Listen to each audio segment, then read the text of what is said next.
The man patted him on the back and pushed him forward. "Feel free to greet Master Hans. She's in the furthest room, waiting for your arrival." "I am honored." Kim Minitsky bowed his head and began walking forward. Behind him, Leo watched carefully. He had followed them into the sect and had been hiding his presence since then. However, he knew if he advanced more than this, his presence would be felt. The one waiting inside the room was someone who was at least the same level as the cult leader. Someone who actually stepped outside instead of holing up in his lair. So, he had to stop. And the moment Kim Minitsky was pushed into the room, he made his move. "Minitsky, run." "Huh?" Upon Leo's surprising entry command, Kim Minitsky's eyes widened. The people in the room stopped what they did after noticing his presence and turned at him at once. Without waiting for them to react, he removed his chi limiter and his hair turned white. He raised his leg and kicked the ground. Lightning step. The ground was destroyed, and lightning crackled around him, spreading to destroy the whole room. The people inside were hit by the attack, their bodies fried by the electricity. The tables got destroyed and nothing was spared. Even the man who guided Kim Minitsky earlier was burned. "Go!" Leo yelled, and Kim Minitsky nodded his head. He turned around and ran away, his speed unmatched. Meanwhile, Leo was focused on the door that was closed shut. There, a figure slowly rose from the ground. A beautiful woman with a pale face and sharp eyes appeared, her aura menacing and her energy dark. Deep frown lines marred her forehead, and her eyes were bloodshot. She was the master of the sect, and her power was on the level of the cult leader. In the Supreme Evil Followers cult, she was the Hans, the one in charge of torturing and killing those who dared to oppose them. The one responsible for the missing people lately. "Who the hell are you?" Her voice echoed through the hall, and Leo grinned. "I am not someone who spews cheesy lines,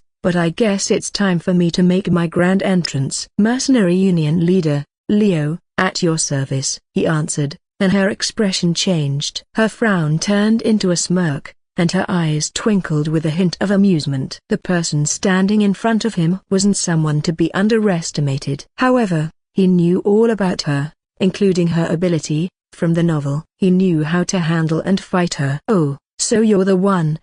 I didn't expect you to come here." "You must be crazy." She spoke, smiling seductively. She had a beauty that made anyone look, and her voice was sweet and tempting. However, Leo wasn't moved. He had seen the real her, and he knew her true nature. The other party, unaware of all, tried the best weapon she had. "Your face isn't all that bad. And your chi. Wow, it's really impressive. How about we work together?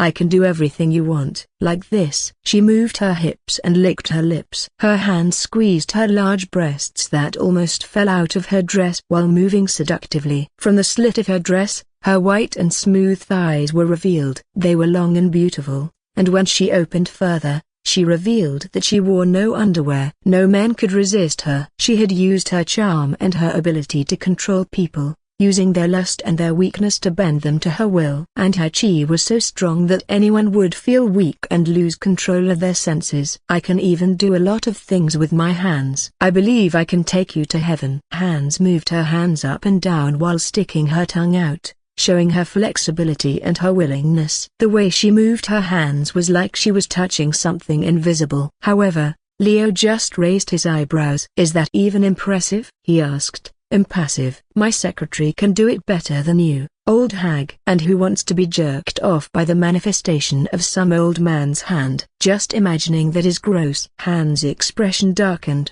and her charm faded. Her chi was no longer sweet and alluring, and it became dangerous and dark alongside her face. Fur grew on her arms, and her fingers turned into sharp claws. "What did you just say?" Anger filled her, and her chi became darker and nastier. Her size increased. She no longer had the charming hips or the seductive legs. Her clothes tore apart, and her skin turned into black fur. Her face also changed, becoming a monstrous shape that belonged to a monster. One thing that remained was just her large boobs, but even that was now looking ugly and deformed. Leo watched her transformation with fascination. This was the true her. A monster who had lost her humanity and was just a beast. A remain of Supreme Evil's hands, a being that lived solely for Supreme Evil's sake. Interesting. Very interesting. He nodded his head and cracked his fingers. Then, It's time for me to get serious too. Let's play, you big rat. His chi exploded, and the hall was filled with crackling lightning. He gripped his photon sword tightly, and his hair turned into a silvery white color. In front of him, the monster growled and raised her claws. A rat monster. How dare you? Hands rushed forward, her chi exploding. Her size was no longer a hindrance, and her speed was unmatched. With every step, the ground shook, and the building groaned. But Leo was ready. He channeled his lightning chi through nanites, enhancing his speed and his overall strength, and dodged her claws. There was no shadow at all. When Hans realized it, Leo was already behind her, swinging his sword. A line of light formed, and the rat monster's arm was cut off. She roared and swung her tail, but Leo ducked and kicked her chin. Lightning surged from his attack, and the monster flew back. However, the injury was superficial, and the monster was not affected. She was a chi user, and her energy rivaled those of 8 stars martial artists. Just based on what Leo felt. Due to her nature as a beast, she was able to heal her injuries quickly, and her chi was strong enough to make her a danger. Her severed arm regrew, and the wound healed. I will cut you to pieces and wring you dry, you bastard. Don't ever think of leaving here with your life. The monster snarled and jumped at him again. While Leo fought against Hans inside, Kim Minitsky found himself in a dangerous situation, surrounded by the crazy martial artists outside. They gathered after hearing the commotion and immediately went to surround him. They were grinning and their eyes were twinkling with madness. The dark chi they released was so strong that it could make a normal person faint just by being near them. Where are you going, newbie? Hearing that, Kim Minitsky couldn't help but smile wryly. He had to work hard before he could run. Benefactor, I thought you promised to protect me, he screamed in his mind. But as a martial artist, he was prepared to do anything. He unsheathed his sword and pointed it at the people surrounding him as pure dark chi rose from his body, dyeing his sclera black. Heavenly demon descent. Sorry, but I have no time to chat with you. Come at me all at once. I will cut you to pieces. This technique was a forbidden art that was only taught to the elite in the Heavenly Demon sect. It was a powerful one that would enhance his power and make him unstoppable. With that, Kim Minitsky's aura changed. His chi that flowed like a water dragon turned into a fire dragon, burning with passion and fury. He was no longer the boy who was timid and afraid. Now, he was a martial artist that would bring death and destruction. If you're not going to attack me, then allow me to. Lowering his stance, he rushed forward like a bull. In an instant, 3 people were cut down. Their blood splashed around, and their screams filled the air. Kim Minitsky was unfazed and just kept slashing his sword. Of course, the enemies were injured from their reckless duel with each other, but they were by no means weak. They could handle themselves and fought back. One of them kicked his stomach, sending him back. However, Kim Minitsky quickly flipped in the air and landed on his feet. His eyes were red, and his face was contorted with anger. Emotions were easier to get into when he was in Heavenly Demon Descent state. By sacrificing his rationality, he could focus on the fight and kill everything that stood in his way. He's not human. He's a demon. One of them yelled, and Kim Minitsky couldn't help but chuckle. A demon fit him well as the heir of the demon sect and the direct disciple of Heavenly Demon. He was used to killing and was not afraid of dying. His sword slashed and cut, his feet danced, and his hands stabbed. All the while, his dark chi flowed from his body, enhancing his attacks and defense. Dance of the Heavenly Demon. He chanted, and his chi began to move, dancing like a wind. His sword was covered in flames, and his hair floated slightly. The enemies couldn't help but watch him with awe and fear. The one that was hit by his flame had their clothes burn and their skin melting. They couldn't move or scream, and their chi couldn't heal them. Kim Minitsky was ruthless, and because of his special body disposition, he was able to use his dark chi without any problems. And also, he could use more than one chi element. Water cutter. The flame around his sword turned into water. Once he swung his sword, a thin line of water shot from it, slicing the enemy's arms and legs. The one that was hit didn't have a chance to scream. They couldn't even move, their wounds turning purple and their energy disappearing. Kim Minitsky didn't stop. Demon step. Stomping his foot on the ground, he disappeared from the enemy's sight. They looked around and couldn't find him. Suddenly, Their bodies were sliced in half. Kim Minitsky stood in front of them, his expression calm and his breathing steady. Blood rained on him, but he didn't care. He managed to break through their formation and escape the sect. The last enemy standing looked at him with fear in his eyes. But Kim Minitsky couldn't be bothered to finish him off. He just left him and walked away. His benefactor told him to run, so he ran. As he reached the outside of the hidden village, his appearance returned to normal. He was able to feel the massive chi explosion from the inside and couldn't help but look back. Benefactor, what happened there? Another weakness of heavenly demon descent was making him unable to feel chi other than his own to erase any kind of pressure used by the enemy. So he just realized that there was a battle between monsters in the building behind him. Don't worry about me, just run and return to the capital. I will finish this guy off and come after you. As if he could hear Kim Minitsky's voice, Leo gave an instruction through the earring. Kim Minitsky was surprised, but he nodded and began to run. If he stayed any longer, his legs would be unable to move due to pressure and pain. He didn't want that to happen. After making sure that Kim Minitsky was far away by looking at the hologram map, Leo focused on the monster in front of him. Hans was a chi user and had the ability to control the earth. A chunk of the wall was formed into a hammer and swung toward him. However, he was quick and agile. His figure turned into a blurry mess and he dodged while leaving a trail of light behind him. Lightning step. He appeared above her, his sword aimed at her neck. Facing the incoming attack, Hans swung her claw, creating a shield. It was her strongest defense, and Leo knew it wouldn't break easily. So, he changed his target. His sword changed direction midair and swung toward her legs. The sharp blade cut through her fur, and blood gushed out. She lost balance and fell to the ground. Ugh, you bastard! Her roar echoed through the building, and Leo just grinned. Don't worry, your death will come soon. After all, I plan to eradicate the supreme evil followers until there is nothing left. And you, as one of their masters, are no exception, he said, his voice cold and merciless. You will die, and everyone will know that the Mercenary Union is the one who destroyed the supreme evil and its followers. Our reputation will rise and we will be feared throughout the world. No one will dare to mess with us. We will become the true power in the Murim and the Empire. That's my plan, and you are just a small part of it. For the first time ever,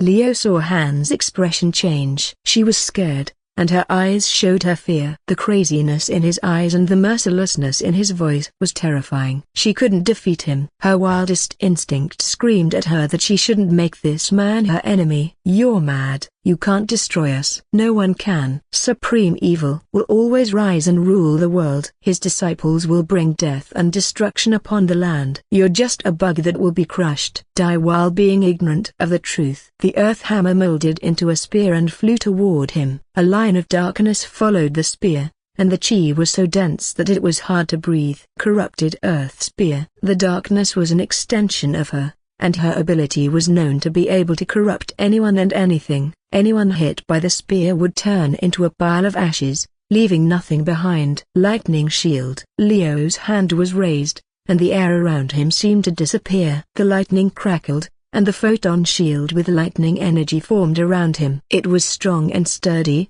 and the spear couldn't pierce it. It shattered upon impact, and the electricity surged toward Hans. She couldn't dodge it, and her body was hit. The sound of thunder echoed through the building, and smoke filled the room. Still, her body was still standing. She was stubborn and had a lot of energy. Her fur was burnt, and her skin was blackened, but she was alive. Damn it! Die, you bastard! Die, die, die and become nutrients for our Lord. Earth rose as she trashed around. The ground trembled, and the building started to crumble. Leo, on the other hand, was floating with a circle of lightning surrounding him. His eyes were red, and his expression was cold. Lightning shot around randomly with him as the center. Chi gathered in his hands, forming a sphere that was crackling with energy. Thunderstorm. The energy exploded, and lightning spread everywhere. The roof was broken, and the ground was destroyed. The floating earth fell to the ground, and the walls collapsed. Fall. Leo shouted, and the lightning gathered into a spear, shooting toward the ground. Hans' scream echoed as the lightning pierced her chest, and she fell into the rubble. Dust filled the air, and the building was in shambles. Still, Leo wasn't someone to lower his guard. He might have had pierced her heart, but he wouldn't be sure that she was dead yet before confirming it himself. He scanned the area and found her body. Walking toward it, he was surprised when a burnt arm shot out and grabbed his ankle. "Damn you, bastard! I will kill you." The hand was covered in fur, and her voice was hoarse. She was still alive, but her chi was unstable and her energy was fading. She already half returned to her human form and was barely able to speak. "Look at your situation. You can't even stand up. What can you do to kill me?" Leo shook his foot, and the hand let go. "Nothing. But I can still tell you something. You will never be able to revive Supreme Evil even if I don't do anything." "Why?" A smile formed on his lips as he looked at the pitiful sight of the master of the sect. "Because he doesn't want to be revived." "What?" "Impossible," Hans yelled, but her eyes were wide with shock. Words from enemies usually didn't affect her. However, she couldn't believe what Leo said. "I am not lying though." Supreme Evil, the man who brought death and destruction, the one that was the symbol of evil, the one who was feared and worshipped by his followers. Surprisingly, the man himself wanted death. He was tired of the life he was living and the world he was living in. He was bored and felt like there was nothing left for him. His power forced him to take and absorb the energy of others to stay alive. It was a painful existence, and he wished for it to end. He tried to end his life multiple times, but his immortality made it impossible. The only way he could end his life was if someone stronger than him killed him. And so he created problems, wars, and chaos in the Murim. He gathered those doing evils and branded himself as Supreme Evil to make himself a target for powerful chi users. But no one could kill him. His plan was to keep going until someone or something that could destroy him appeared. That only took an entire Murim to do so, creating what was called the Murim Alliance. Even if he got revived, he would kill himself before his power is restored. "Just be honest that you guys only sought his power and not the person himself." Leo chuckled and kicked her chin. "Now, die. There's no reason for you to keep living." "I have one." Hans growled and trashed around, but her injuries and energy were too much for her to handle. "Damn it. Damn you." Her body turned into ashes, and Leo couldn't help but feel satisfied. One of the strongest members of the Supreme Evil followers was gone, and their secret village was destroyed. From now on, the others would move much more carefully, and their movement would be easier to track. It's time to cleanse the Murim of evil and restore balance. With that thought, he stepped over the rubble and walked away. For the sake of his goal. After the fight against Hans, Leo walked out of the destroyed building. The dust had settled, and the building was in ruins. However, the important thing was he was able to get rid of a stronger member of the Supreme Evil followers. He massacred the remaining people, ensuring that no one could escape. "No matter where you are hiding, I will find you," he whispered as he walked around the village, searching for souls. After a few minutes, he managed to eradicate the whole village. But he didn't leave yet. There was something he had to find and confirm. "Is it in the building I was in earlier?" Leo frowned and turned around. The building that looked like a village chief house earlier was turned into rubble from his fight against Hans. He could see a part of the wall that was not destroyed. Somehow, it stayed intact and was not affected by the destruction. Walking toward it, he realized that the wall was a fake. The smart lenses scanned the area and found a hidden entrance. "This is interesting." He pushed the door, and it opened, revealing a hidden room. It was empty, and he couldn't find anything except for a book on a table. He approached the table and took the book, observing it. From the condition alone, Leo knew this book was well taken care of. It was clean and had no damage or wear and tear. However, the content made his eyes widen. The book was titled Supreme Evil Teaching. Written on it was a history. The forgotten past that was recorded by someone. He read the first page before turning it to the second. Usually, he would record the content and analyze it. However, he couldn't bring himself to do it now. His concentration was lost, and his mind was blank. "What the fuck is this?" he muttered and quickly skimmed through the pages. The content was horrifying.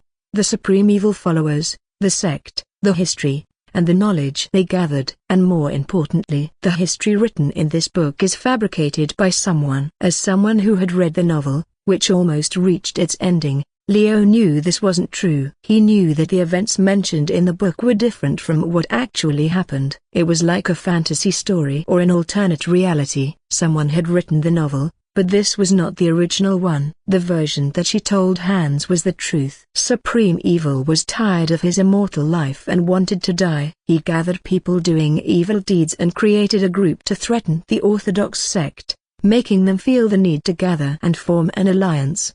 In the process, they became the Murim Alliance and fought against evil. Of course, he didn't think Supreme Evil was a good guy. No, he was pure evil. A selfish, greedy, and evil guy who only cared about himself. Still, the version written here only described his greatness and his power. There's no mention of his desire to die and the truth about his creation. Even the name of the group is different. Leo couldn't help but feel weird. When he read further, the book explained the bad deeds all martial arts practitioners had done. They were selfish and cruel, and they cared nothing for others. No wonder the Supreme Evil cult's followers became so crazy. They were fed with strange ideas and stories. This is madness. How could they create a religion out of lies and delusions? The Murim world is really fucked up. He closed the book and decided to record and burn it. Whoever created this book was insane. Their ideas and beliefs were so distorted that it was hard to even describe them. If the writer of this book is still alive,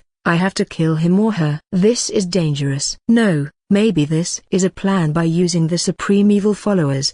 No matter how I think about it, it's just a lie. And the lies are dangerous. We need to act quickly. After destroying the strange room with his lightning chi, Leo stepped outside. He didn't forget to put the limiter on his chi again and returned to his disguise. Looking around, he nodded his head. There was no evidence left, and the building was ruined. No one would find anything or discover anything. It was time for him to leave. In Chengdu, Astrid was sitting behind the bar and sighed. She was thinking about the battle in the cave. In that fight, she was the weakest link and almost died. It was a humiliating experience. I should get stronger. How to do that? His leader had given her a choice to undergo the nanite's surgery only if she agreed to it. It was a difficult decision, and she wasn't sure what she should do. I almost broke through 5 stars, just a little bit more. I can already feel and use my element thanks to the new method Shirley taught me. So, if I continue training, I will reach the next level. However,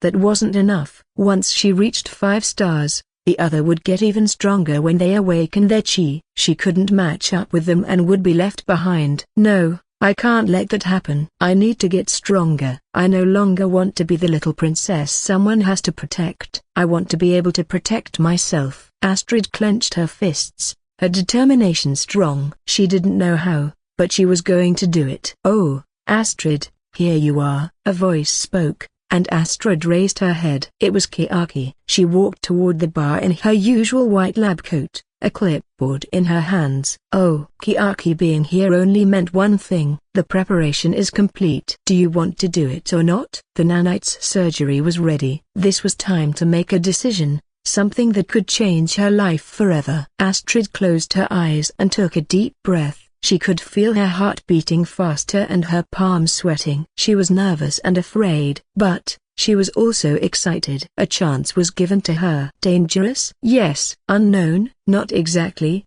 as the other members told her that they also followed this procedure in the past. The success rate for her was above 70%, which was higher than average. She was lucky, and this was a once-in-a-lifetime opportunity. Let's do it. Astrid finally made a decision. She nodded her head, and Kiaki gestured for her to follow closely. Together, they went to the infirmary. The door was shut not long after they entered, and the sign "Do Not Enter" appeared. In a street of Chengdu, Shirley was strolling together with another girl, a tall and bulky girl whose arms were literally made from muscle. Where the fuck are we going? This girl was the one Leo called the crazy bitch, Li Hien. As a barbarian, she usually wore fur for clothes. But because she was in Chengdu now, and in hallowed insects' care, the other made him to at least dress modestly. Jessica gave her clothes that covered her skin, along with a long coat that was made with slash-proof material for extra defense. She was uncomfortable in them,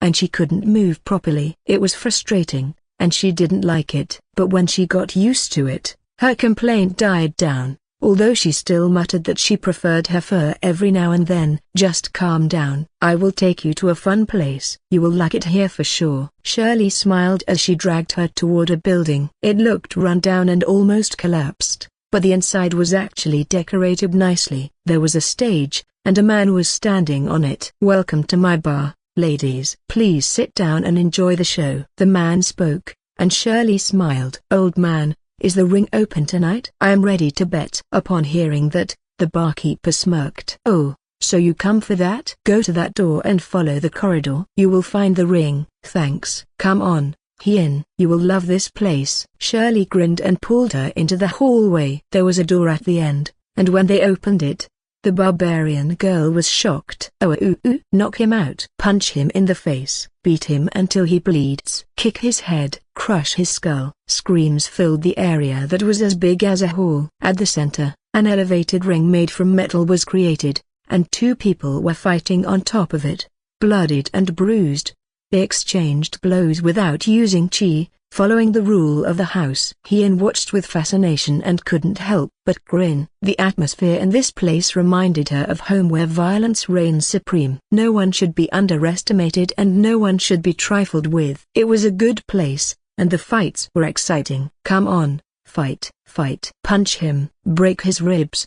Before long, she joined the crowd and screamed her lungs out. In the background, Shirley smiled. Yes, this will keep her busy for a while. And I can make some money from this. She didn't know why the leader wanted her to distract Li Hien for a few days, to the point where he introduced this illegal underground arena. But, she didn't ask questions. After all, this was a perfect opportunity for her. A way for her to make a little profit and watch how a barbarian fights. Who knew that she might be able to think of a new story idea or a martial while she was at it. And just as expected. Hey, girl, how do I join the duel? Li Hien was caught in the atmosphere and her eyes sparkled with excitement. She was already ready to beat the crap out of anyone who dared to stand in her way. Shirley smirked. Perfect. This was a good plan, and her leader was a genius. He knew what the other party wanted and their habits before creating a plan. The other party would follow his step no matter what,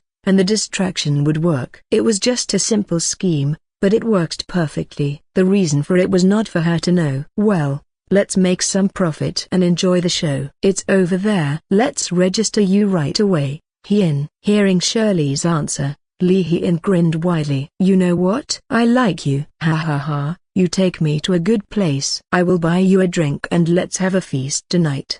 The barbarian laughed loudly, and the people around them cheered. Yeah, this is going to be an interesting story. Shirley nodded her head. She was not a fighter, but she was a fan of stories. She also loved when a character moved in her direction. She's so easy to control. Such a simpleton, she thought as she guided Li Hien to the registration table. News about a spike of chi that made Bloodyguard and Murim alliance on guard spread in the capital. Leo was able to hear it as soon as he stepped inside, dressed like a normal man. Many martial artists gathered together and discussed the news, their voices loud and clear. Which hidden master decided to come out and make a mess? That energy. That's 9-star energy, right? And the lightning element. At that, did the Murim Alliance leader manage to break through after so long? That's possible. After all, he was on the verge of breaking through before. Now, he's probably a true powerhouse. The crowd was full of gossip,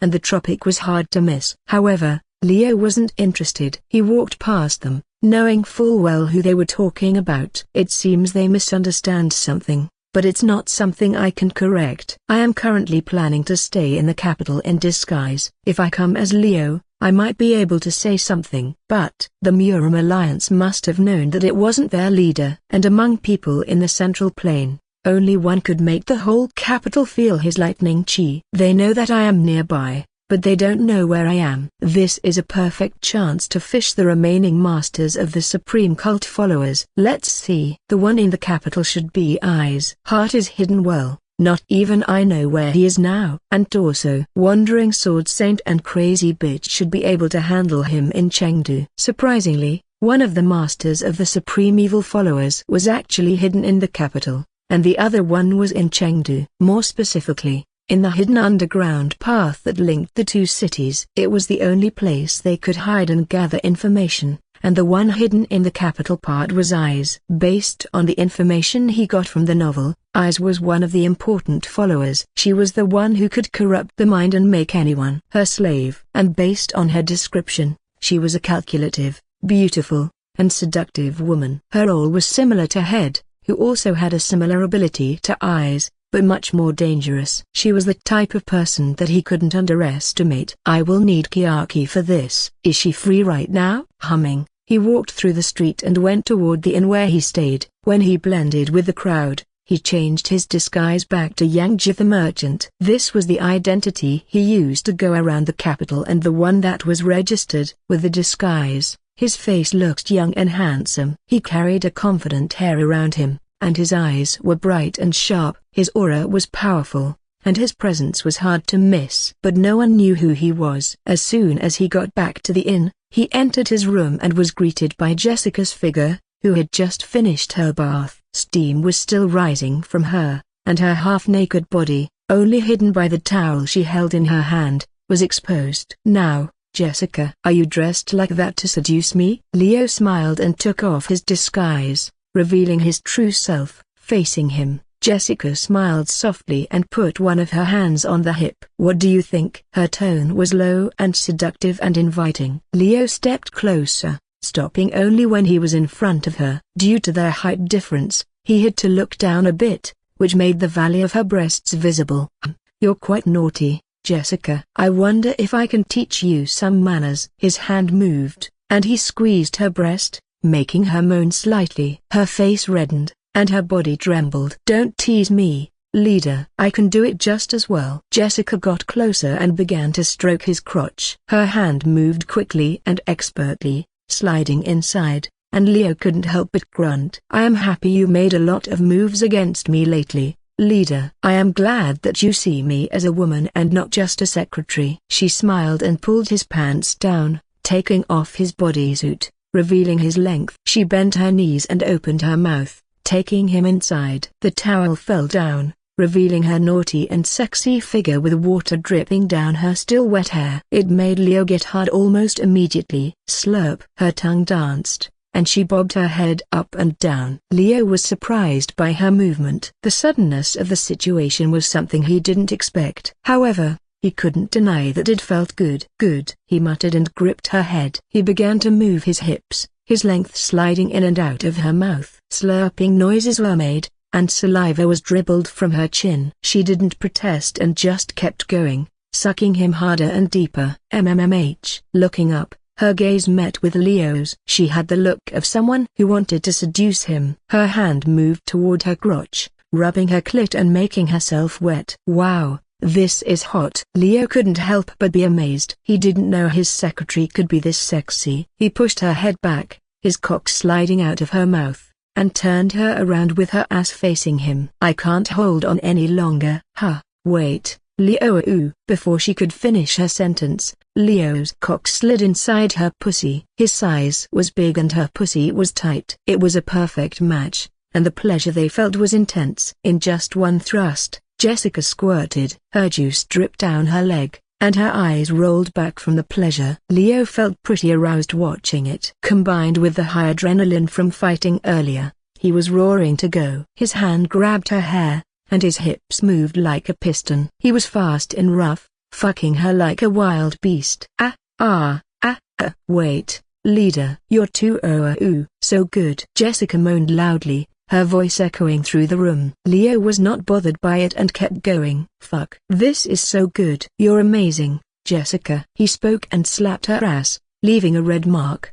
Don't do that. It's embarrassing, she shouted, her face bright red. But she couldn't stop. The pleasure she was feeling was intense, and her pussy was sensitive. Leo was able to make her come just by hitting her G-spot, and it was driving her crazy. And you're tight, Jessica. You want my cum, right? Your body wants it. Leo spoke and pulled her hair, making her turn her head toward him. Her cheeks were flushed, and her lips were slightly parted. She was moaning, and her body was trembling. "Let's move to the couch." "But I don't want to pull out." "Let's just move like this." He grunted and dragged her with him, his cock still inside. Jessica was too weak to protest and could only moan. Once they reached the couch, Leo pushed her down, making her face him. Her boobs jiggled, and her legs were spread wide. She looked at him with desire and lust, and Leo couldn't help but feel himself getting harder. "You make me like this." "Come here,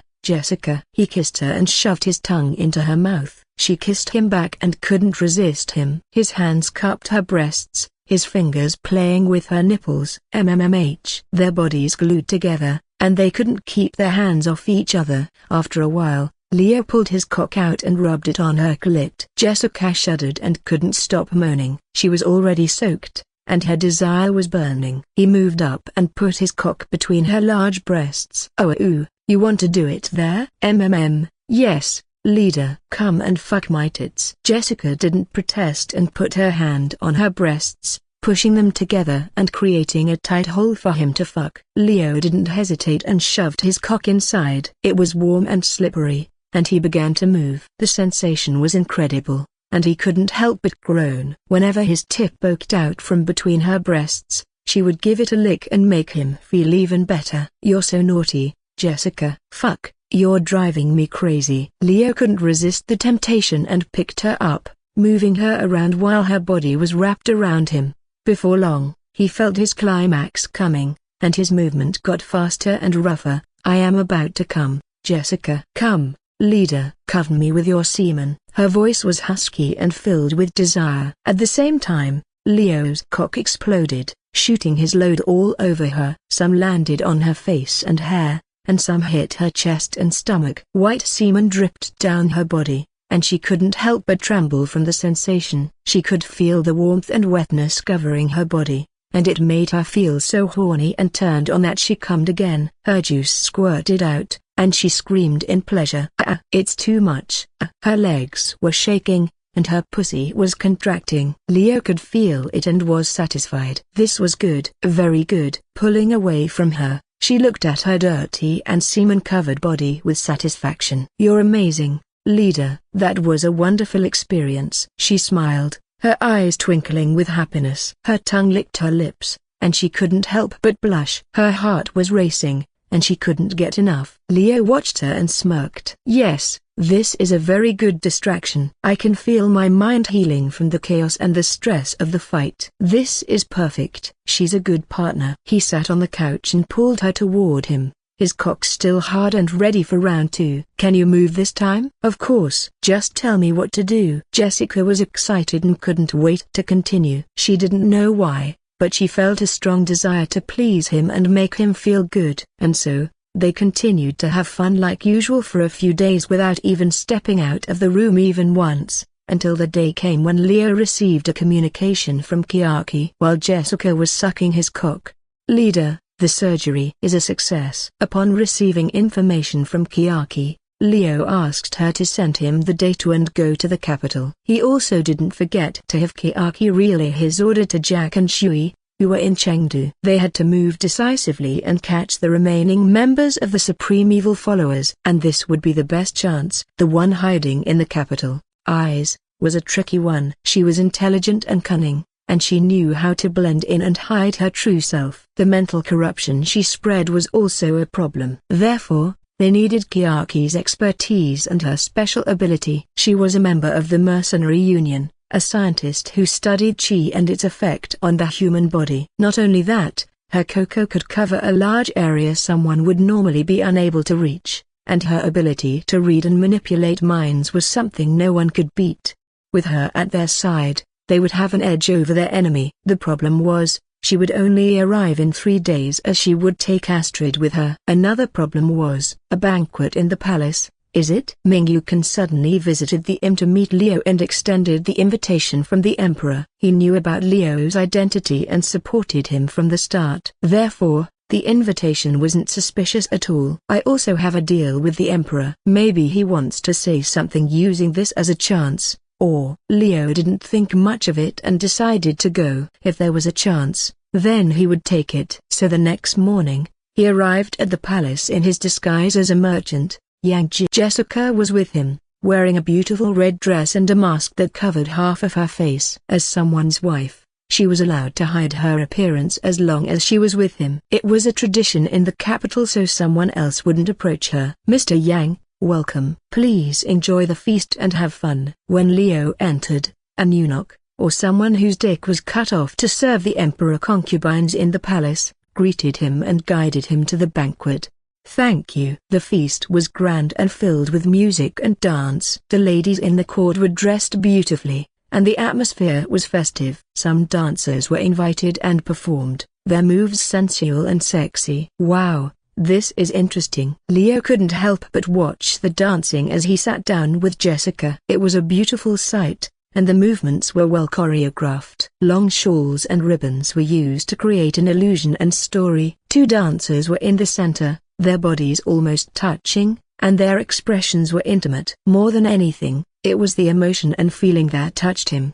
The way they moved their bodies was incredible. "I wonder if I can learn that," Jessica spoke, glancing at Leo playfully. Since he slept with her, the coldness she often showed seemed to have melted a little, and she was more friendly and open. She didn't mind him teasing her or playing pranks. "If I learn from them, maybe I can give you a private show. Just the two of us. Maybe we will have Kiaki and Anya join us. Or even better, Kiaki and Anya, I understand. But are you trying to joke or foo-fa-foo? I will leave it to your imagination, leader." "It's my intuition as a woman, but I think she will agree if you kind of force her. She might say that she hated it, but deep down she likes it." "I'm not sure about that, but she was a real princess." "Such a thing might pass her mind one or twice, but surely she's not that shameless." "She's too proud for that." Leo smirked and realized that his cup was empty. As he was about to refill it, Jessica had already poured him some wine. "Thanks." "Anything for you,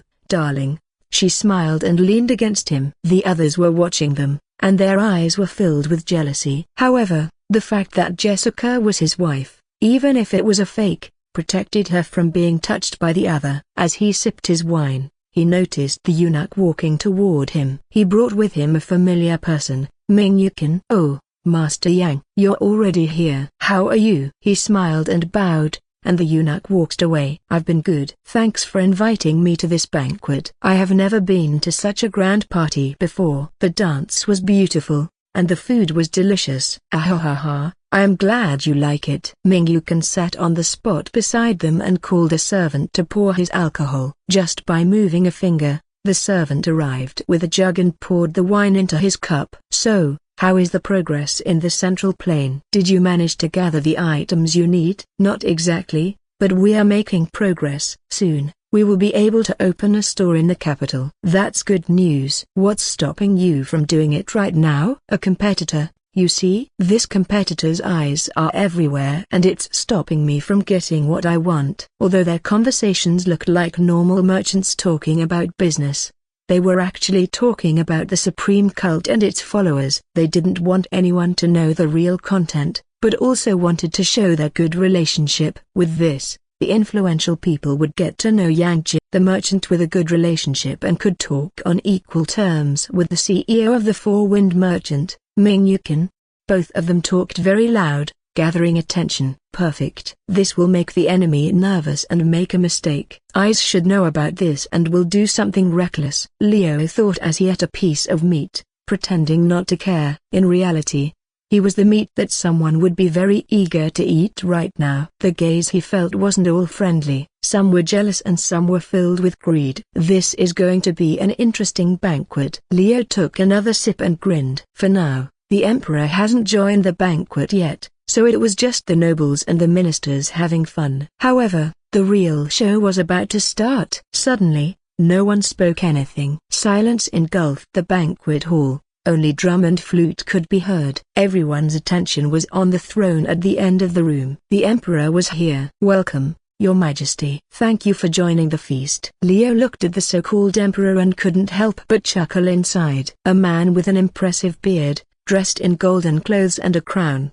was sitting on the throne. He was handsome and dignified, but not as handsome as the attendant beside him who wore eunuch clothes. The attendant scanned the surroundings with an impassive expression as if he was a statue. Upon meeting his eyes, the eunuch nodded and whispered something to the imitation emperor before leaving. "Well, look at him," showing himself in front of all his subjects but still not being recognized more than a handsome eunuch. "The fact he met my eyes before leaving. It seems he wants to talk privately with me. Jessica, cover for me. Deploy a decoy and keep it seated here. I need to talk with the emperor." "Yes, leader." With a quick gesture, Jessica created a clone of him and put it on his seat. It was a technique of her own, and she was able to do it easily. She also used an optical illusion and made the clone look more realistic. At the same time, Leo also used optical illusion and slipped out of the banquet. Everything happened in an instant, and as no one attending the banquet was a martial artist, they were fooled pretty easily by the party trick. "Now, let's see what he wants to talk about." Leo stepped outside and went to a garden nearby. There, the eunuch was waiting. "Finally, you're here." Without asking, the eunuch opened a door and invited him. "Let's talk inside. It's something that you should hear pretty soon." "There is no need to rush, Your Majesty." "What if your subject hears what you said?" "Then don't call me with a title. I am nothing but an eunuch now." "Very well, Eunuch Sheng." "You know what? No one dares to say something like that even to an eunuch." "I really don't have any dignity left." Eunuch Sheng, or the real emperor, sighed and shook his head. "You're still the emperor, and you're still respected by your subject. But as you said, and by your own definition, I am not your subject, so I can do as I pleased. No. I kind of regret saying that now." No, it's fine." "Come on, tell me what you want." "I don't have all day, and now you rush me." Leo just laughed and entered the hidden room. The hidden room was simple and bare. There was no furniture or decoration. The only thing there was a table and 2 chairs. "Please, have a seat." Leo sat down, and Sheng closed the door. Darkness descended into the room, but it was dispelled by a firefly chi in a form of lightning he created. "Thank you." Sheng nodded and sat on the opposite chair. He crossed his legs and leaned back, looking more relaxed. "So, what is it that you want to talk about?" "It's the matter of Supreme Evil and his followers. I need your help." Sheng didn't waste time and went straight to the point. The flickering light made his face look mysterious, and his voice was low. "But before we continue, I have to tell you regarding the request. It seems that the plan will be more difficult than I thought. The person who is causing trouble and disrupting the economy, the person who is controlling the minds of the people, the one who is manipulating the nobles and ministers, all of them are the followers of Supreme Evil." So far, Leo only suspected that they began to make a move against the sect. But from this new information, it seemed like they had infiltrated further than expected. "Nobles and ministers?" "How did you find out about that?" "None of the people in the royal estate was a martial artist, and if there were any, they couldn't detect dark chi that the Supreme Evil follower used to manipulate the people. They could only guess based on the result." The fact Emperor Sheng managed to detect that was impressive. "I somehow found out about it after receiving reports." "You can read this." Sheng took out 3 scrolls and put them on the table. Leo took one of them and unruffled it. Inside, the list of names was written along with the title and the status.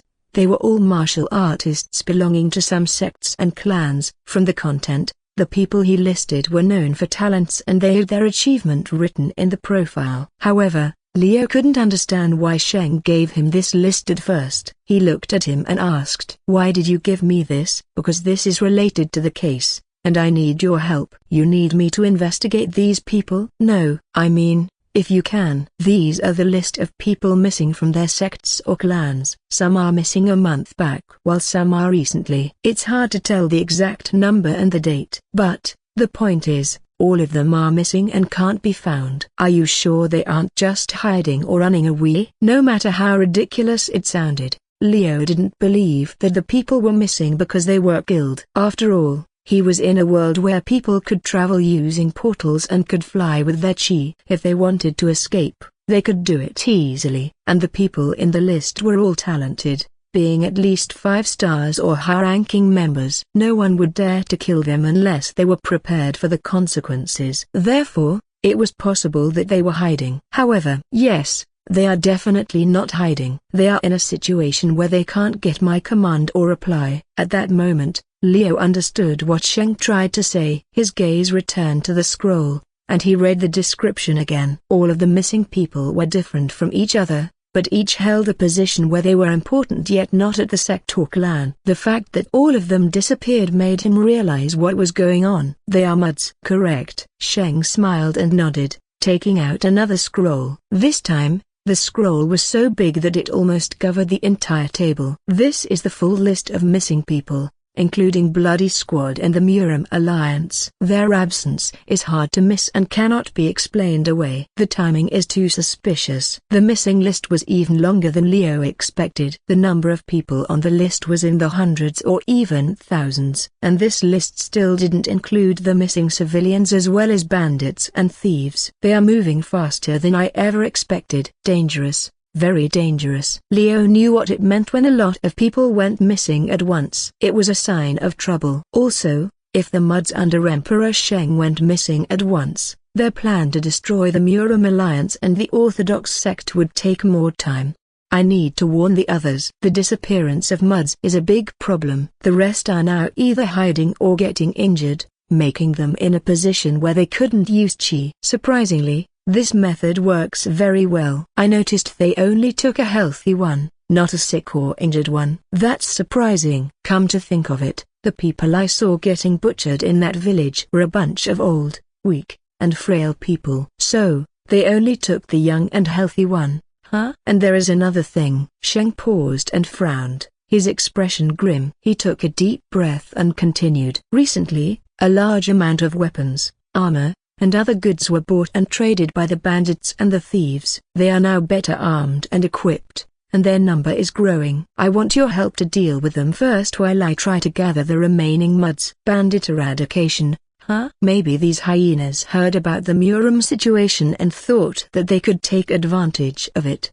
They probably thought that the Murim were weak and vulnerable now, so they could attack and plunder without getting caught. They want to use my subordinates' effort and eat the fruits of their hard work. How ridiculous. Leo couldn't believe these idiots would actually do that. Well, it's not a surprise. They are stupid and reckless, thinking that they can go around when the Murim Alliance is occupied with the Mercenary Union. Sheng smirked. His words might have sounded calm, but Leo could feel the sarcasm hidden underneath. Who made the Murim Alliance forego their defense and bandit hunting to gather people? It was none other than him and his group. While he wasn't the direct cause, they were related to this problem. So, the bandits and thieves are a problem, huh? How much will you pay us to exterminate them? A lot. This is an urgent matter, and I can provide a good price. Don't worry. That's good news. Let's talk about the information you've already gathered. Sheng nodded and gave him a list. It was a map of the region, and the places where the bandits were known to appear were marked. According to the intel, there were around 80 bandits. In his last world or even the mercenary world, fighting against that much of an enemy would be a suicide. But in this world, he was a powerful cultivator and had a good team. They would have no problem dealing with such a small number of enemies. Well, the battle won't be easy, but we can handle it. I will destroy them tonight. I hope your bloody guard won't interfere. Oh, of course not. I will give you the right to hunt them. Please take care of them thoroughly. Understood. Leo nodded and stood up, leaving the room. He didn't forget to put his disguise back on and walk back to the banquet. When he arrived, his clone was still sitting on the chair, looking bored and drinking while Jessica was sitting beside him. Looks like I wasn't missed. Smiling, he took his seat and acted as if nothing happened. The clone was put in the storage ring and he replaced it. He looked around and saw the banquet was still in progress. However, there seemed to be a tense atmosphere brewing around the area. Two sides clearly faced each other, and the argument was getting heated. One side was the nobles and ministers, and the other was a group of merchants, headed by Ming Yukin. Leo was only gone for what seemed like 10 minutes. How could something like this happen? Well, to put it simply, the noble are greedy and want to raise the tax. But the merchant here says it's not fair. They have to pay for the goods and the people they employ. Therefore, the money should be equal, and it comes into this. Jessica explained the situation. This is interesting. I can't wait to see how this will turn out. Ming Yukon was the most vocal, his voice loud and clear. How could you raise the tax and take our hard-earned money? We are the ones who made your kingdom grow, and now you want to squeeze us dry? Are you not ashamed, Your Majesty? The Emperor didn't speak and just watched. He didn't seem worried at all. Leo smiled and poured himself a drink. He knew that he had a lot of things to do, but now he would enjoy this situation. Leo smiled and poured himself a drink. He knew that he had a lot of things to do, but now he would enjoy this situation. You know the state of our economy and the amount of gold we have. In this current situation, we cannot raise the tax. The Minister of Finance, an old and bald man, spoke. And the amount of gold we pay is not enough? You need to stop lying. I can't believe you would use this opportunity to suck us dry. It's not a lie. Look at the records yourself. We barely have any money left. The war cost a lot, and the rebuilding of the capital is still not complete. Not to mention the explosion and the Murim alliance's part. This year, we've been in the red for quite some time. The budget is tight, and we can't afford to pay the salary for our army. The Minister of Finance was stubborn, and he refused to give up. Behind him, the other ministers agreed with him, their faces showing the same expression. On the other hand, the merchants were angry and frustrated. They shouted and threw insults even in front of the Emperor. Speaking about him, since the fight started, the Emperor only watched. His face was neutral and his gaze was fixed on the minister. However, Leo saw it differently. He's troubled.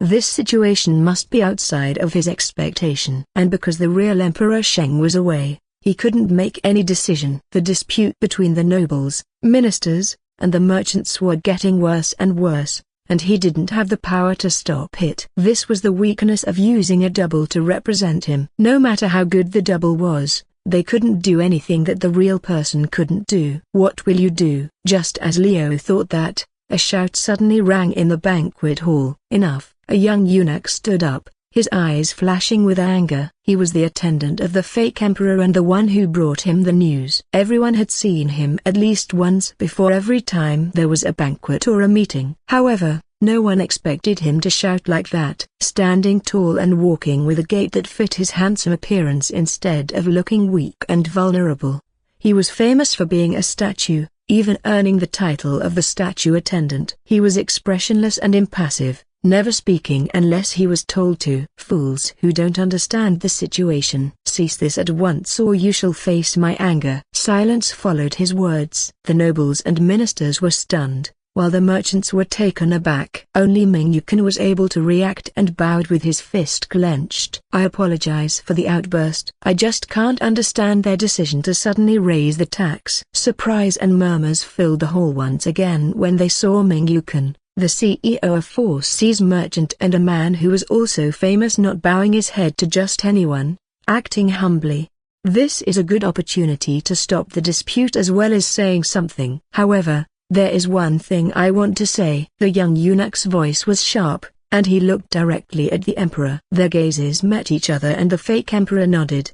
He understood what Sheng was trying to say even without exchanging verbal words. He stood up and bowed toward the young eunuch. You are right. I cannot make a decision like this without the approval of the real emperor. It seems like I cannot control myself. My apologies for my lacking insight. If people were surprised before, now they were dumbfounded. The fake emperor had just revealed his identity and confessed that he was not the real one. And it was the attendant, a young eunuch, who had the power and control of the situation. The real emperor had been hiding in a plain sight. It seems like Sheng had prepared this. The help Sheng asked him and the plan to overthrow the Murim alliance wasn't all talk. By showing himself like this, he just painted himself as a large target for anyone who wanted to take the throne. But his move was also a testament to his intelligence and his ability to use the opportunity. So, moving toward the throne, he sat down to show that he was the real deal. Everyone bowed at once and offered their greetings. Now,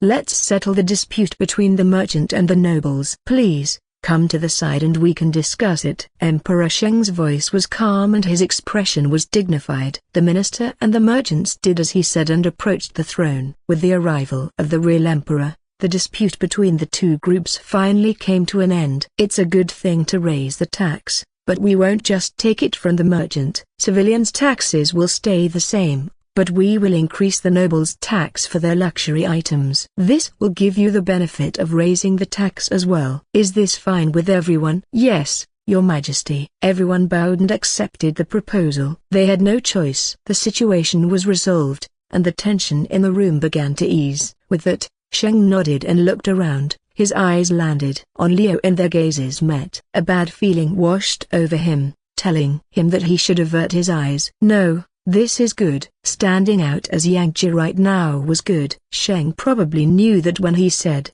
"I will trust Yang Ji to create the details of the tax increase." I believe you already have something in mind. Yes, make it as fair as possible for both sides. The person with the biggest paint in the banquet hall had passed some of that paint and made Yang Ji's mark bigger than before. Leo could feel gazes from every direction.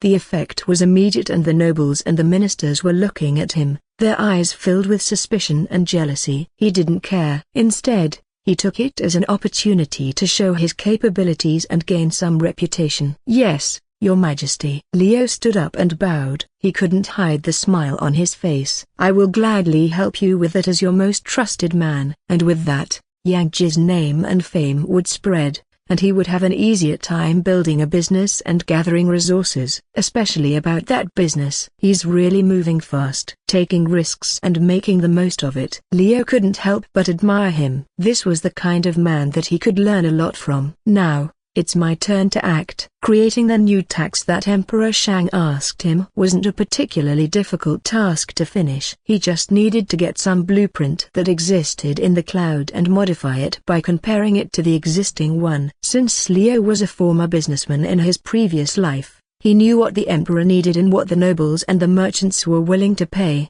He didn't forget to make the tax fair and equal for everyone. Of course, Jessica also helped him in that. As a result, he finished it in just 2 days, actual time 2 hours, and submitted it to the royal estate once again. Here's the new tax proposal, Your Majesty. As soon as he entered the palace, he was immediately escorted to the secret room and met with the emperor. Now the position was inverted. Sheng sat on the throne, wearing gaudy clothes, while the fake emperor stood by his side. Leo just found out that he was actually the eunuch that served the emperor's lineage since the past, but that wasn't important. Good, now let's see. Emperor Sheng took the document and skimmed through it. His eyes scanned the paper and his eyes widened, reading it carefully once more. Wow, this is detailed and well thought out. Did you study taxation before? It's just a hobby. Well, if that's a hobby, then I wonder what your main job was. Sheng chuckled and shook his head. To be honest, this is too good. I expected you to submit a blank paper today as I already prepared everything, but should I just choose this tax system instead? It's so simple and easy to understand. Feel free. It's all yours. But do give me credit for creating it. Leo shrugged and smiled. Sure. This will help us a lot. The nobles and the merchants won't protest as much as they did before. And I won't forget about the credit. After all, we need to cover you with the sweetest honey so the bee will come and take a lick. No? That's the way of doing business, right? Right. So, can you provide me with more information about the bandits? I need to know the location and their number. Yes. Of course. Sheng nodded and gave him a scroll. Everything is written there. I am counting on you for this matter. And if you're done, you can just send a letter to my man over here. He looked at the eunuch beside him and the man nodded. Please call me if you have any problems. I will do my best to help you. His voice was low and smooth, and his eyes were clear and bright. His features were delicate, and his expression was gentle. Truly, if one didn't know better, they would still think that the man was the emperor while Sheng was a fake one. Okay. Leo nodded. Then, he remembered something. Oh, right. Can you announce that you hire hallowed insect for the bandit extermination? I believe a large target will be a great bait and make the enemy slip. That's a great idea. I will definitely do that. With that, Leo bid farewell and left the palace. As he walked out, he felt a gaze following him, and it was a very familiar one. He spotted a small, black, and smooth doll peeking from behind the wall. It was Kiaki's dear companion, Mini Coco. The fact it showed itself to him only meant one thing. She has arrived. Muttering so, Leo couldn't help but chuckle. He saw the doll waving its hand and toddling away as if asking him to follow it. Without thinking twice, he entered the alley and followed Mini Coco's movement. The little doll was quick and nimble, and it didn't take long for them to reach a place. In front of him, a small and inconspicuous sweet shop was waiting. Mini Coco ran toward it and jumped at the lap of the woman sitting in front of the shop, eating ice cream. The woman was a beauty, with her black hair cut into a bob cut. She looked at him and smiled. Then, she looked at the shop where a brown-haired girl was paying for the ice cream. She bowed at the shop owner and turned around. At first, she looked confused as to why Kiaki was smiling at a random man. But then, a realization hit her, and her eyes lit up. "Ah, leader." Astrid rushed toward him and shouted. "You didn't tell me the surgery was so painful. I almost died, you know." Leo didn't answer. Instead, he put his hand on her head and rubbed her hair. "But, you survived." "Congratulations." His disguise was turned off after he ensured that the area was secure, and he revealed his true appearance. "Anyway, good timing. We've received a request to exterminate bandits near here. Let's get moving immediately." "Ah, really? Who's the client?" Curious, Astrid asked. Leo couldn't contain his grin as he knew Astrid would be surprised. "The Emperor." And just as he had expected, her reaction was priceless. He took a picture with his smart lenses secretly and put it in Astrid's reaction folder in his private cloud. Bandits. They were a plague, a nuisance, and a curse. No matter how much the government tried to eradicate them, they would always pop up like a weed. This was the case in the Murim world. Even in a world where martial arts were prevalent, there were still people who couldn't follow rules or just loved to take what the others had, leading them into a life of crime. All they could do was keep fighting and hope that the evil didn't spread. However, now the situation had changed. A bandit attack was on the rise, and the merchants and the common people were suffering. The start was when Green Forest Bandit was destroyed. No one controlled them anymore, and they could now do as they pleased. Not only that, there were rumors of a large army coming from the south. They apparently created a new group called Black Dragon Army, and their leader was a mysterious and powerful martial artist. Their purpose was unknown, but the bandits were their allies and did as they pleased. Many villages were raided, and the economy was in chaos. Because you mentioned it, I have spread Mini Coco all over the regions and found them. It seems that the rumors were true. The Black Dragon Army had indeed arrived in the north and occupied one of the villages they raided. Kiaki explained and handed Leo the report. He read it and frowned. The fact that the bandit appeared in the north wasn't good news. Why? There is nothing stopping them from the north. If they advance this way, they could even reach the capital. This was a very serious situation,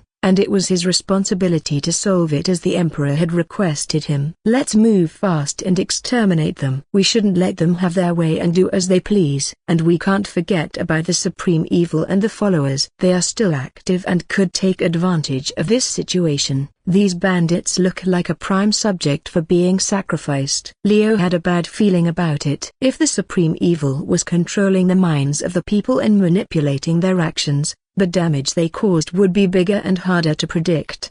Therefore, the quicker they could eradicate the bandits, the better. But there was something that was more important than eradicating the bandits. Leo looked at Astrid, who munched on a cookie, and glanced at the window. "I will have you to handle them alone." "Can you do that, huh? You want me to take care of the bandits?" Astrid seemed confused. She didn't expect to be put in charge of a task this big so suddenly. She thought she'd just tagged along like before, and her leader would do all the heavy lifting. "Yes, you had undergone the surgery, so it's the best time to learn how to move your new enhanced body and new bodysuit. Besides," Leo paused and smiled, "aren't you curious how strong you've become? I can feel that you have broken through 5 stars and awakened your element too." Indeed, she had undergone the surgery and became more powerful. Her element had also awakened, which was unusual. However, she didn't have the time to test her new power yet. Would she be able to fight the bandits at her current state? What if she met a strong enemy that she couldn't beat? These questions ran through her mind, and she couldn't help but feel worried. "Can I handle them alone?" Sensing the anxiety and unease in her tone, Leo nodded. "The bandits are composed of maybe only 2 to 3 stars martial artist. Their leader won't be stronger than a 4 stars martial artist, so you will be able to handle them. Also, with your new bodysuit and your new strength, dealing with them alone is easy. I believe in you." Astrid fell silent. She was nervous, but her heart was filled with determination. She was tired of being weak and not having a chance. This was her chance to prove herself. The nail was hammered into the coffin when Chiaki spoke. "Or did you not trust my surgery process? Want to do it once again?" "And no, I trust you." "Please don't say that." Chiaki smirked and leaned forward. "Then, please, have fun fighting the bandits and testing your new powers. Leader will be watching." She patted her head and smiled, a rare moment of Chiaki being kind to Astrid. It was a sight to behold. "Fine, I will do it." With that, Astrid stood up and left. Her expression was resolute, and she was ready to face the danger. Leo smiled. Seeing his members' growth has always been satisfying. He was indeed at the end game content, but there was still happiness in nurturing people he could discover. "Now, let's move and kill those bandits." Following Leo's lead, Chiaki and Astrid stepped forward and joined the hunt. When they walked along the capital, many martial artists looked surprised. After all, their enemies had walked in their main territory and were moving without fear. Still, they didn't even try to approach them. Why? The reason was clear. Leo was holding an insignia that had the Emperor's seal on it. Anyone who saw it knew that the group was an agent of the Emperor and couldn't act against them. "We need to report it. Quick,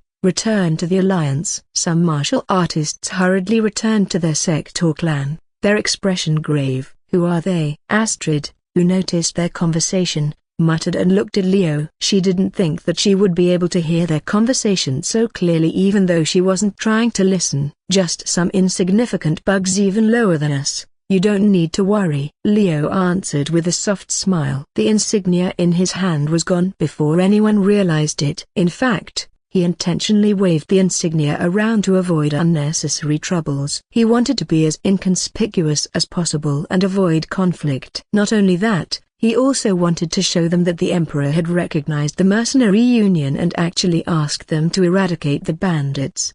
The news would spread tomorrow when they finished the task, or so was what he guessed. Emperor Sheng surely waited for the best time to announce his cooperation with the Union. This would give him a boost in popularity and recognition, not just by the nobles and the ministers, but also by the people. The people would see him as a hero and the savior of the empire as well as a force that protect the civilians from dangers, different from the news that the Murim alliance spread. It was a perfect plan. Showing the same insignia he put away at the gate, Leo was able to exit the capital and head to the destination where the bandits' lair was. According to the intel, the bandits were hiding in a village, using it as a base and storing their loot. They attacked villages and robbed the merchants, making it a daily routine. As for their purpose, Leo didn't care. He only knew that they were a problem and needed to be taken care of. "Here, leader, the map and the detailed information. Just follow the route and you will reach the bandits' lair. If we're running, it will take around 20 to 30 minutes to reach the destination." Chiaki pointed at the map and the direction they needed to go. "I see. How far is the closest village from here?" "Around 20 miles. "That's a bit far," he muttered. "Let's run as fast as possible. I don't want to waste time." "Yes, leader." With that, the three of them set off and moved. They ran at a speed faster than any normal person could, their feet light and their pace quick. Leo glanced at Astrid a few times to ensure that she was okay. "Are you sure you can keep up with this pace?" "Yes, I can." Astrid nodded, her eyes determined and her voice firm. "She's really serious, huh?" "And she's smiling." "She's excited." "That's good." Astrid's growth had impressed him. She changed from a sheltered, arrogant princess who attacked him because he took her table to a reliable and mature member of the hallowed insect. Maybe the surgery and the bodysuit were a great booster. After running for half an hour, with a slowed down pace, they finally reached the village. From afar, Leo could see the buildings were wrecked and the streets were empty. Fields were ravaged, a trace of burning could be seen in some areas, and the doors and windows were broken. They really did a number on this place. Shaking his head, Leo scanned the area. There was no sign of the villagers. Only the broken houses and the burned fields were left. Some life signs were detected inside the ruins, probably the bandits who were still alive and looting the place. Leader, there are more than 50 people in the village. I can sense their presence and their level, Astrid reported, her expression serious. They are just 2 stars martial artists as you guessed earlier. There is someone who has reached 4 stars, I think that's the leader. However, there are no other 5 stars or above. Good. Detecting the enemy from 200 meters away using smart lenses was easy. However, for a first-timer, it could be a little bit difficult. It showed that Astrid's ability was getting stronger. Kiaki, help Astrid to create a distraction so she can enter the enemy's rank. Just showing Coco should be enough, I think. These people love something unusual and exotic, and a small, cute doll is a perfect bait. Then, Astrid can ambush them and take them down. Once she reaches the leader, finish him. I will be waiting here and handling any incoming reinforcements. Yes, leader. Both Kiaki and Astrid nodded. The former whispered something to the doll on her shoulder and Mini Coco jumped to Astrid's hands. Go ahead and make me proud. With that, Astrid left, running toward the village by circling from behind and the bandits' hideout. She kept her posture low and activated the optical illusion her new bodysuit had and disappeared. A smile formed on her face as she ran faster than the wind. The exhilarating feeling of being powerful and invincible filled her heart. This was her moment. Entering the village from behind, Astrid looked around and saw no one. The bandits must be all in their hideout, celebrating their victory and robbing the village blind. Let's see how well you guys can handle this. She quietly unsheathed her sword, the one she brought from Peng Estate in her run. While it wasn't a prized sword, it was still forged by a master blacksmith, boasting great quality and sharpness. She didn't bring the ones the Union provided her as she felt a little uncomfortable with the idea of using the strange weapons. Besides, metal swords fit her element better. Therefore, she had brought her own sword and prepared herself. Astrid waited for the right moment to strike. She had seen Maine people loitering around. They were drinking and partying, unaware that a deadly hunter was lurking in the shadows. At that moment, a single metal doll walked toward the hideout. The bandits were attracted by its appearance and gathered. Look, look. It's a tiny doll. I never see anything like this. Let's capture it and make it ours. Does it move by itself? Maybe it can be sold at a high price. Greed flashed in their eyes, and they were about to jump toward the doll. But then, it jumped and climbed up the wall, escaping from their grasp. Hey, get back here. Stop right there. When the bandits were distracted and chased after Coco, Astrid made her move. Her footsteps were light and soundless. She approached the group, her chi gathering at her palm extended to her sword. Purple flame danced around her as she swung her blade. The bandits didn't realize her presence until she was right in front of them. Huh, what? One of the bandits was cut off as his head flew, his blood spraying and his body falling on the ground. The other bandits froze in shock.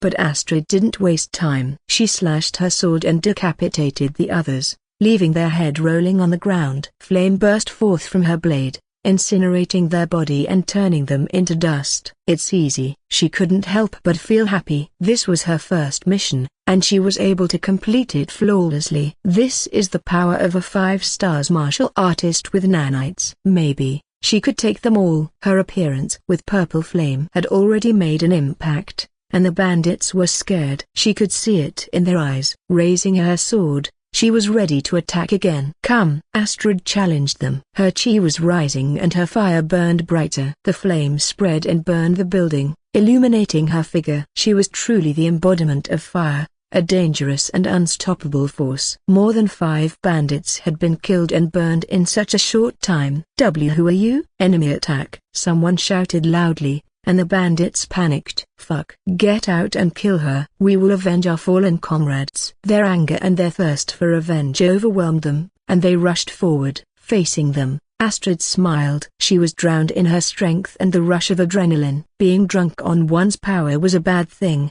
but she couldn't help it. It happened a lot in Murim, especially for martial artists who had just advanced and awakened their element. She couldn't let herself get overwhelmed. With that thought, Astrid focused and fought. She dodged the bandits' attacks and killed them without hesitation. Her flame danced, and her sword moved swiftly. Blood splattered, and her enemies fell. Die, die, you bitch. You can't stop all of us. We're too many, they shouted, their anger and frustration growing. Their bodies were stronger due to their inner chi, but they were by no means strong enough to be a match against Astrid. I am not scared of your number. I can handle you all alone. Astrid smiled and charged forward. She didn't know how much time had passed. Her sword moved like a snake, cutting the enemy's sword as well as butchering their bodies. But then, she noticed something strange. There's too much smoke. Is there a fire? No, it's not my flame. Something burned with my purple flame won't create any smoke. That means. Pulled out from her trance, Astrid looked around and realized what was happening. Wait, is the village on fire? How can it be on fire? She couldn't understand. There was no source of fire besides her, and she had controlled her flame to only burn the bandits. So, the one burning these buildings should be the other bandits. They are burning their own home? Her eyes widened as she realized what was going on. The bandits were desperate, and they couldn't let her chase after them. Therefore, they burned their own village, hoping that the fire would distract her. In fact, it worked. She didn't realize that there were fewer people in the village when she first arrived. They had escaped, leaving her to deal with the remaining. You are smart. She couldn't believe bandits could think this far. It was a smart plan, and she fell for it. Damn it. She wanted to chase after them, but the smoke was too thick and she couldn't see clearly. There were still 5 people around her, and they were trying to ambush her. Don't think that you guys can escape. Feeling anger bubbling inside her,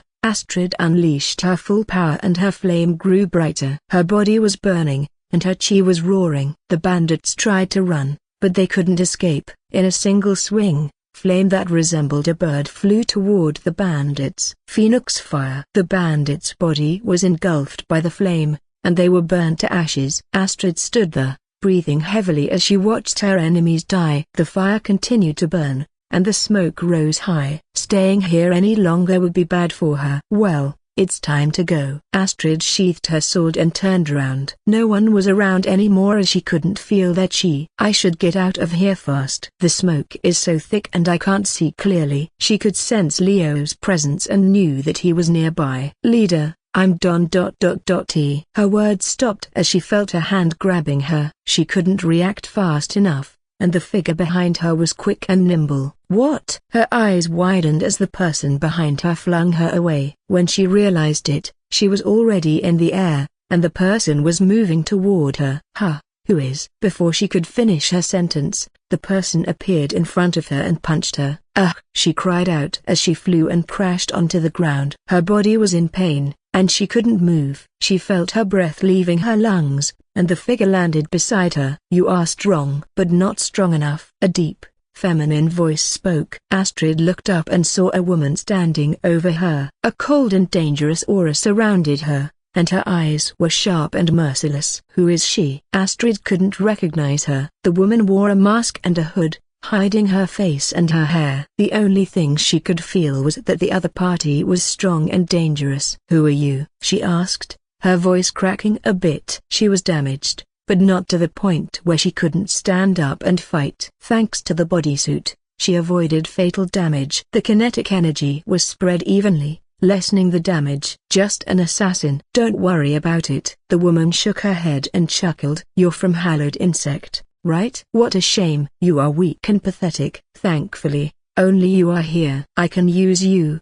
so stay still if you don't want to die. Cold chi gathered around the woman's hand as she raised her palm which held a pill with blue color. Astrid's eyes widened as she sensed danger. She couldn't let the other person finish her technique. Without thinking, she took a risk and jumped. Her chi burst forth and purple flame burst out of her hands. Flame burst. Fireball appeared in her hand and shot toward the woman. The fireball was small but powerful. It collided with the woman and exploded in purple flame. Black smoke filled the air and the ground was scorched. However, when it cleared out a second later, the woman stood there uninjured. Only her robe was burnt and turned into ash, revealing her cold and expressionless face. Her purple hair fluttered, and her eyes stared at Astrid. Interesting, so you can do this? It's not bad. However, it's not enough. The woman smirked and her hand opened, revealing the pill from earlier. Instantly, the woman's figure disappeared. Astrid couldn't follow her movement, and before she could react, she was right in front of her, holding her chin and forcing her to open her mouth. Now, be a good girl and eat this. Astrid tried to struggle, but she couldn't use her chi for some reason. Panic filled her heart as she felt her body getting weaker. No, not like this. She couldn't just let this happen. She had just gotten the power and the opportunity to stand on her own, and she couldn't let it be taken away so easily. As if her wish was heard, a large black toy appeared beside her and sent a punch. Thud. Before the woman could react, she was hit and flung backward. What? She couldn't understand what was going on. The punch came out of nowhere, and she couldn't feel any presence or chi. She flew far away, crashing into a tree and breaking it. At that moment, Astrid looked up and saw Coco, in its gigantic form, stood in front of her, shielding her from danger. Coco. She was surprised and couldn't believe what had happened. And then, a voice followed suit. Pretty good for a formerly sheltered girl, but too naive. You should use your nanites to neutralize the poison you've been injected with. Chiaki walked toward her and kneeled down. Her eyes were cold and sharp, and she didn't seem worried at all. She observed Astrid, opening her eyes and mouth before nodding in understanding. Follow my lead. Give commands to nanites using your thoughts. They will do the rest. You can't even do such basic stuff after I taught you before? She didn't ask any more questions or say anything. Instead, she nodded weakly.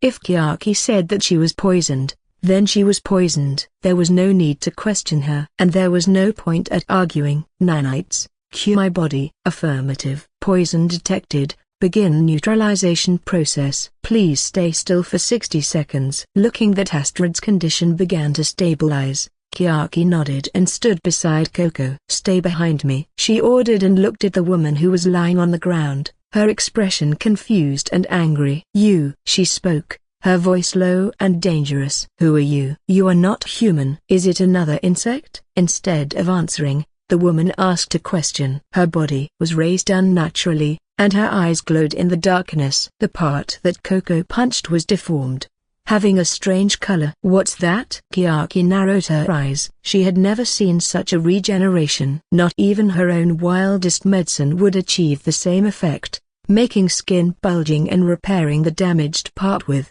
maggots. You're right, I'm not human. I am something more than a human, a perfect being whose intelligence far surpasses yours. The woman smirked. You insects have touched and entered a cave that you shouldn't enter. This will be the end of you all. My lord will destroy everything and create a new world. Her words were full of conviction and determination. So, it's the supreme evil. Chiaki didn't need to hear her confession. It was clear what she was. I never expected to encounter the supreme evil's followers this early. So, which one are you? Head or eyes? The woman's expression changed, her smirk vanished and her face became blank. She didn't speak. That means, you're a head. Chiaki muttered and smirked. Eyes are the informant and move behind the scene, having a lower combat power than the others. I've heard that head is stronger because not only she had control over Ai's corruption power, but also had the power of regeneration and martial arts.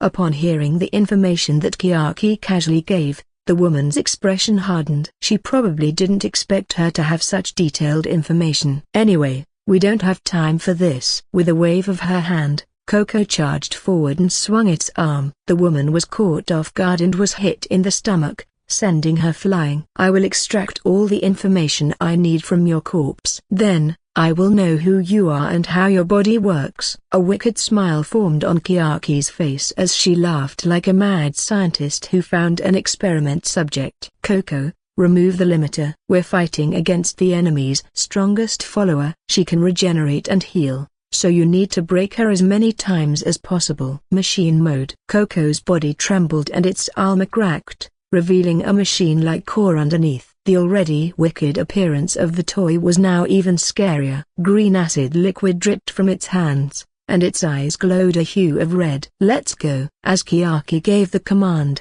Coco sprinted forward and attacked the woman again. Its punch was faster and more destructive than before, but the woman was ready this time. She popped a pill inside her mouth and her hand swelled, transforming into a gigantic claw that could match Coco's strength. The two figures clashed, their power causing shockwaves and dust to fly. Coco's acid was spilled on the head's hands, causing it to melt and deform, but the head didn't stop. She used her other hand to punch, and their exchange of punches and kicks continued. Meanwhile, Chiaki was still standing there. Her eyes glowed in different colors as she used her smart lenses to monitor the situation and give orders to Coco. Not only that, she also analyzed the pill taken by Head. The one she was about to feed Astrid earlier was Blue Pill Spider, the same one that used on Tang Soso and made her lose her rational thought, becoming a slave to her desire and lust. And this one, DNA manipulation. The cells are multiplying,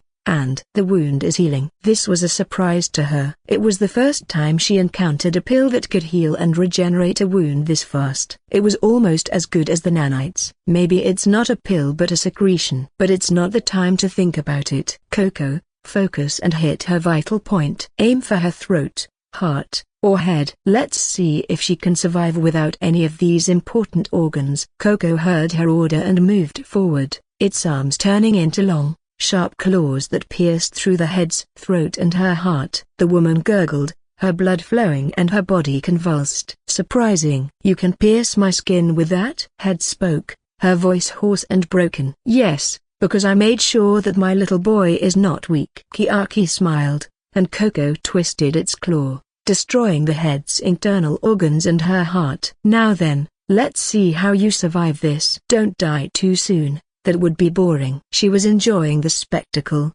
and her eyes were bright and wide. She was excited. The head's body was destroyed, her flesh melted and her bones turned into dust. Only her strange purple brain was left in her destroyed skull. But then, a liquid was spread out from her, and her wounds started to close. From afar, it looked like she was mutating. Chiaki ordered Coco to return to her side and observed. What's going on? A foolish move, but something understanding for a researcher like her. She wanted to know what secret the head was hiding. The flesh created a grotesque image, and the head was restored. She was smiling, and her eyes were filled with malice. Following that, she stood up and glared at the Chiaki and Coco. How interesting. The way your body reacts is fascinating. What's the secret? Your brain?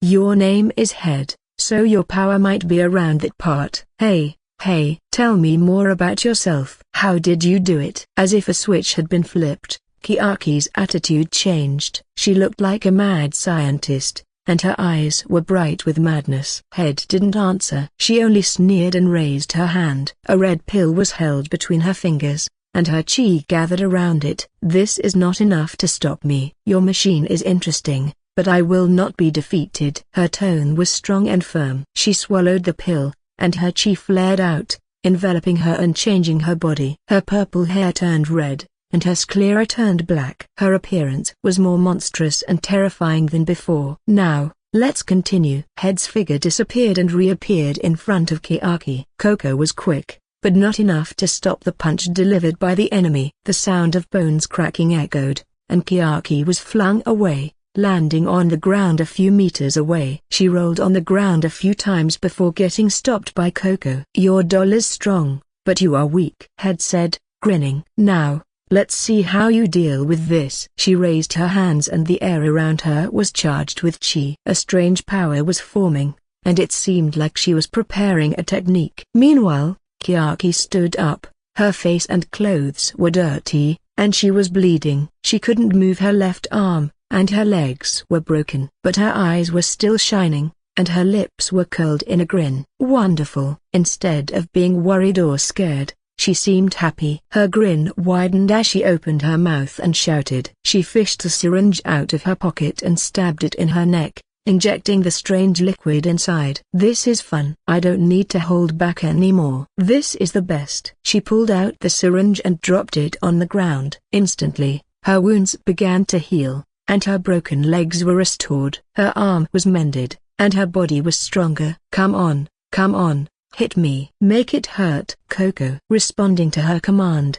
Coco jumped forward and attacked Head. Its claws were sharper and its speed faster. The woman was caught off guard and was pushed back. "What is this?" "You're not human either," Head said, surprised. "Interesting. Maybe I will capture you and do some experiments on your body. But first, I need to finish you two off." "My lord will be pleased." "Excuse me? How rude of you. I am 100% human, and this is science, not some black magic stuff like yours." "No, you won't have the chance." "Coco, attack her. Show her what you can do." As Kiaki shouted, Coco moved even faster. It swung its arms and kicked with its feet, unleashing a flurry of attacks that the woman couldn't defend. Fire seeped out from its mouth, and when it opened wide, a huge ball of fire was launched. The blast of flame engulfed the woman, burning her skin and melting her flesh. She cried out in pain. "Ha ha ha, how about fire if acid doesn't work?" "A normal brain would melt and die in a second." "Show me what your strange regeneration is capable of." "Oh, look. She's regenerating again." "This is amazing." Coco hit her head. "Maybe we can find out how she's able to heal so fast." As if listening to her order, Coco grabbed Head's neck and lifted her up. It separated the woman's head from her body, and the body fell on the ground. Kiaki walked toward the head and kneeled down, inspecting it closely. She didn't seem disgusted or shocked, only curious. A pair of eyes glared at her, but she was unaffected. "Fascinating. The cells are rapidly multiplying, and the brain is not completely dead yet." "Is this her real ability?" "The regeneration and healing power that's stronger than even nanites." The pill from earlier also helped, it seems. "There is a small composite material that looks like a brain in her body, maybe her real brain." "Coco, destroy it." The doll listened and crushed the woman's brain. It kept pouring acid and spewing flame to make sure it was completely destroyed. Good. You're such a good boy." "I wonder if there's anything else in her body." Kiaki's eyes were shining, and her smile was wide. "For now, collect them all. Let's put them in a compressed capsule with liquid nitrogen to ensure they are fresh and alive." "Foo. I will find out her secret and create a perfect weapon that will defeat any opponent." Tang Soso will also recover soon. "I will test my antidote on her. Maybe." "She's a good test subject." Her mutterings were strange and terrifying. But Astrid couldn't care less. All she cared about was that she got a new experiment subject, one that was alive and not a dead rat. The one who kept bothering her leader, making him stay at base less and less. Her only love. Standing a bit away from bloodstained Kiaki and Coco, Astrid wore a wry smile. She couldn't help but feel jealous and bitter, and reality seeped in, making her realize how lucky she was. "I am still weak." Although she had the same nanites everyone else had, and being a 5-stars martial artist with the unique purple flame element, she was not strong enough. She had just gotten a power, but she couldn't control it fully yet. She was naive and arrogant, and she was caught off guard, allowing the enemy to take her down easily. Unlike Leo, who was calm and collected and had experience in fighting, or Kiaki, who was a genius and always ready with a solution, she was still a beginner. "I can't rely on them forever." She clenched her fist and took a deep breath. She needed to be stronger, smarter, and wiser. Her time had just started, and she couldn't let anyone or anything stand in her way, not even the supreme evil. But for now, she wanted to look away from reality. The sight of her comrade and mentor collecting her enemy's body parts was a bit too much. And then, a voice called out, "I am glad everything is settled here." Turning around, Astrid saw Leo walking toward her. He looked unharmed and calm, not bothered by the sight or the smell of blood and burnt flesh. "Oh, leader, you're here." "You did a great job, but not enough. I will have you train with Shui and Jack when we return to Chengdu." "Ugh, please not." "Do you prefer Kiaki and Jessica?" "I can arrange it if you." "Shui and Jack are okay." "They are great. I can learn a lot from them." "Oh, or maybe Anya?" "I can train with her too." Astrid immediately cut him off and shook her head. She didn't want to imagine anything related to Kiaki or Jessica. She had been trained by the latter and just watched the former's crazy experiments. "I will be dead if I train with them." Not even she could imagine how the training would go. "Ah, is that so? Well, I will tell them that you're willing to train. It's a good opportunity to get stronger and learn how to handle dangerous enemies. As much as I want to teach you myself, I am quite busy lately. So, you need to learn as fast as possible. Why yes, leader. After bowing and saying her farewell, Astrid left following Chiaki. Once again, he was left alone in the capital, with only Jessica by his side. And now, she was still taking care of another preparation in the royal estate, acting as his representative to teach the officials about the new tax system which was approved by the emperor. I am so busy. Scratching the back of his head, Leo entered the capital without any disguise. He expected the Murim alliance to make contact with him soon, and he needed to visit their headquarters once more. So, he deliberately showed his presence. However, he was surprised that no one approached him. Not even the guards or the martial artists. It seemed like everyone tried to avoid him. Strange, is there something wrong? Leo didn't know what had happened. Usually, he would feel gazes and whispers around him, but this time there was nothing. For some reason, the silence was unsettling. He decided to move fast, entering the alleyway, and used an optical illusion to disappear after he ensured no eyes were watching him. Then, he joined the crowd once again in his disguise as Yangji to collect more information. The people were whispering and murmuring among themselves. Did you hear the news? Thunder God from the Mercenary Union has become the Emperor's right-hand man. Some people had seen him holding the Emperor's insignia. Not only that, he also reached 9 stars, a terrifying power. Yes, the chi we felt last time belonged to him. Bloody guards have talked about him. They said he's strong but kind. The rumors surrounding him are something that the Murim Alliance spread to scare us, I think. Well, I have never heard the Mercenary Union doing something awful before. Rather, they took requests from citizens and helped them. Of course, they were getting paid, but isn't that normal? We also pay someone to build our house. You're right. New rumors and whispers spread through the capital, and the people talked about him in a new light. His reputation seemed to have changed. Interesting. This is a surprise. I have never expected them to change their attitude this fast. He had underestimated the influence he and the Emperor had. It was good news, and he didn't have to hide anymore. However, as he was about to leave, he saw a figure approaching him. Finally, I found you. The voice was low and deep, and Leo couldn't recognize who it was. But as the person walked toward him, he could make out his appearance. The man was tall and muscular, wearing a long, black coat that covered his whole body. His face, half hidden by his hat and his beard, was expressionless, and his eyes were cold. Even if you try to disguise yourself, you won't be able to hide the scent of blood and death. The man grabbed Leo's collar and lifted him up. So, you're the Thunder God, huh? I have been looking for you for a long time, and finally, I have found you. How about coming with me and answering some questions? A smirk formed on his lips, and his eyes glowed in malice. Leo frowned and sighed. Talk about bad luck. After hearing how the man talked, he could tell who he was. I think we can talk. Just not here. Let's find a more secluded place. Saying that, Leo undid his disguise and grabbed the man's hand, forcing him to let go of his collar. He couldn't fight here as there were too many civilians, and he didn't want to cause a scene. Fine. The man snorted and walked forward. Follow me. And don't try to escape. I will catch you if you do. No, number. Don't worry. I want to talk with you too. Smiling, Leo followed him, trying to ignore the stares and whispers around him. Many people had seen him and the man talking. Thankfully, he was grabbed in the middle of the crowd earlier and managed to use optical illusion to hide that he was Yangji. All the onlookers could see was a blurry face before it changed into Leo, the hallowed insect leader. He sighed in relief and followed the man. As he expected, the man took him to a deserted alleyway, far from the crowded streets and the noisy voices.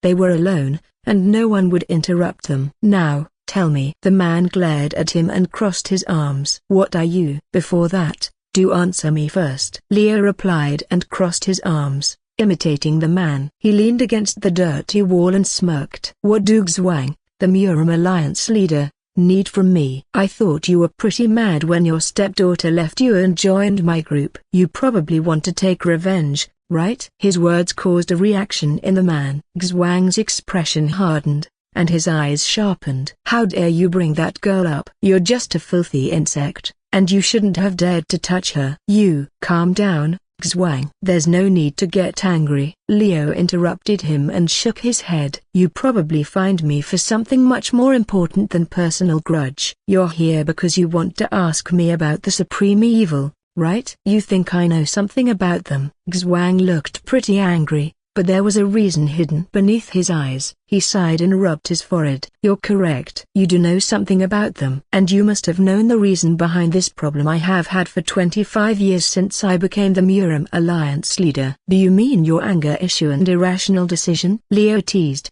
grinning. "Yes, I heard about it. Your anger was the reason for many wars and deaths, including the one between your former allies, the Black Dragon clan. Well, that's all in the past. But your anger did cause another war, killing thousands of innocent people. You were the one who—" "I did." "But whose fault was it?" Leo interrupted him with a cold tone. "You were the one who declared war on us." "I was just defending myself and my group." "Anyway, what do you want from me?" "I don't have much time to spare. I need to meet my client after this." Xuang looked annoyed and didn't say anything. However, he didn't show any intention of attacking Leo. "Well, I need information." He eventually spoke and crossed his arms. "There's someone controlling me. I can feel it every now and then since I advanced to 8 stars. Somebody's watching me and trying to control my anger. And this has been going on for a long time." Leo nodded. He understood the situation very well. In fact, he did everything even though he knew Xuang wasn't in the right state of mind.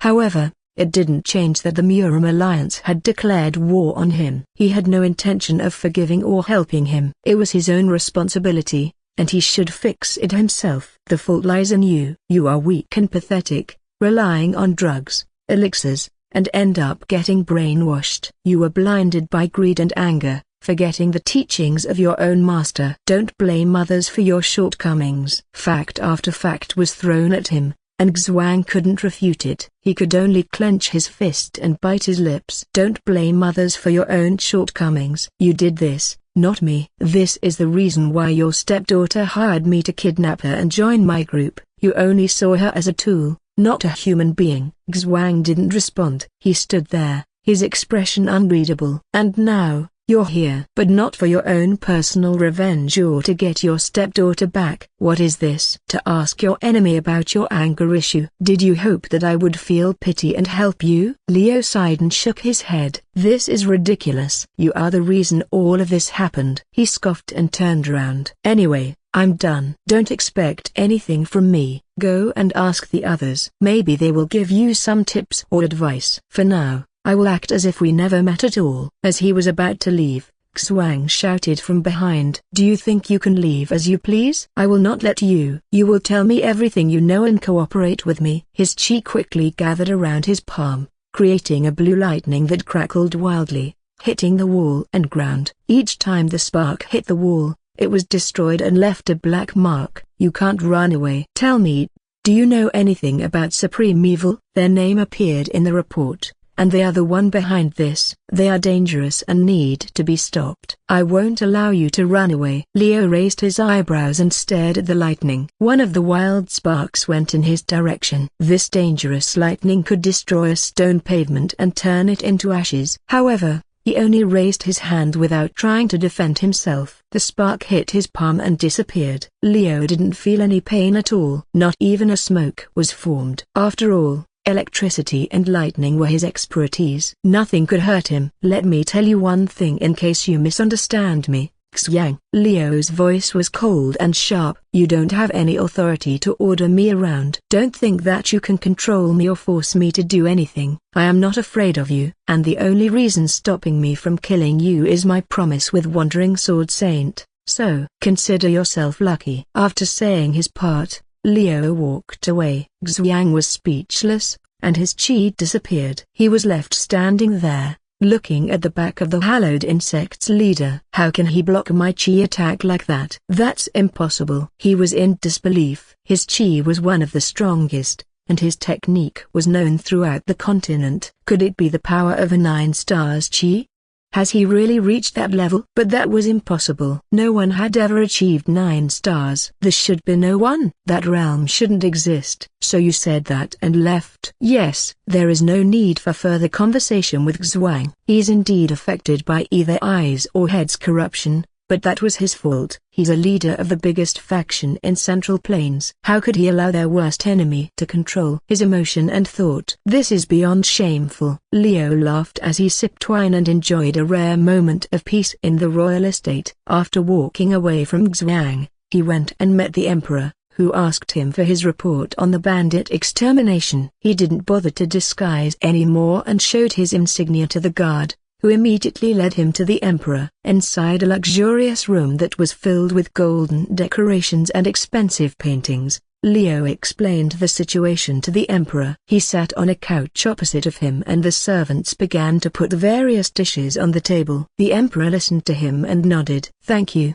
Leo. This is a great help." He smiled and raised his glass. "Here's a toast for your achievement. I will spread this information to get edges on the Murim alliance, and the fact you managed to cripple the hidden shadow will be useful for me. I can order Muds to move now. I just finished my job. Don't forget to give us a bonus if you're really thankful." "We will." "How about some lands in Kin City or capital? You will need it to build the Mercenary Union's branch, right?" Upon hearing his offer, Leo was shocked. Land in the Shanxi region or capital would be a great addition to his group. It would save him a lot of money and time. "You're not joking, are you?" "Not at all. I'm serious. And as the emperor, I can make it official. I will recognize the Mercenary Union as an approved organization and give you rights to build your branch here. This will bring a lot of benefits to both of us. We will be able to hire your mercenaries and get the best services. Just say that you want the citizens to use our service. And us being here will further decrease the Murim Alliance's influence." Leo smirked and drank his wine. "So, yes, this will be a great win for us, making us taking them down easier. Not to mention, with our increased reputation lately, we will be able to hire more mercenaries and have the ability to expand to other regions." Ha ha ha, indeed. Both of them talked about the plans to build the Mercenary Union's branch in capital. No matter how ideal Kin City is a place, as it was a commercial center in Central Plains, creating a branch in the capital would prove to be more beneficial. They were also planning to build a secret base or underground headquarters as their real headquarters. "By the way, aren't you rushing things a little bit too fast? Shouldn't you focus on your main business first?" the emperor suddenly asked, and Leo paused. "What do you mean, Your Majesty?" "Well, I was talking about your last few feats. They were truly extraordinary. No person can achieve such feats in just a few weeks, or less than a month. Aren't you pushing yourself a little bit too much? Even the greatest warrior of Murim should not be able to do it." The emperor's words were true. Leo had pushed himself too much. For him, not resting for a year or two was normal. In his past world, his company wouldn't allow him to rest even when he had a 39-degree fever. They would only allow him to take a leave if he couldn't move or contracted a serious disease that could spread to others. However, here, he had no such limit. The nanites inside him had boosted his strength and stamina. Even with the small amount of energy, he had achieved what a normal martial artist couldn't. With just a night rest, he was able to move as if he hadn't just fought against an entire village full of bandits. But he got Sheng's point right now. "Do you have a suggestion, Your Majesty?" From the way he spoke, Sheng surely wanted to invite him to some places where he could rest. This was a way of showing his gratitude. "Yes, I do." The emperor smiled, "But before that, I want to make sure of something. You know, this is a matter of security. I trust you, Leo, and I hope that you can also trust me. So, if you want me to trust you, then I want you to answer one question honestly." A serious look appeared on his face, and his eyes were sharp. "Do you like women?" An unexpected question came out from Emperor Sheng's mouth. Leo froze and blinked a few times. "What?" "I know that you're a very private person and not willing to tell me about your past, but I want to know your preference first. I heard that you have a good relationship with the women in Mercenary Union. So, do you like them?" It seemed like Emperor Sheng was serious. Despite his cold and calculative look, the emperor was still a man. From the look of it, they were also the same age, being in their middle of 20s. At this age, it was natural for him to have a romantic or sexual interest. On the other hand, Leo matured too fast for someone his age. His world wasn't kind to him, and his experience had taught him that relationships were meaningless. But he was still a human, and his body was a living, breathing machine. He also had an interest in normal things. In fact, if he wasn't interested in such things, he would refuse Jessica and Kiaki's advances. He also found that he had a rather unique taste in sexual relationships when Anya showed her masochistic side. To answer your question, I do love women, he finally answered and shrugged. But I am not crazy about sexual relationships. I can hold myself back and not have sex with just anyone. Good. Sheng's face brightened, and his eyes were filled with a mischievous glint. You see, I consider you as a friend. You aren't talking stiffly to me, and we're quite close. And I have a problem that I can't fix. I have no experience of being mischievous with a friend. So, want to hit the brothel together? Visit a brothel together? Leo smiled dryly at the invitation. Not being able to experience a mischievous young adult's life was probably due to his strict upbringing and education. But he had no idea that Emperor Sheng would go this far. And Leo was actually a bit interested in this thing too. When he was young, he focused on his study and work, not having any chance to have fun and screw around. Now that the situation had calmed down a little, wouldn't it be fine to have some fun? Jessica is also busy with the taxation, so it's okay. She won't find out. He nodded and finished his glass of wine. Well, since you insist, I will accept the invitation. Good. Let's have some fun, shall we? Let me change my clothes. You too. The courtesans will get scared if you wear strange clothes like that. We need to blend in, and no weapons, okay? Emperor Sheng waved his hand and dismissed the servants, including the ones that were guarding him. Leo chuckled and looked down at his own clothes. I guess I will blend in without putting on a disguise this time. Capital's red light district was always crowded. There were prostitutes and courtesans everywhere, showing their seductive appearance to the customers. Some were sitting inside their windows or balconies, waiting for their next target while pulling their clothes down, revealing their shoulders and a bit of their chests. Some were standing outside, their breasts and buttocks shaking as they tried to catch the customers' eyes. They would smile and giggle, fluttering their fans and their eyelashes, making themselves as sexy and attractive as possible. Leo wore a simple robe, covering his upper body completely, and had his hair tied into a bun like the other civilians. He looked perfectly normal, and no one would expect him to be the thunder god. Not only him, but Emperor Sheng also dressed pretty simple, with only a black robe and his hair tied into a bun, hiding his golden hair color. As they walked down the street, many eyes were on them. They had a strange aura, not like normal customers or even higher-rank officials. Many courtesans and prostitutes approached them, trying to entice them. Sir, are you looking for a good time? We have the best courtesan in town. Please don't, my dear customer. She will hurt you with her sharp teeth. Hey, no fighting.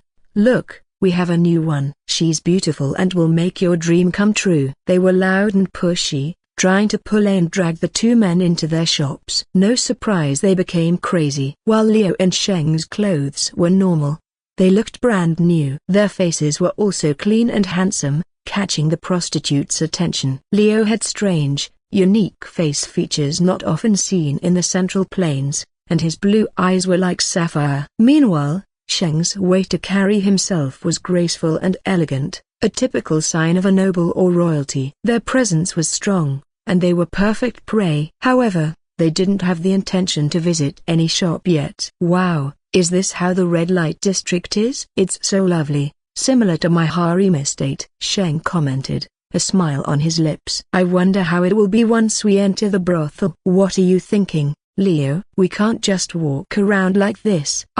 Well, you're right. How about you find some places, Sheng? I'll follow you. Let's visit each shop and choose the best one. That's a good idea. Let's do it. With their plan set, they visited every shop on the street. Leo only tagged along because he was invited, and he couldn't refuse a friend's request. He wasn't interested in a woman's body, not strangers. They haven't gone to the brothel yet. Instead, they chose a tea house, where the prostitutes served tea and entertained the guests with their skills. It was a way to test the water before choosing the final place. The music here is good. There are lots of talented people out here. I agree. Leo nodded and took a sip of his tea. When in Rome, do as the Romans do. This is not bad. At least, I don't have to worry about anyone recognizing me. Even if they did recognize him, he could throw the attention by sacrificing Emperor Sheng. He was confident people would be more interested in their mysterious ruler, whose identity was shrouded in mystery instead of a mere mercenary leader. Maybe I can have fun here. He was feeling a bit tired from his non-stop working, and a little fun would be good for him. So, he continued to sit there and enjoyed the performance. A woman was playing zither and singing, and another woman was dancing, swaying her hips and touching her skin. She was wearing a red dress, and her breasts were almost popping out. Her eyes were bright, and her smile behind the veil was charming. The emperor was attracted to her, and he waved his hand, calling her over. She bowed and approached him, leaning forward to give him a view of her cleavage. "Guest, do you want to continue in a private room? My master will let us have a discount if you're interested." Her voice was low and seductive, and Sheng was obviously attracted. "Let's go, then." He stood up and looked at Leo. "Well, enjoy yourself. If you fancy any girl and want to have fun, let them know. I will pay for your part too." "No need to hold back." Leo blinked in surprise, not expecting such an offer. "I'll keep it in mind." With a smile, he watched Sheng and the courtesan leave to the second floor, where the rooms were. Leo couldn't help but shake his head and sighed. To be honest, his interest to experience youth died down after he entered the red light district. He just wasn't interested in any of these women, not even the beautiful ones. Maybe because he was used to Jessica and Anya's bodies, or he just didn't like the smell of smoke and alcohol. But overall, it was a waste of time. I should have just returned to Chengdu after returning. But well, making my client happy is also one of my duties. So, let's try to enjoy myself. Leo took a deep breath and looked around. No matter how he thought, he had never been to a brothel before, and this was a great opportunity. However, the courtesan and prostitute's attitude was putting him off. He wasn't sure if it was the environment or the lack of trust between them and the customers. But, he wasn't that interested until he found something. A girl, smaller than the others, timidly stood there, not moving and not attracting any customer. She looked out of place, with her dark green robe and her messy gray hair hiding her face. She was like a shadow, blending in the crowd. Leo didn't know why, but he found her interesting. She seemed different from the other women, and his eyes were drawn to her. And then, he remembered something. Gray hair and small stature not even reaching my chest. Her eyes are covered, and she looks fragile, with a petite body that was hidden by the robe, her pale skin and gray hair. Leo could imagine who she was. Is she? It was a character from the original novel, an important one that was enough to make a big impact on the plot. She appeared once to help Kim Minitsugu when he was on the run, hiding him from the Supreme Evil's follower as well as the Murim Alliance and other factions trying to kill him. Their detection ability was among the best, and Kim Minitsugu's blatant and unique chi was easy to detect. However, this girl had managed the impossible. She masked Kim Minitsugu's chi and made it seem like he wasn't even there, which allowed him to escape safely. How interesting. Is it really her? He didn't know if she was the real one. She whom the readers called as Hidden Lily, the shadow that was able to hide the protagonist and even the Supreme Evil's existence from everyone's sight. But, maybe it was a coincidence. There was a possibility that this was just a random prostitute, and Leo had gotten the wrong idea. Let's ask her name. Just as he was thinking about that, a drunk man suddenly appeared and grabbed her wrist. "Come, lil lady. You're cute, and I can treat you well. Let's have some fun together. I won't hurt ya." "No, please release me." "Come on, I will pay for your service." He. "Let's go to the second floor." "Hey, bring me alcohol too. I am tired of drinking tea." He was loud and smelled of alcohol. The girl froze, and she shook her head, trying to break free. Her face became pale at the sudden force, and her eyes were filled with fear. What is this? Leo didn't like what he saw. He didn't have a problem with the prostitutes selling their bodies. That was their job. However, when someone was forcing themselves on them when they refused, it was another story. "Excuse me, mister." He approached the man and smiled. "Can you release the girl? She's not interested. And I have eyes on her first before you, so can you please let me have her?" His words were polite, but his tone was cold. The drunk man glared at him and sneered. "Huh? Who do you think you are? You're just a poor, dirty peasant. Don't pretend to be a hero. Just get lost, and leave us alone." His words were arrogant, and he didn't listen to Leo's explanation. The girl looked up, her eyes still hidden by her messy bangs, but her expression was clear. Noticing that Leo tried to protect her, she scooted over and hid behind him, holding his sleeve. He could feel her trembling in fear. "I'm not trying to be a hero, but I do want to have this girl. If you can't understand, then you can just leave. It's not like you're the only one who can have her, and the other girls here will not accept a drunkard, as this is the tea house. Did you not read the rules on the entrance?" Leo was calm and didn't raise his voice. His tone was cold and polite, but the drunk man's face turned red in anger. "Are you mocking me? Do you want to die? I am not someone you can mess with." "Oh? Who are you? A powerful official?" "I am the leader of the Flying Dragon Gang. You should be honored to meet me. I can crush you in a single blow. So, get lost. Don't try to fight me." "Wow, I am scared." Of course, Leo didn't know what this Flying Dragon Gang was. It also didn't appear in the novel. "Which means he's just a small fry." The other guests laughed at the blatant sarcasm and booed at the drunk man, who was now embarrassed and angry. He clenched his fists and glared at Leo. Then, unable to hold his anger, he threw a punch, one that belonged to a one-star martial artist. It was weak and slow, and Leo could easily dodge it. However, he didn't move. He stood there, not dodging and choosing to block with his hand. Pack. His palm stopped the punch, and the drunk man was stunned. He didn't expect his attack to be blocked, not by a civilian. "How?" Before he could say anything, Leo raised his knee and slammed it into his stomach. "Gah!" The drunk man coughed, and his face turned pale. He had lost all his strength and couldn't move. Leo didn't use his chi or any special technique. It was just a simple blow. However, this was enough to show everyone who was the boss. "Where is the troublemaker?" Two people dressed in dark blue clothes entered the establishment and approached the drunk man. They had the look of an experienced fighter and held their weapons tightly. Finally, the security arrived. That guy on the floor tried to force the girl to go with him, ignoring the rules. "Drag him away. We're courtesans, not just some simple prostitutes." How could he force our youngest to go with him unwillingly? "I hope I don't see his face anymore." Hearing the courtesan's complaint, the security guards dragged the drunk man away. Leo didn't bother to ask what would happen to him. He was already beaten up, and the guards didn't seem to be a patient person. They probably would beat him up some more before throwing him in one of the alleyways. "That was close," Leo said and turned to the girl, smiling softly. "You're safe now. That guy won't bother you anymore." "Thank you, mister." She bowed her head and her voice was low and timid. Her robe was torn a bit from the drunk man's grab, but she seemed unharmed. "Ah, I should introduce myself. My name is Leo." "What's yours?"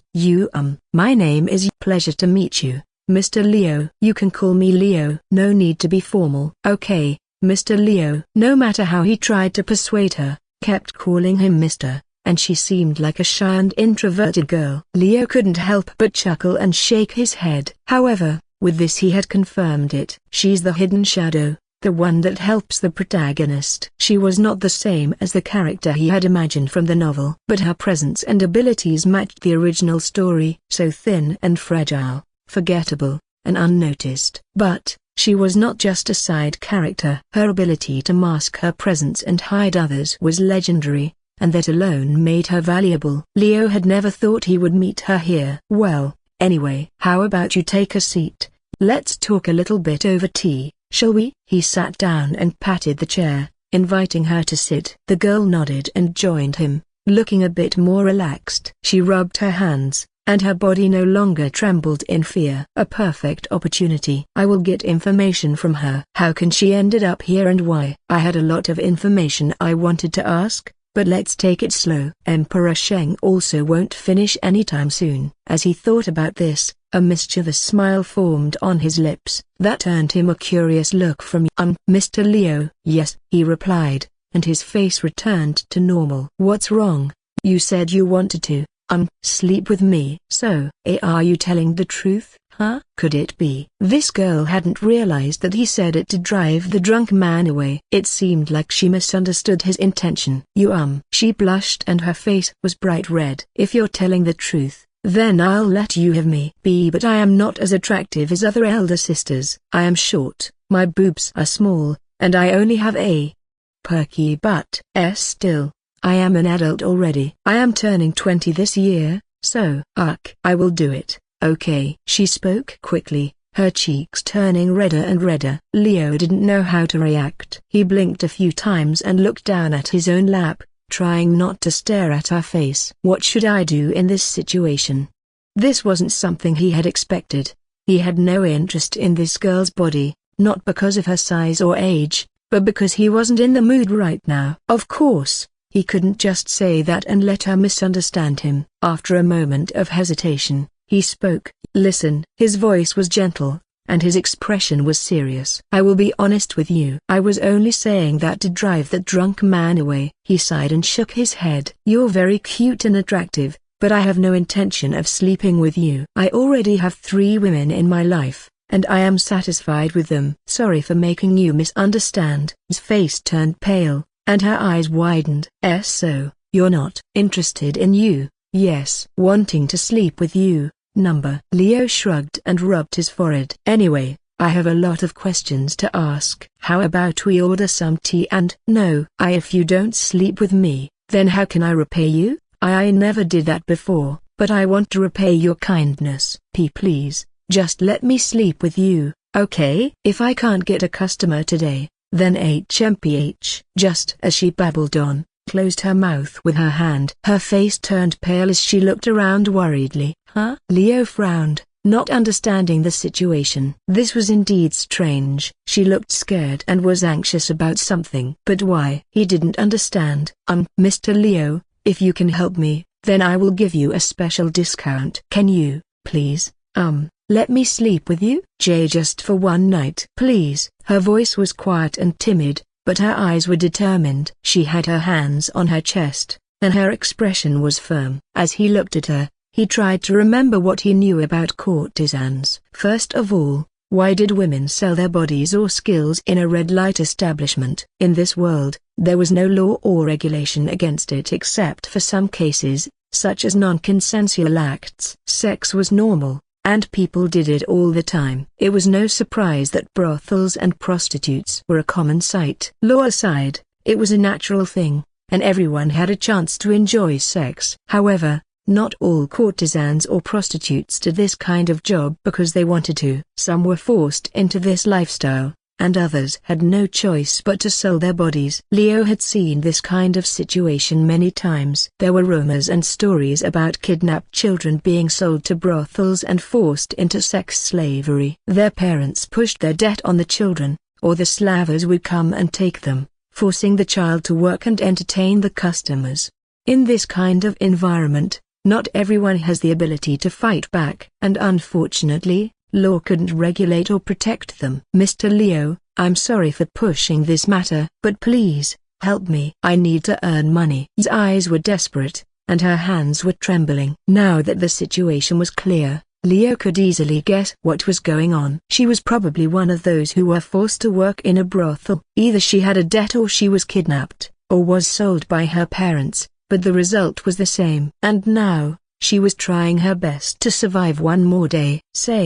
Leo leaned forward and smiled. "You're a strong woman, and I can see that. And you have a good reason for being here. So, why don't you tell me the truth? What happened? What makes you so scared?" "I can't," she whispered, her eyes filled with fear. I can't talk about it. If someone finds out, then..." "Then what?" "You will be punished." "Don't worry, I will pay to hear your story in this place." "Here, 1 gold. Leo didn't have a problem with spending some gold to buy information or help. If she saw him as a good person and benefactor, he would be able to ask for her help. Even better if she became dependent on him. Seeing the gold coin he put on the table, rose and stared at it. Her eyes were wide, and her lips were slightly parted. "What do you mean? Is this for real?" "Yes, It is. Leo chuckled and put the coin in her hand. So, tell me why you're so scared and why I should sleep with you. Just be honest and don't leave anything out. After hesitating for a while,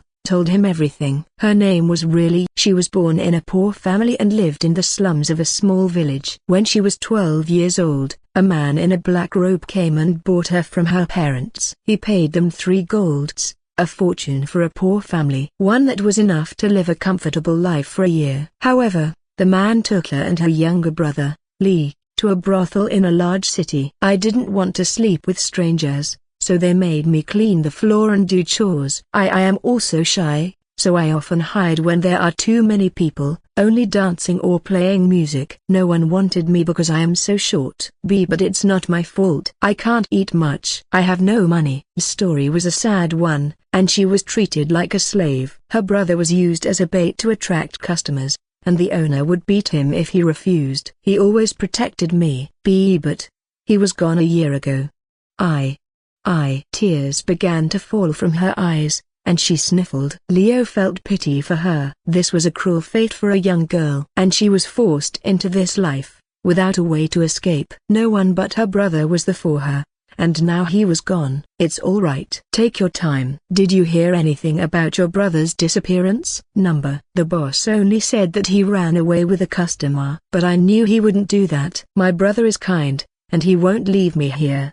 He was taken, I know it, and the boss wouldn't let me go to find him. So, they sold him somewhere. But, where? Could it be to a noble or a powerful gang? Even worse, to a dark side of Murim where evil martial artists or the worst scum lived. And I need to pay debt this year. If I can't pay, then the boss will. Sobbing, couldn't continue her words. She covered her face and cried silently, her body shaking. You're a strong woman. Leo sighed and shook his head. Why did the girls he find or close to him always had a tragic backstory? While he did make the backstory for Jessica, Kiyaki, and Anya, he also met with Peng Li, whose dad essentially sold her to Tank Lan's scum son, though she eventually escaped after hiring them and joined the hallowed insect. From what he knew, Nabi, the leader of House Sect, also had a sad backstory. He hadn't heard it directly from her, but her story was pretty well known in the novel, becoming one of the best female characters. And now, his fate. It was cruel and pitiful. Listen, Leo spoke softly, his tone filled with compassion. I know my words alone won't solve your problem. But, if you can cooperate with me, I promise I will get you out of here. However, I will need your help too. Can you promise me that you will not run away or betray me? Will you become my loyal helper? What do you mean? Mr. Leo, wiping her tears, stared at him, her eyes still wet and red. She was confused, but there was a bit of hope in her heart. I mean, I will help you get out of this place and find your brother. The latter, I can't promise. But the former, I will do my best. He sipped the tea he ordered earlier. It was already cold, but he didn't care. Rather, he took out ice from his storage ring and made it into an iced tea, ignoring the gaze from surrounding. But, you have to do what I ask, and no more hiding anything. Just be honest with me, and I will take care of the rest. And in return, I will pay you well. Yes, I will have you work under me as an apprenticeship. How's that sound? Looked stunned, unable to believe what she was hearing. What did she do to deserve this kindness? Leo had saved her from a dangerous situation, and he was willing to help her get out of this place, even offering a job on top of that. Was this real? Are you sure, Mr. Leo? Her voice was quiet and full of disbelief. My debt is high, and I don't have enough money. I can't pay it all. After a few years, it doubled and doubled. Even this gold coin you give me is. I am sorry. Noticing her rudeness, she apologized, not wanting him to think that she was being rude or ungrateful. How could she sound so ungrateful? Stupid. She berated herself for being too stupid. It's okay, I have a friend who can pay any amount of debt. Leo smiled meaningfully. He wasn't lying. Emperor Sheng's wealth and power would be able to solve any financial issue. Anyway, we can talk about the details later. Let's just focus on getting you out of this place first. Where is the boss? Hesitated, not knowing what to say. She was still scared, not trusting Leo fully yet. But,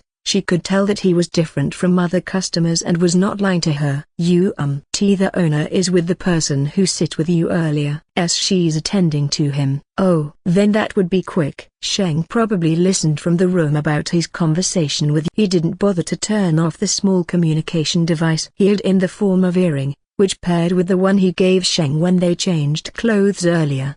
Then we just need to enjoy tea while waiting. Can you tell me some stories? Your way of telling a story is interesting, and I like listening to it. Why yes, Mr. Leo. Smiling, Leo leaned back and relaxed. He was enjoying the moment and letting himself breathe a little. As time passed, also appeared to be calm. She was still a bit worried, but her heart was at ease. This stranger called Leo had promised to save her and offered her a new job. It was a miracle, and she didn't dare to doubt his word. She was the happiest she had been in years, and her face was bright with a smile. However, this would change in a second. Crash! The entrance was blown away, and footsteps followed suit. That's the guy, brother. I want that girl over there. Get him! A loud voice echoed through the tea house, and Leo frowned. He was still sitting with you, and they had finished their tea. But, as he turned around, he found the man earlier along with some rowdy men standing near the broken entrance.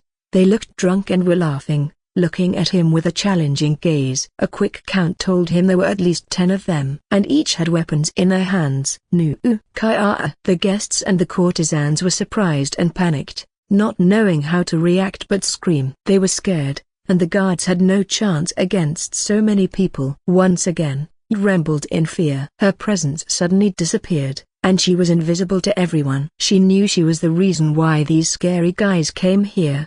Help! A weak voice escaped her lips. Then, she felt a strange warmth on her head. Leo raised his hand and patted her, ruffling her unkempt gray hair. Don't be afraid. They won't hurt you, he said softly, not caring about the scene behind him. The men approached menacingly, standing behind him. Calmly, Leo turned around and faced them, wearing the kind of smile that could make anyone shiver. Good evening, gentlemen. The leader blinked, not understanding what Leo was doing. Why did he greet him politely? But they understood why the next moment. What a beautiful day. I heard today's weather will be full of lightning that strike without any warning.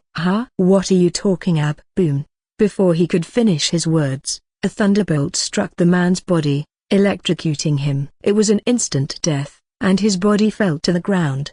The men behind him froze in shock. Oh, look at this. A lightning struck him suddenly. What an unlucky fellow. Leo shrugged, acting as if he didn't just kill someone. Meanwhile, the others were terrified. How could he use chi so casually? You killed my brother. Die! Another man yelled and charged at him. Leo raised his hand and stopped the sword with his bare hand. The man trembled and tried to pull it back, but Leo wouldn't let him. What's wrong? Can't move your dull blade anymore? Arg! With a wave of his hand, the sword shattered, and the man fell to the ground, holding his injured hand. Blood seeped through his fingers, and his face was pale. See? It's so dull and brittle that it got destroyed just like that.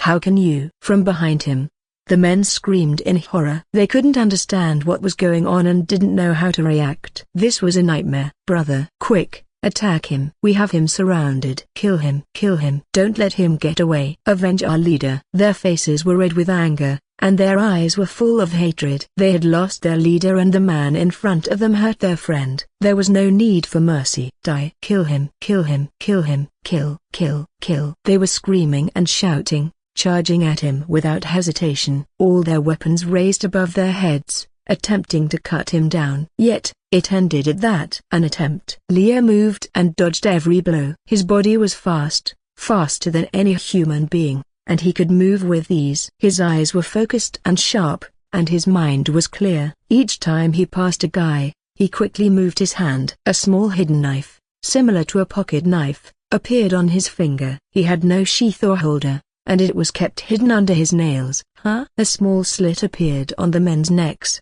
and their blood sprayed out. The knife cut through their flesh, and it was so sharp that they couldn't even feel the pain. Their artery was cut, and they bled to death, falling to the ground one by one. What the hell? The last man was left standing, his face white with terror. He was the one that Leo had talked to before. The one who bothered. His expression was full of fear and regret, and his whole body was shaking. "So, what's your group name again?" "Ah, Flying Dragon Gang, right?" Leo chuckled and stepped closer, his face smiling like an angel, a death angel that would bring his judgment upon anyone. "Then let me introduce my group. It's called the Hallowed Insect. Do you know it?"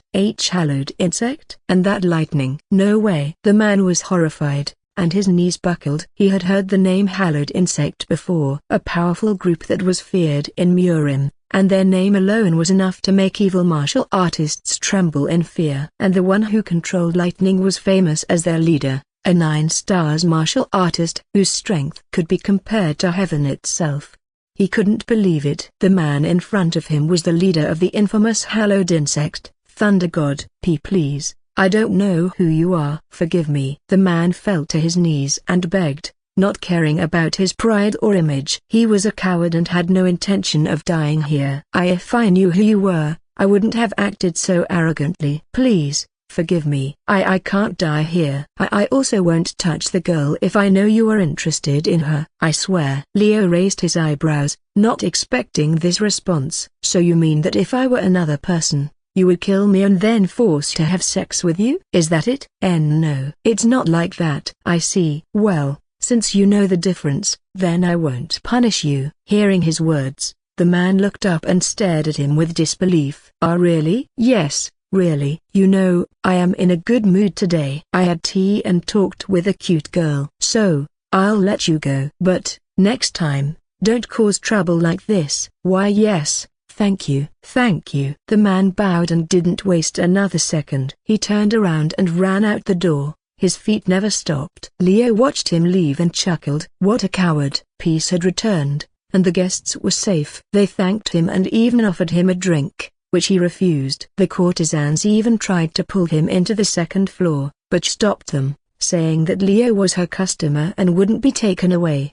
I will be the one showing him the second floor." She was still timid, but she had regained her confidence. Her face was bright, and her expression was determined. Her arms were still holding on to his sleeve, not wanting him to go anywhere. "Let's go, Mr. Leo." Her eyes were clear, and her voice was low. She had made up her mind. Even though she was embarrassed, she didn't hide her face or body gesture. Refusing a girl's advance was a shameful act, and gentlemen didn't do that. And this was not the case with Leo. He wanted to help her, and her story had touched his heart. However, he was not interested in sleeping with a girl he didn't know, even if it was just a simple act. So he just followed her into the room on the second floor, looked at him and was about to take off her clothes when Leo's hand moved fat and knocked her out. "Sorry." Instantly, she felt unconscious and fell to the ground. He caught her before that happened and put her on the bed gently. "Now, let's wait for Emperor Sheng and ask him for help." Sighing, Leo smiled and looked at the door. He could hear a very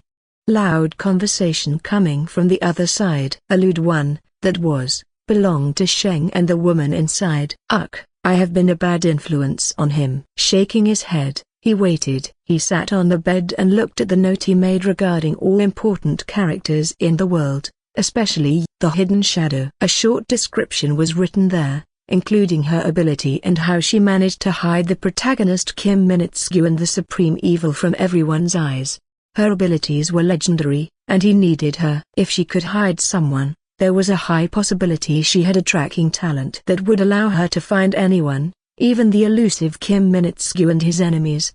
And now, she will be part of the Hallowed Insect. Leo wasn't sure if he could keep her, but he would try. Right now, he had one hunting dog that used his nose, or senses as he called it, to find the dark chi in the capital. Since Leo defeated and killed Hans, the dog hadn't contacted him yet. He asked him to rest and take his time, not wanting him to get tired and injured. "Well, it's not like we're in a hurry. I can also have Shirley train you and have her focus on her abilities. I am sure she can find a lot of information and techniques to enhance her power. With her, we will have a powerful hidden weapon." Chuckling, Leo waited. A few minutes later, he heard the door of the room across his creek open. "Wow, that was a great night. You were a good partner, lady. I want to continue, but my friend has been waiting. He's such a headstrong person and refuses to take one of the beautiful girls in this tea house." Emperor Sheng's voice was loud, and the courtesan giggled and fluttered her fan. Foo, please come back anytime. Your friend is missing a lot.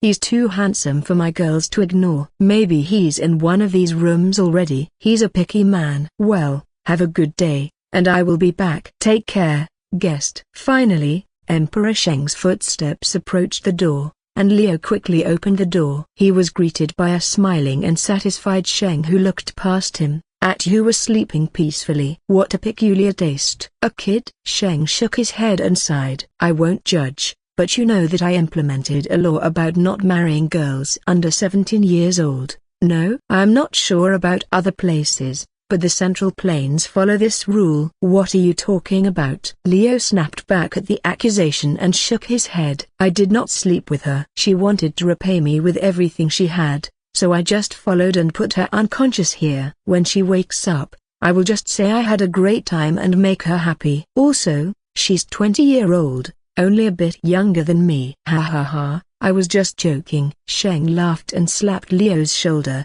earning him a glare. Anyway, let's get out of here. I will buy that girl for you. The owner has taken a liking to me, so it will be easy. I'll buy her debt, and we can bring her with us. I don't know what you see in her, but is this truly okay? Yes, if you buy her for me, I will think that you have paid the bonus you promised me. Perfect. After agreeing, the two went downstairs to talk with the owner. Leo cradled you in his arms, holding her gently. She was a bit light and thin, and her gray hair was covering her face. However, her expression was calm, and she had a faint smile on her lips. Maybe, for the first time, she had a peaceful dream. A peaceful and happy dream. The conversation with the owner was quick and smooth. Leo and Sheng sat there and listened, and soon, a price was agreed upon. Thank you for your business. I will prepare the document and hand her over to you.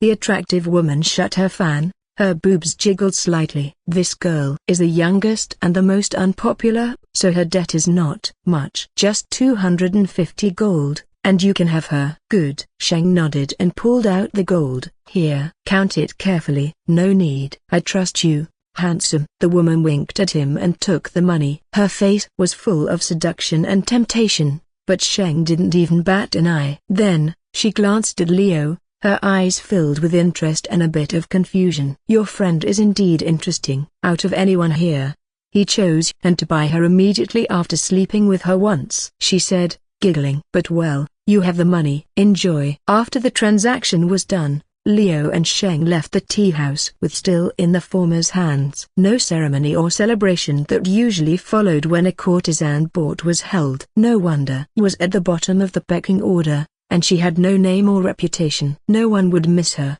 not even her boss. I will escort you back to the castle, and I will have to return to Chengdu for a while. My other companion, a student from Yudang sect, has to report back. If the preparation from your end has finished, contact me using the communication device. Wow, you're the first person to ever give instruction to an emperor. How bold, huh? You're not my emperor but my client. I will maintain a respectful language, but I can also give instruction to make our work smooth and effective. You're not the same as others. I like you, Leo. Maybe this is what it feels like to have friends. What do you think? I don't know. As someone who didn't know the term friends in his whole life, Leo didn't understand. He knew about friendship and the concept of being close with someone, but the idea of having a relationship that was deeper than just business or mutual interest was new to him.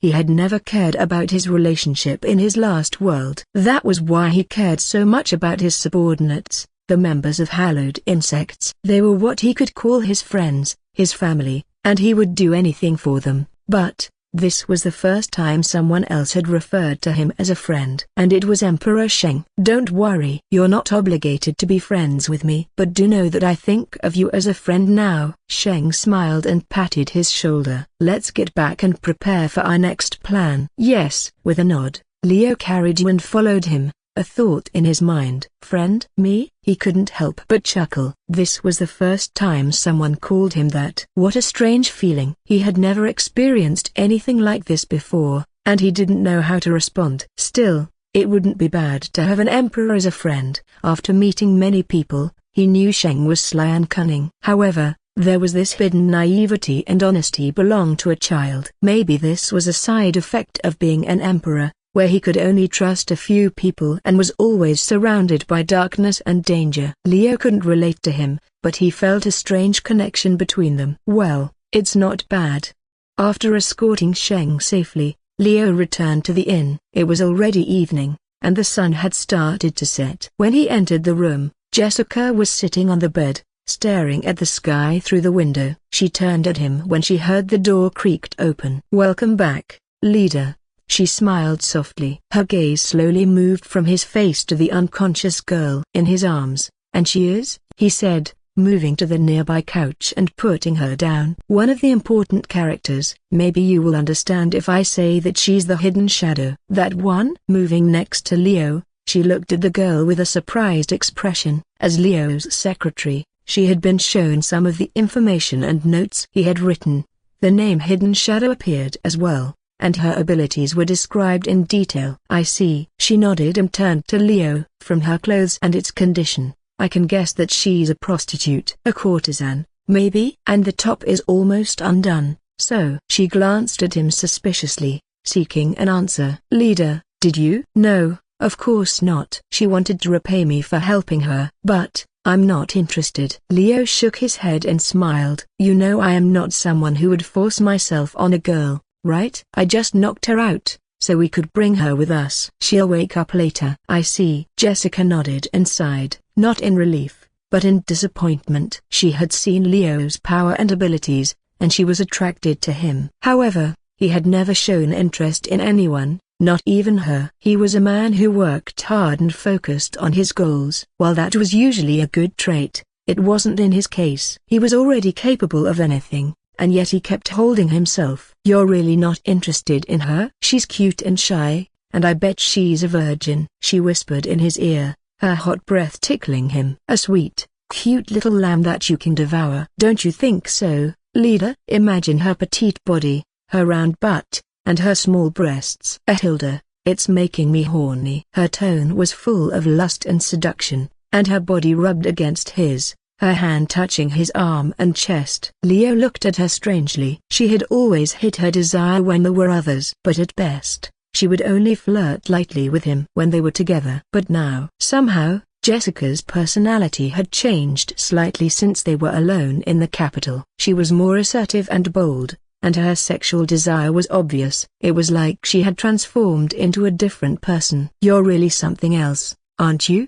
Do you have a split personality?" "Women change and grow every day, and today, I want to be the bad girl who makes a man lose his mind and fall for her." "How about you, leader? Want to have some fun with me, or maybe have fun with her while she's still sleeping?" "She has given her consent, so it's an okay, no?" Like a devil whispering in his ears, Jessica's voice was soft and alluring. She had never acted like this, and Leo couldn't help but stare at her in disbelief. He couldn't help but put his hand on her forehead, wondering if she was sick. With nanites inside her body, getting sick was practically impossible, but he was curious. Still, she was fine. No fever or anything. If anything, her body felt pretty nice. Her temperature was perfect, reminding him of the nights she spent on his arms, cuddling and hugging. "Leader, are you thinking about doing naughty things?" A devilish smile appeared on her face, and her fingers played with his shirt. "I will teach that girl how to please a man, and you can enjoy both of us. How's that sound?" She didn't wait for his reply and kissed his cheek, her hand moving down his pants. Her touch was hot and electrifying,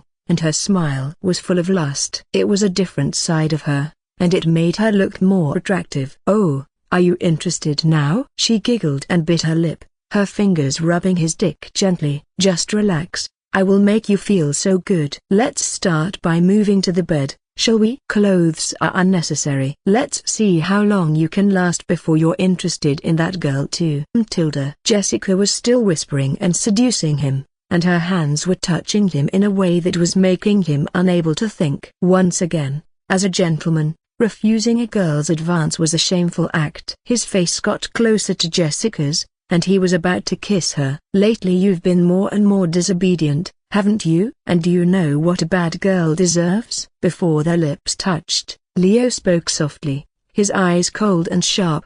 Jessica blinked, her face bright with a smile. What do they deserve, leader? Punishment? But I have no such act. Before she could finish, Leo spanked her and grabbed her butt roughly. Punishment? Bad girls like you deserve punishment. Leo's voice was low and dangerous, and he didn't look like a man who would ever do something like this. You do know I like you for who you are. Don't put up an act like this, Jessica. You're not a whore, and you're not a temptress. So, stop trying to change and act like you're something else. Just be yourself, and you'll be fine. I'm sorry, leader. I don't know what's gotten into me. Jessica's voice was weak, and her eyes were wet. I was just joking, I swear. I don't mean anything by it. I was just being playful and I know. But you still need to be punished. He chuckled and pulled her pants down, revealing her white butt. Bad girls deserve punishment. He raised his hand and spanked her, making her moan. Leader, please. Not here.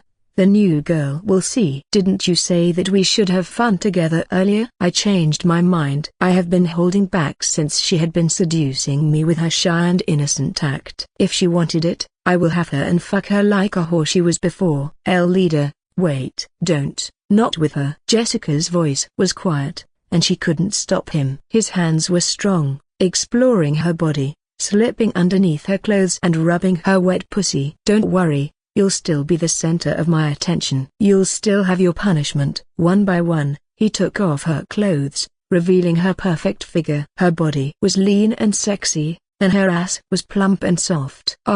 Number. Please don't. She's watching. Oh, no, no, no. HMPH. To shut her mouth, he turned her around and kissed her, his tongue exploring hers. It danced inside her mouth. They exchanged saliva, and she sucked on it, enjoying the taste. HMMPH. A tentative moan escaped her lips, and her eyes rolled back, her face bright red. His other hand moved to her crotch, playing with her pussy. He didn't stop until she came, her juice spilling over his fingers to the floor. Her body trembled, and her legs felt weak. No, leader, not in front of the new girl. She's still unconscious. Jessica tried to stop him, but Leo didn't care. Instead, he took off his pants and grabbed her legs, raising her up. HMMPH. She bit her lip, trying not to moan as she saw him position himself between her thighs, his cock throbbing and ready to enter her. The length alone was enough to penetrate her cervix, entering her womb and stretching her apart. Her wet fold was dripping, and her body was hot with desire. With a thrust, Leo entered her, his dick reaching deep into her womb and hitting her G-spot. Her pussy was tight and wet, and she came immediately, her cum spilling out and splashed against his face, waking her up. What's going on? Her voice was soft and timid, and her eyes were confused. But then, she looked at the sight before her and blushed. Oh my! She covered her mouth, not expecting the sight in front of her. Jessica's legs were spread, and her pussy was stretched out, letting Leo enter her and pound her roughly. The large cock was moving in and out, and Jessica was moaning and screaming. Leader, I can't. Not while being watched by someone I don't know. HNGH. She couldn't resist, and her body was hot with pleasure. Leo didn't slow down, and his pace was rough and hard, making her feel good. You were the one who teased me. Now, take responsibility and give me what I want. He whispered to Jessica and then looked at you. And watch closely. This is what you wanted earlier. You can still reconsider your decision until I finish with Jessica. So, choose wisely. If you want to sleep with me, then prepare yourself. His voice was full of lust, and his eyes were bright with desire. He continued pounding Jessica, his cock sliding in and out, hitting her deepest parts and making her come over and over again. Pussy juices sprayed out, and her moans echoed in the room. She was losing her mind and couldn't resist. No, leader. HNGH. In her mind, she didn't expect her punishment to turn out like this. A public humiliation to a new member, and a punishment that peeled her dignity bare. But, the new girl had a different reaction. She looked closely, drooling and her hands moving down her own pants, touching herself. Her robe was a mess, revealing her petite figure and small boobs. Even so, that figure had its own charm, making one wanted to either caress her carefully and taking care of her, or to break her. The former courtesan couldn't believe her eyes. The leader of the hallowed insect had taken the beautiful girl like a man and was pounding her roughly, and her secretary was enjoying it,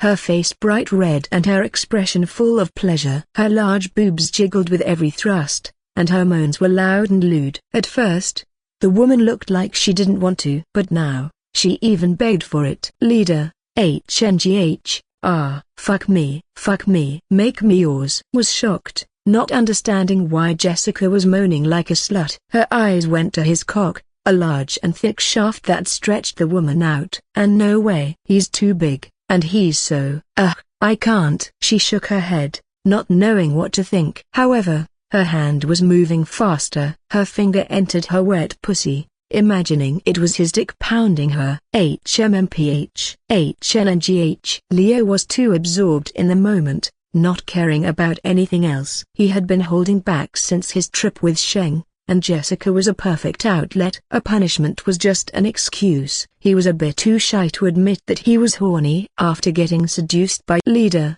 Don't, no, HNGH. Jessica couldn't control herself, and she couldn't deny how good it felt. I'm coming. Oh, fuck. I'm also coming, Jessica. With a grunt, Leo's cock throbbed and shot his load deep into her, filling her womb and her belly. It was warm and hot, and she couldn't help but feel satisfied. With a loud scream, her pussy exploded, and her juice shot out like a fountain. Her body trembled and twitched, and her eyes rolled back. She was squirting and coming all over the place, and her mind was lost in the moment. The mixed juice splashed against you, who received it with an open mouth. Delicious. Licked her lips, tasting the sweet and warm liquid. It was her first time tasting someone else's juice, and it was a wonderful feeling. She had never tasted something this good before, and thus, she wanted it. To experience such pleasure, to feel her pussy stretched and fucked. I can't resist, please. Crawled toward him, her hand grabbing his leg. Her gaze was filled with lust, and she didn't care about the consequences. Even if she got pregnant, so be it. This man was the one who saved her and promised her a new life, and she would do anything for him, even if it meant being his toy or a plaything. Stepping backward, she took off all her clothes and raised her butt, her only weapon to seduce someone. Using her hand, she spread her lower entrance and revealed a wet, small opening, dripping with her juices. It was a perfect pink hole that was begging for a man's cock. I want your cock, sir. Please. She was a virgin, but she didn't care. The pleasure and the lust were clouding her judgment, and she couldn't resist. Watching her, Leo smiled. She did want him. Very well. He pulled his cock out of Jessica's pussy, allowing his cum inside her to drip to the ground. After lowering the still trembling woman, he moved to, if you want to have my cock, then prepare yourself. His tone was dangerous and full of lust. He was ready to take her and fuck her roughly. Getting closer, he put his cock between her thighs, showing how deep it would be if he fully inserted it. It reached her navel, even longer than her arms.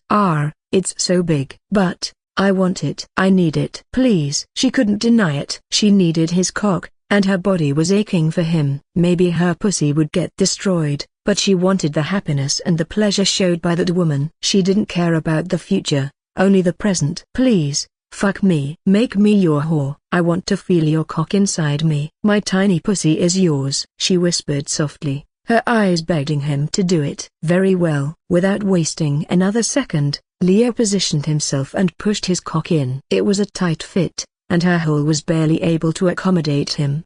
He had a hard time finding the hole, and his dick kept slipping and sliding across her thighs. But, with a push, he finally found the entrance and penetrated her. Oh, my God. Virgin blood. The proof of her purity, trickled down her thighs, mixing with her pussy juice and his cum. Her hymen was broken, and her womb was stretched out, showing the bulge on her stomach. It was a painful feeling, but the pleasure was also overwhelming. His eyes rolled back and she passed out. The feeling was too much for her, and she couldn't take it.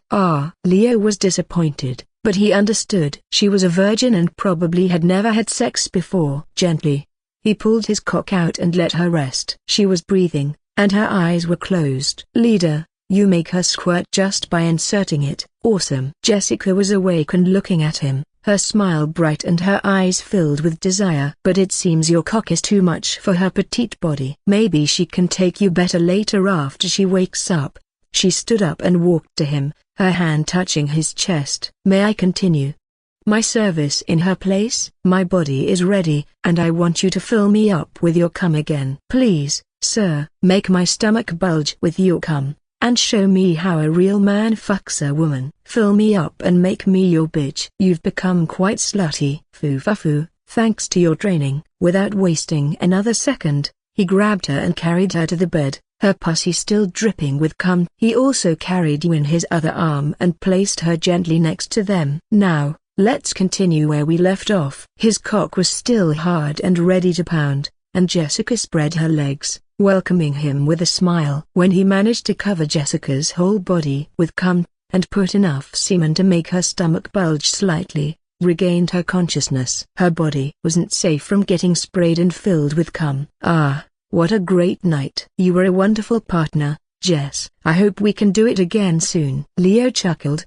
patting her head. Her tongue was hanging out, and her eyes were unfocused. She couldn't move or speak, and she was still twitching slightly.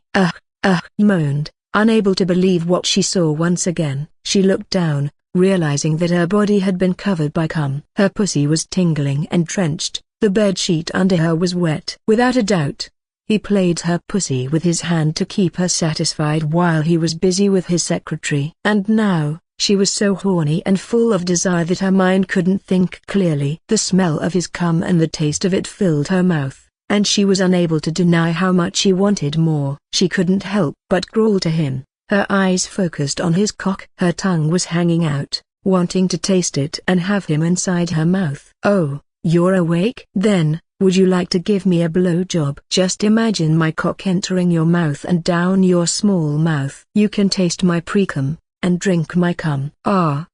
She nodded and opened her mouth. She was ready, and she couldn't wait to experience him. Drooling and panting, prepared herself and closed her eyes. She was a bit scared, not knowing how he would taste. Her tongue moved closer to the tip of Leo's cock slowly, and she could feel the heat and the size. Finally, the tip entered her mouth, and she sucked on it. The taste was salty and musky, but it wasn't unpleasant. The thick left-over cum was still in his cock, and it filled her mouth. As she swallowed, a fulfilling feeling spread inside her, and her eyes were filled with lust. She had never tasted something so delicious and addicting. You're a natural. Leo smiled and patted her head. Continue. Looking upward, she was greeted by his smile and his lustful eyes. It was a different side of him, a gentle and caring one. Her heart skipped a beat, and she didn't care about anything anymore. With a weak nod, continued sucking his cock. She had no idea what would happen tomorrow or in the future. But right now,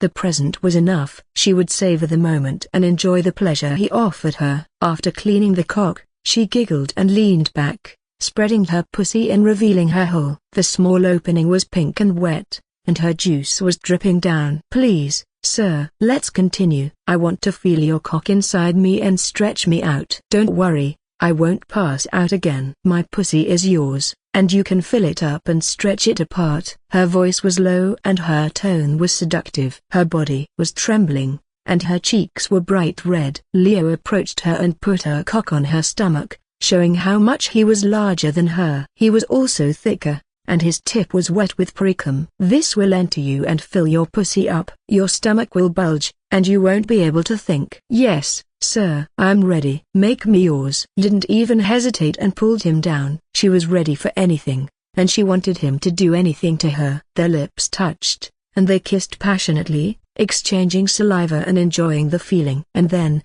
with a thrust, he entered her. HNGHR. The pain and pleasure was too much, and she was already coming. Her juice sprayed out and drenched the bed. Fuck, you're so tight. You're mine. Remember, I am the only one who can use your pussy and fuck you from now on. Yes, sir. Yes. Make me yours. Fuck me. HNGHR. Leo pounded her roughly, his cock moving in and out and hitting her deepest parts. His movement could be seen from her bulging stomach, tracing the shape of his cock, and the sound of flesh hitting flesh was loud. It was a beautiful and dirty sight, and Jessica was watching, her finger rubbing her pussy. She wanted to join them, but she was tired and couldn't move. She just watched and enjoyed the scene, her heart beating fast and her body hot with lust. "I am going to come." "Yes, yes, sir." "Come inside me, fill me up with your seed." The bed creaked and the bed sheets were wet,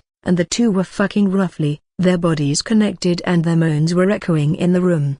And then, with a loud grunt, Leo came, his cock throbbing and spraying his warm and thick load deep into her. It was a lot, and it was hot and filling. His body shook, and her eyes rolled back. Her womb was full of cum, and her stomach was bulging. It was an amazing feeling, and she couldn't get enough of it. He. She couldn't help but laugh, her face bright and her eyes clear. She was happy and satisfied, and her pussy was throbbing and leaking. I think I fell in love. All kinds of business in the capital was finished. However, Leo stayed in the city for a full week because he had to take care of you and gave her some briefing. Jessica played a big part to teach her and fix her appearance. This is me. As a result, she was transformed from a prostitute to a young woman with a slender and elegant figure. Her long gray hair was tied in a ponytail, and her pale face was clear and beautiful. Her body was soft and curvy, and her small breasts were hidden under a thin shirt. Because Leo had expected to recruit some members, he also brought a low-level bodysuit that could be worn without needing nanites in one's body. It was a slash and bullet-proof, better than some artifacts spreading around. So, he gave her the one that fit her body and new clothes, so she could look decent and professional. "Here, now, you have to work and focus on improving yourself. I have given you a bit of my knowledge and technique, so it's your job to master them and grow." Jessica put down a stack of books and papers on the table. "This is the basic information you need. Learn them, and we'll start the training." Knowledge is important. Being in a secretary mode once again after so long, she didn't hesitate and acted professionally. "Why yes." Nodding, stared at the pile of papers, her eyes full of determination. She was still timid and shy, but her expression was bright and hopeful. Someone who thought they had lost everything but given a chance to regain a better future would have bigger motivation and more determination. Leo was sitting in the corner, smiling at the sight. In the last few weeks he had been in the capital. Many things had happened. One was his trip to the brothel with Emperor Sheng and the aftermath. Jessica had tried to act differently and seduce him. It was a strange behavior that was unlike her. After a bit of investigation, he realized that it was the effect of the drug she had been drinking. Something that Kiaki secretly put in her tea to make her more compliant and open. And the scariest thing was the fact Jessica didn't realize it, which made her nanites unable to cure it completely. However, after his punishment and a long lecture, Jessica was back to normal and apologized. He had to punish Kiaki next when he returned to Chengdu. Talking about returning, "I have to make a plan to connect Yang Jia and Hollowed Insect. To ensure his second identity wasn't discovered, he needed to find a way to bring them together." The plan itself was easy, but he wanted to keep Yang Jia in the capital to make an illusion to the supreme evil followers that their target was sitting nicely. But no matter how much they tried to find him, he wouldn't find Yang Jia. And making a connection between Leo and Yang Jia would be crucial in his future plan. Preparation was necessary. And to start it, "I need your cooperation in something, Master Ming. I will properly pay for the help in the form of a product idea, something that will give you more profit than the current product you are selling." Leo was sitting across the richest and the most powerful merchant in the city, or even in Central Plains. The man was a middle-aged man with a strong build, his face was sharp and his eyes were full of interest. And he was one of two people who knew his real identity as Leo. So his cooperation was necessary in this plan. "Oh, that's a big promise. Are you going to sell me the method to make this pistol you gifted me in the past?" "I will gladly help if that's the case." He nodded and rubbed his chin, smiling dubiously. "Please, that will be too much. The balance of this world would crumble if I teach you how to make that pistol. Martial artists would be obsolete if a normal person can use that weapon to kill other people." "I understand." "Well, what can you offer me then?" "Something better." Leo grinned and pulled out a stack of papers, handing it over. This is the basic design and description of a tool that can control fire. It's still in the prototype phase, but it's something that will give a new wave of invention and prosperity. Ming Yukan took the scroll and looked at it, his eyes widened, his expression amazed. What is this? Something that can control fire, like a flint or a lighter, but much more efficiently. It's something that will make firewood or other flammable objects unnecessary. Imagine how easy it will be to cook on it. Every household will buy this tool. What Leo showed to Ming Yukan was a prototype of a wonderful tool called a stove. And not just any stove, but a stove that used oil or liquid as its source of fuel. It was something that could change the world for now. And since Ming Yukan was the richest and the most successful businessman in the city, he had a lot of money and power to make his dreams come true. Not only the tool itself, you can sell its fuel and the rope used to light the fire. The profit will be enormous. And if you're the first to sell it, your name will be known in history. A convenient tool that everyone could use. In this age, people usually were still cooking using a clay stove or a wood stove. It was time-consuming and labor-intensive, and the process was dirty. Food created by a fire pit was always smoky and greasy. But the stove was different. It could heat the food evenly and quickly, without wasting a lot of firewood or leaving a mess. It was perfect and convenient, and the taste was much better. Not only that, look at the second scroll. Leo grinned and waited, watching Ming Yukan's expression as he looked at the design. A complex expression appeared on his face. His eyes narrowed and his brows furrowed. Is this a cooking tool designed to fit the stove? There is no need to use a large pot or a cauldron anymore. This tool will do the jobs for you, and the result will be tastier. No more greasy and smoky food. And the best part is, it's easy to clean and won't leave a mess. A wok, a frying pan, and a pot to cook rice. They were the main kitchen tools that could be used with the stove, and the cooking process was faster and easier. With the new technology and innovation, anyone could become a chef and create a delicious meal. If you want to try the rice and meal cooked using these, I have it in my storage ring right now. Of course, the result depends on the cook, but I prepare 2 meals prepared by the same person using different stoves and equipment. Let's see which one is better. Interesting. Show me, please. Leo nodded and pulled out 2 dishes, both in a bowl covered with a lid. He had asked Fi to cook for him using the usual stove in the inn and the one he made using the stove. The result was clear and obvious. One dish was much more moist and fluffy, while the other was dry and had a strong smoky smell. Ming Yukan tried both and his eyes focused on the one made by the stove. This is amazing. The rice is moist and fluffy, and the flavor is well balanced. Although there is this earthy smell, it doesn't bother me a bit. In fact, it's better than the previous one. You can also sell this stove and the tools used to cook with it. But I want part of the profit. Leo grinned and held out his hand. We have a deal? Of course. This will change the world. But let's keep it a secret until we get the prototype done. I want to know how to mass produce it. No problem. I can help you with that. You just have to find the materials and the place. I will send a machine that can help with that. Leo crossed his legs, his smile brighter. Well, you can start preparing for it. I will send someone to help you, and of course, the payment. Thank you. I will help you with your plan to the best of my abilities. In fact, I will find a body double for you too. That would be perfect. Laughter echoed in the room, and the 2 men drank tea and discussed the plan. Meanwhile, back in Chengdu, in an underground arena, a young woman was fighting against a beast. She was swinging an axe larger than her body with ease and killing the giant lizard. Blood was flying everywhere, and the sound of her axe hitting the ground and the monster's scales was loud.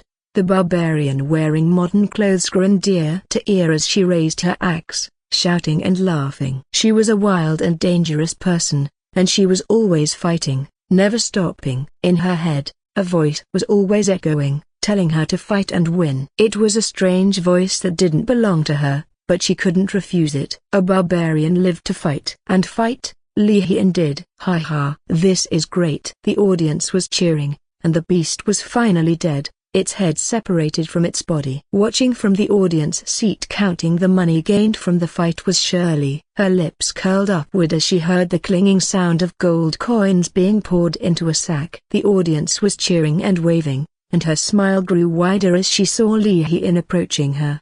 She stood up and greeted the barbarian known as Crazy Bitch. "Good job, Li Yin. You did it again." "It's nothing." She grinned and wiped the blood off her axe, slinging it on her back. "I am hungry." "Don't worry, I have prepared food for you. Follow me." "Great." The two walked out of the arena and entered the small room nearby. A large feast was waiting on the table, composed mostly of meat, and Li Yin didn't waste time and started eating. She was like a savage, stuffing her mouth and chewing loudly. Shirley sat opposite her, drinking wine and eating slowly. Her expression was calm, and she was happy that Li Yin was able to kill the beast and earn them a lot of money. But they had to move on to their real goal now. It's almost time. Li Yin was famous in the underground arena now. Every bet including her would tip in the scale. Her name was known, and every fight was a big show, and this fame would attract the attention of the top brass of this ring. "Let's start right away." These two who went to the capital had also returned, and Leo would also return soon. "If we make no progress before he returns, I will be embarrassed." In a way, this was Shirley's first mission. She was a rookie compared to the other members of the Hallowed Insect, and she didn't want to embarrass herself. Failing was normal, she knew that. However, if she could succeed, why not? "Li Yin, are you ready for the battle?" "Your opponent will be a dangerous guy, a 6 stars martial artist, bordering 7 stars, who enjoyed killing." From the rumor, he's not a person who can be reasoned with. And his ability to control his chi is strong. He can even make his chi a weapon. "It's fine. I will kill him." While munching on some meat, Li Yin didn't seem bothered at all. In fact, she was smiling, her eyes sparkling with excitement. "Maybe you think I am stupid, and maybe I really am. But don't underestimate me. I can feel that my enemy is here, near the arena. Just a bit more, and I can have him." She licked her lips and laughed, a crazy and wicked sound that made the other shiver. "If I kill this opponent, I will get closer to that guy, right?" "Yes, that's the plan." Shirley nodded, surprised by Li Yin's intuition. The barbarian girl was a lot sharper than she thought, and she was ready to use everything to find the target. "Good." With a chuckle, Li Yin finished her food and stood up, ready to leave. "Let's go. There is no time to waste. And I want to see this 7 stars guy and kick his ass." "Let's go. There is no time to waste. And I want to see this 7 stars guy and kick his ass." "You're a crazy bitch, Li Yin. That's why I love you." Shirley shook her head and followed the barbarian, a smirk on her face. As they walked out of the room, she didn't forget to remind Li Yin, "And your opponent is 6 stars, not 7. You're a realm higher than him right now. But don't underestimate him and be careful. We can't afford to lose you." "Don't worry, I will take him down." With a nod, Li Yin entered the arena, her body filled with adrenaline and bloodlust. The axe sought blood, and she couldn't wait to spill it. Shirley also entered with her as the sponsor. Her job was to trash talk and encourage the audience as well as finding the perfect enemy for Li Yin. She had set the target already, one of the most prominent fighters in the ring, someone called Mad Boar whose specialty was his insane strength and toughness. He was known to have survived many deadly fights, and he was the toughest fighter around. Looking around, she found the man standing in the corner, his arms crossed and his expression fierce. His name was Ganyonk, and he was known for his savagery and brutality. In this underground arena, he had a record of killing his opponent in less than a minute. Out of 50 matches he had fought, 42 had died, and he had survived the rest. "Gungan? Sorry, but I can't remember the name, but Li Yin said you look more like a pig instead of a bull. And she's going to slaughter you like a pig and feed the world with your meat. How about that?" As expected, the man didn't like it and glared at her. He was a simple man, and his anger was easy to provoke. Everyone in this place had high pride even though they engaged in a bloody fight and killed each other, and no one would let someone mock them like this. "Fuck, die, bitch." With a roar, Gun jumped to the arena and attacked Li Yin, his body covered in chi and his bastard sword was swung without any hesitation. "Ha! Come on." Li Yin smiled and blocked the attack, her axe shining with a metallic light. Sparks flew, and the two fighters were locked in a battle. Their movements were quick and deadly, and their weapons were sharp. Every strike could cut a man in half, and the power behind them was enough to shatter bones and pierce metal. Shockwaves exploded from the clash of their weapons, and the ground was cracking and breaking apart. The audience was cheering and screaming, their eyes bright with excitement and bloodlust. Die, fucker. There was no preparation at all in their battle, surprising the spectators. However, they loved something so unexpected like this. The person responsible for bet immediately shouted to make a bet, and the people started shouting their names. Crazy bitch, crazy bitch. Gun, gun. Lee Hee-in and Gun's battle was a fierce one, and the crowd was chanting their name. Meanwhile, Shirley, who was also in the arena earlier, had moved to the table where the bet was collected. She helped the man,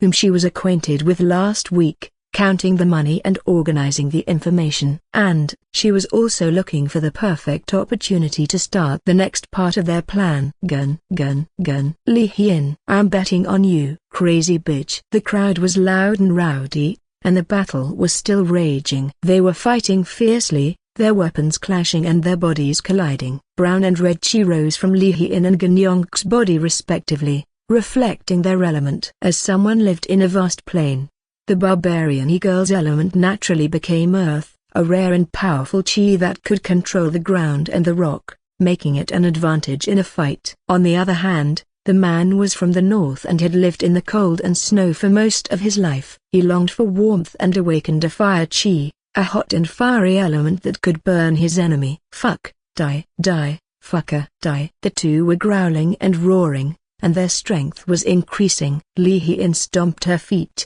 and the ground around her shook and exploded. The stone and earth were flying, and her axe was glowing with a metallic light. Gun was not backing down either. He swung his bastard sword, his chi was burning hot and his body was shining with a bright red glow. The stone making contact with his sword was turned into molten liquid and exploded, spreading everywhere. The two were at a standstill, their strength equal and their power unmatched. They were like a volcano and an earthquake, fighting for dominance and refusing to yield. You're not half bad. Gun smiled. His face was sweaty and his clothes were dirty. But it's not enough. I will still win. Don't count me out yet, fucker. I will kill you. In terms of raw strength, they were on par, and their ability was similar, and because of their power and talent, neither could push the other. It was a stalemate, and they couldn't go further. However, that was it. No matter how strong Yonk was, in the end he was still an underground fighter. His experience at fighting and his control over his chi couldn't compare to Lee Hee-in,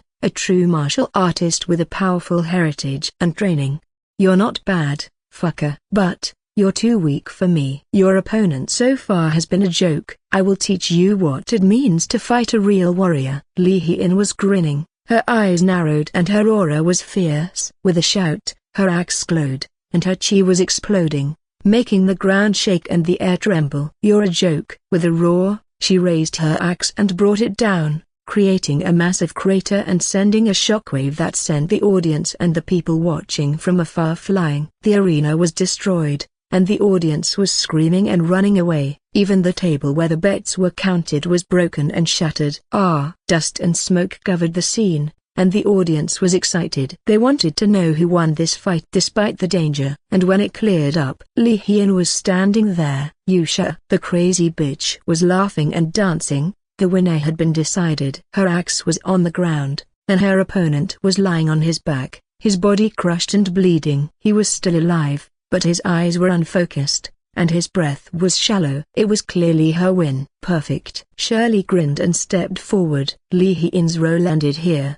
Now it was her turn. She walked to the beaten Gun and poked him with her foot, her smile bright and her eyes cold. Sorry, you lose. And then, she looked up at the audience, raising her voice. Everyone, please gather around. I want to announce something regarding our fighter, our new champion, Lee Hee-in. The audience was confused but curious. What is it? Is there something wrong with her? What happened? Is it serious? The questions continued, and the whispers were getting louder. Right now, Lee Hee-in was the most popular fighter, and they didn't want anything to happen to her. Every news about her was exciting, and her name was famous. Everyone Quiet. Shirley raised her hands and shouted, trying to get their attention. I have a wonderful announcement. And, I have a special guest too. Well, this guest is shy, so I bet he won't come out, but I know that he's listening, so there is no problem. She laughed and raised her voice, looking around. As a former novelist, she had attended many parties and conventions, meeting various people whose work included speaking allowed her to learn and steal their skills. Now, she was using her knowledge and experience to attract the attention of the audience. Now, the announcement. I will give the information for all of you. Don't worry. I'm sure this will benefit everyone. What is it? What is going on? Please tell us. The people were getting restless, and the whispering was loud. They were waiting for her to say something, and Shirley wasn't disappointed. It was the reaction she had been expecting. Now, everyone, listen closely. She pointed at Li Hien, a smile on her face. You might have realized it, but our clothes are always different. We always wore the new fashion that Mercenary Union members wear. Now getting these clothes is easy. However, they are just fake ones. Ours are genuine. Murmurs echoed around her, and the audience was focused. Those hints were enough to get their attention. People began to understand where she was going. Essentially, Shirley told them that they were the Mercenary Union members. And that was a surprise to them. I'm sure everyone knows what I'm talking about. Shirley smirked and raised her voice, looking at the audience. I just received news from my leader. It seems that my leader has taken care of my special guest's feet, hands, and his head. Now we will take care of our client's torso, eyes, and their heart. It's really Nick. Swoosh. Before she could finish her sentence, an arrow was shot toward her from the shadows. Shirley didn't even have time to dodge as it hit her head and pierced her skull, killing her instantly. She fell to the ground, her eyes empty and her body unmoving. Blood gushed out of her head and spread everywhere, and the audience was screaming and panicking. Shit, what is happening? Who shot that arrow? Someone help her. The chaos was spreading, and the people were running and pushing each other. No one wanted to see an unexpected death of someone without even a fight. This wasn't entertainment anymore, just a pure murder. And with pure murder, everyone's life could be in danger. The shooter was still hiding and had disappeared, leaving the arena with the dead body and the chaos. And among the confusion, the only survivor of the fight, Li Hien, looked around calmly. Her predatory gaze was fierce, and she was looking for a hint. Anything. She was still holding her axe, ready to attack and defend herself. Suddenly, a shadow appeared behind her, and she turned around, swinging her axe. Covered in chi, her axe could break through anything. However, before it could hit the figure, a hand grabbed it and stopped it. It was a strange hand, its color gray and metallic, and it was stronger than her. The hand belonged to a large bald man with muscles and scars. Upon seeing him, fury blazed in Li Hien's eyes. She recognized him. Found you. Growl escaped her mouth, and she swung her axe again, her expression wild and crazed. She couldn't stop the anger boiling inside her. She had been searching for him for a while, and she couldn't wait to get her revenge. Someone who killed her father and a large part of her barbarian clan. Someone who ruined her life and her future, robbing her of everything. The man smiled and dodged her attack, his body moving with grace and his chi was flowing through his veins. Barbarian. The man swung his chi-covered fist and hit her, sending her flying. She managed to block the punch with her axe, but her arm was numb, and her shoulder was dislocated. She couldn't move, and she could barely breathe. Not even her defense art could help her against this man. You're pathetic.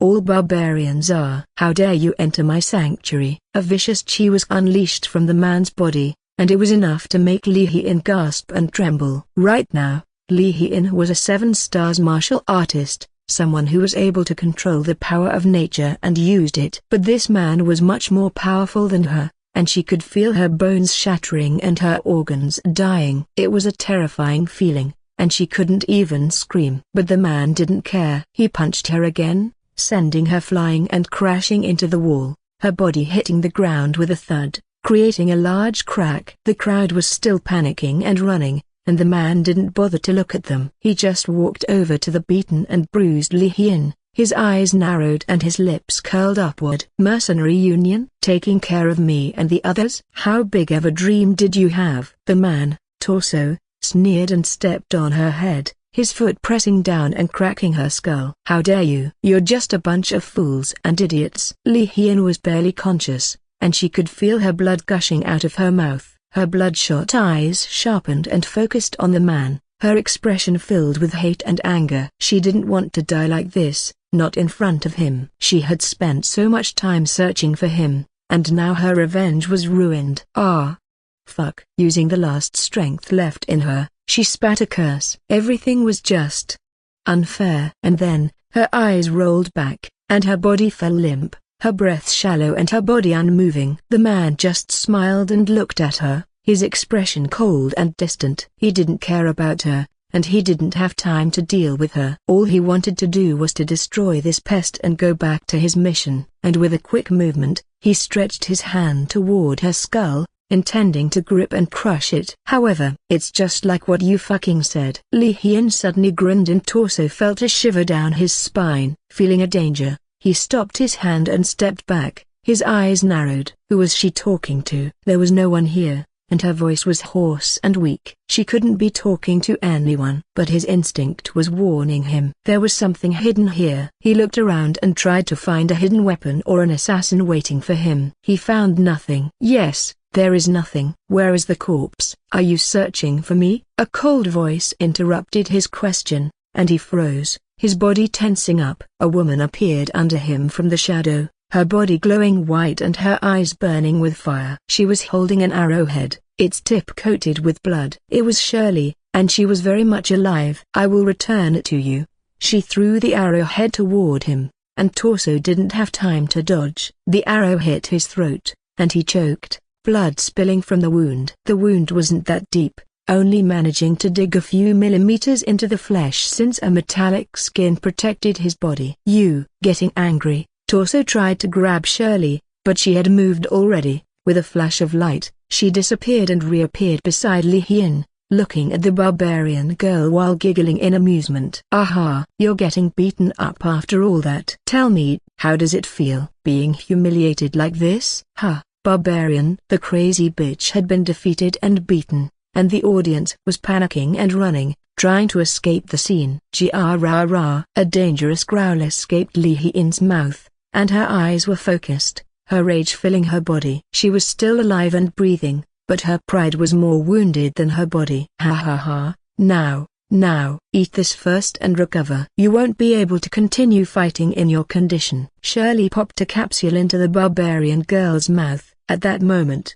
a fist connected with Shirley's face, sending her flying and crashing onto the ground. A loud sound of metal hitting metal was heard, filling the underground arena with shockwaves. "Fucking bitch!" Torso spat as he looked at the direction where he sent Shirley flying. "I will take care of you later." For now, he turned to where Li Hien was to finish her off. Nothing was more dangerous than a wounded beast. But when he looked down, he couldn't find her. She had disappeared. "Searching for this?" Again, Shirley's voice rang. This time from the other side of the arena from where he was sent flying. On top of that, there was no visible wound in her body. And she had Li Hien seated next to her. "What did you do, bitch?" Torso snarled, his eyes focused and his face red with anger. "Peekaboo." Shirley answered with a smile, waving her hand. "Oh, and by the way, my name is not bitch. It's Shirley. And you better remember it, or else I will cut off your dick and feed it to my friend here. I heard that she ate a horse's dick, so she will definitely love yours, as yours is small and easy to eat." "Ha ha, loser." Torso was furious, and his chi was blazing. Sticky chi was gathering around him, and his skin turned as black as charcoal, his aura turning fierce and deadly. Shirley just smirked, not bothered by his transformation. She had expected this since hearing about him and his ability, and because she heard about it, she didn't want to underestimate him. "You want to play with fire? Ha, bitch, I can play with you if you really want." "Ha ha ha, nope." Shirley shook her head and giggled, her body glowing with white light. "But I'd like to play with light." With a flash, she disappeared, leaving the man in shock. Wow! Suddenly, Torso felt his back being stabbed, and he could feel the tip of a dagger digging into his spine. He couldn't even scream as he counterattacked with a large swing, but his opponent had moved away, leaving him exposed and open. "Fuck." Hey, you can't kill me that easily. bastard. Shirley played with the dagger as she sat on the spectator seat, grinning ear to ear. Your opponent is not me. It's her. What? Torso turned around and found a large axe in front of his face. He had forgotten the barbarian girl and had let his guard down. And now, he couldn't move fast enough to avoid the attack. The axe slammed into his skull, cracking and breaking it, and sending him flying. His body crashed into the wall, and the sound was loud. Ha!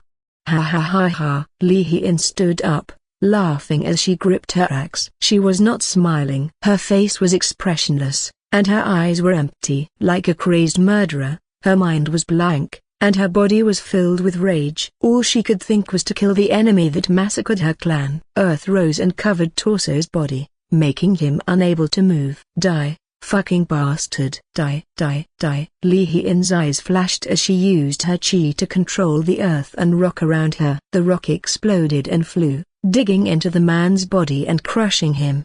Blood gushed out of the wounds and his mouth, and his body was being pierced and crushed. Although the earth was enhanced by her chi, it still couldn't truly pierce his body. And, the man didn't seem to care. No, not caring seemed to be wrong. In fact, he was angry, so angry that his body began to glow red, and his muscles grew. He was bigger than before, and he grabbed a long railing pole from the wall, bending it and using it as a bow. His chi was so strong that the metal was melting, and the wood was turning to ash. He had changed his target. Bitch, you will pay for this. I will kill you, both of you at once. Sticky chi covered the metal bow, dripping from one tip to another. It stayed in place and became something like a string, completing the bow. The man aimed the bow at the two women and pulled the sticky string. Die. Purifying arrow. A black arrow flew from the bow, its tip blazing with fire and heat. It was a dangerous attack, and it could even destroy the entire underground arena. The chi emanating from the arrow was powerful and deadly, and it was heading straight toward the two women. But Shirley just laughed and grinned, her body glowing with white light. Not yet, arsehole. Extending her hand, she gathered chi in her hand. A ball of light was formed, and she threw it at the arrow. Light ball. A simple name for a simple technique, but the result was different. The light ball collided with the arrow and exploded, releasing a burst of energy that was strong enough to push the two women backward and even throw Torso's body. Li Hien swung her axe, destroying the ground, and used it to stop her body from moving too far. The light and energy released from the explosion spread everywhere, and it was so bright that it filled the entire underground arena, blinding everyone. And then, when the light disappeared, Li Hien and Shirley were standing again, their bodies surrounded with a transparent light the former created to protect them from the blast. Even so, they couldn't stand still. A flash of light appeared beside Li Hien. After a moment, Shirley appeared in that exact spot, looking at the place where Torso was sent flying to. If the Supreme Evil's follower executive was as strong as what her leader had said, this wouldn't be enough to kill him. So she didn't let her guard down. Just as expected, swoosh, an arrow came out of nowhere, passing Shirley's body right at her heart, and the woman collapsed.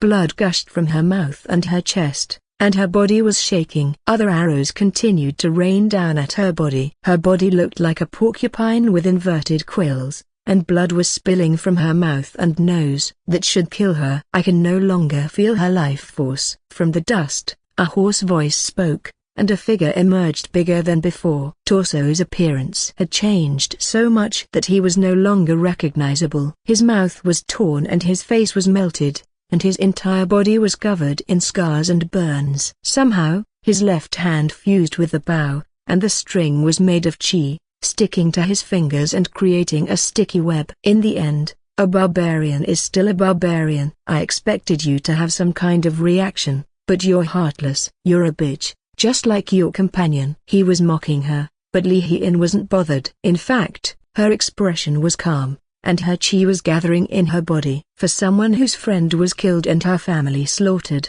she couldn't care less about him or his words. All she wanted to do was to kill him and avenge her people. You talk a lot, fucker. Li Hien stepped forward, her axe in her hand and her expression fierce. I'm going to enjoy this. As someone who was famous for her wild and unpredictable style, The crazy bitch had always been a challenge and a danger to anyone who fought her. Also, it seems you underestimated this persistent girl too much. Her lips curled upward, a smile forming on her face. You're dead, fucker.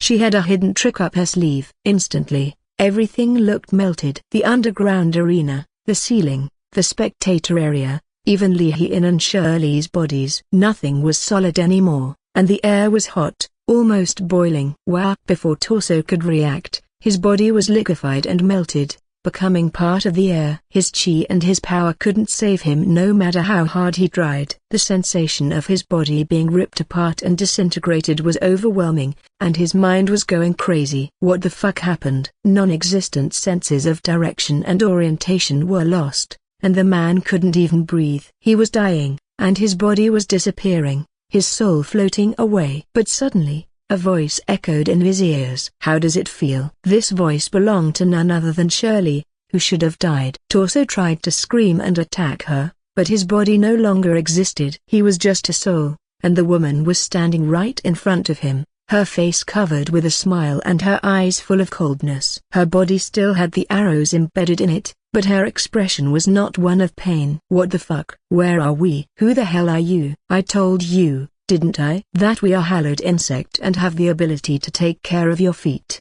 hands, head, and now even you, Torso. Well, I don't know about the others, but we have already taken care of everything else for now. Also, Shirley clapped her hands and her figure returned to normal. The arrows and wounds were nowhere to be seen, and she was smiling as usual. You shouldn't have underestimated me. I might look weak, but I'm a genius. Let me tell you my ability. It's called. Before she could finish, Torso moved slightly. It stopped her from speaking further, realizing that the man used his chi to increase his regeneration and healing. He regained his arm and tried to grab her. You fucking bitch. He growled and attacked her, his hands reaching out to grab her throat and crush her. But it was futile, as he couldn't reach her. The only thing he could do was scream. You will pay for this. No one can mess with us and expect to live. Wow. Shirley was genuinely impressed. Leader made it sound so easy, so I thought this would be enough. But amazing. This guy is really strong. She was not exaggerating. Torso had regenerated his entire body, and he was ready to fight. Even in this strange space Shirley made with her element and strange technique she created herself, he was able to counter it with brute force and his own power. You're too dangerous. She had decided, and she knew what to do. Hien, kill her. Without warning, a massive axe appeared from the shadow. But he wasn't afraid. He was confident in his ability and his power, and with his new form, his body chi was stronger than before. He raised his hand that was fused with the bow and stopped the axe, his fingers wrapping around the handle. What the fuck? Huh? Shirley and Lee Hee-in were shocked. They couldn't understand how the man could stop the axe. It was out of their expectation for the attack to be blocked and didn't even leave any damage. Did you forget? Torso smirked, his body glowing with a metallic light. I am our master's Torso. My body is made from the best materials and I train a lot. And my ability to absorb and store chi is amazing. There is nothing you can do to hurt me. Shirley and Lee Hee-in could see the truth behind his words. Absorption was Supreme Evil's specialty, and the man in front of them had the ability to copy it. He had been absorbing their chi ever since they started the fight, and their strength was decreasing while his was increasing. They were no match for him. Or so Torso thought. Wow, that's scary. But Shirley's surprise only stopped at that. She snapped her finger and the axe that got stopped earlier suddenly moved forward, cutting his hand off cleanly. Huh? A stupid-sounding voice escaped his mouth, as he realized that his hand was cut off. It didn't hurt or anything. It was just a clean cut, and the hand was on the floor, unmoving. It melted into a strange goo, absorbed into the floor. Did you think you were the only one who can absorb? I'm a martial artist trainer of the hallowed insect. My ability, my element is a bit special. Shirley laughed. Her body was glowing with a golden light, and everything around them changed. The melting world was now a golden world, and the chi absorbed by Torso was returning to her, making her stronger and faster. Oh, and by the way, you didn't kill me or Lee Hee-in. And I can't kill you in this world. I have no power to take life and I am afraid of doing something like that. You see, I am a kind girl with a soft heart." She was still smiling, and her eyes were shining. "But there is someone who can do that for me. Someone with a large amount of hatred for you. And I, in this world, shall turn that hatred into power. With the power of my imagination." Suddenly, a shadow appeared behind her. It was a large and dark shadow. Its shape was unclear, and its eyes were burning with fire. It was the shadow of a person, and it was radiating power and hate. The shadow was holding a large and heavy axe, its tip digging into the ground and cracking the floor. "Meet, dark bitch lord, Li Hien." Shirley waved her hand, and the shadow roared, swinging the axe with all its might. It was an attack that could destroy the world, and Torso couldn't avoid it. A large boom rang out, gouging the world and leaving a large hole. And the man known as Torso, one of the Supreme Evil's followers and the leader of the Torso mercenary group, was at the center of the explosion. His blood vessels ruptured, his skin was torn, and his internal organs were crushed and destroyed. But he didn't die. He was too strong, and his ability to regenerate was beyond anyone's imagination. He could recover and come back. His body might be injured, but that was only on the surface. His chi, the source of his power, was still flowing through his body. However, there was a problem. He couldn't move. Golden chains suddenly emerged from the ground and wrapped around his arms, legs, and neck. His body was pulled down, and the ground opened up, swallowing him whole. The chains were tight, and the world was spinning. He was losing his consciousness and his breath. It was no longer a martial artist fight. Shirley's element was just too unique. A one-of-a-kind that couldn't be found in the real world. She called it a reincarnation or transmigration cheat ability, something that could grant her unimaginable powers. But this ability had its limitations. She couldn't kill or destroy anything, and the damage she dealt was only a scratch. In short, she couldn't fight directly. But it was still an ability that was worth watching. "Let's continue the execution." Like a dictator, she was laughing and pointing her finger at the man below her, her eyes filled with excitement. She was having fun. "You're going to enjoy this, arsehole." With a flick of her finger, the golden chain tightened, and Torso felt his body was being ripped apart. The large Li Hien raised her axe once again. "It was a nightmare." "You fucking bitches, fuck you." But his cursing only fueled the barbarian's excitement. The shadow laughed and raised the axe, her body shining with a metallic light. "Die, die, die, die, die, D-E-E-E-E-E-E-E." With each word, the axe fell and chopped the man into two. Chains sprouted from the ground and tied him, pulling him into the darkness. And after a few more hits, the man disappeared. Only the golden world was left, and the two women were sitting on a throne in the spectator area, a cup of wine in their hands. The golden world had disappeared, and everything was back to normal. "Wow, that was a ride." Shirley giggled. "Are you satisfied with this kind of revenge, Li Hien?" "Not quite."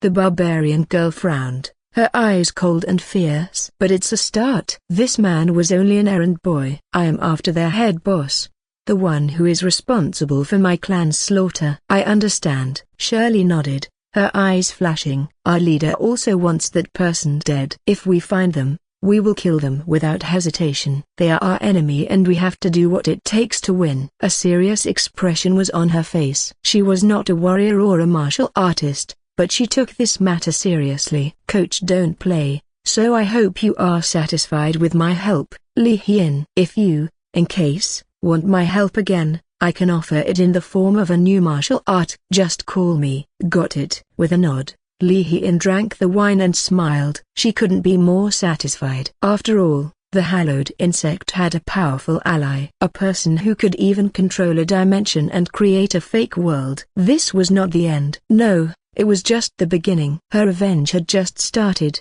and the enemy was still out there. As the two women stood up, they smiled at each other. The bond they formed during the mission was deep, and their trust in each other was stronger than steel. They had a common enemy, and their goals were the same: to defeat the supreme evil and bring peace to the world. Situated not too far but not too close to the imperial capital, inside a dead forest with gloomy atmosphere, a manor stood tall and proud, guarded by a group of crows perched on top of the wooden gate.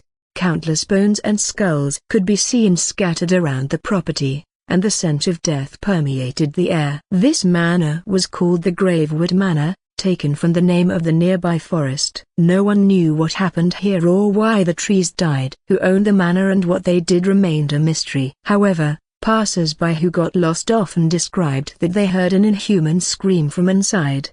At this moment, a loud and anguished scream could be heard from the manor, breaking the silence. It was followed by a series of muffled groans and gasps. A boy stood terrified behind the tree, his eyes wide and his hands shaking. He couldn't believe what he was hearing. His pants was wet with yellow liquid, and his body was tense.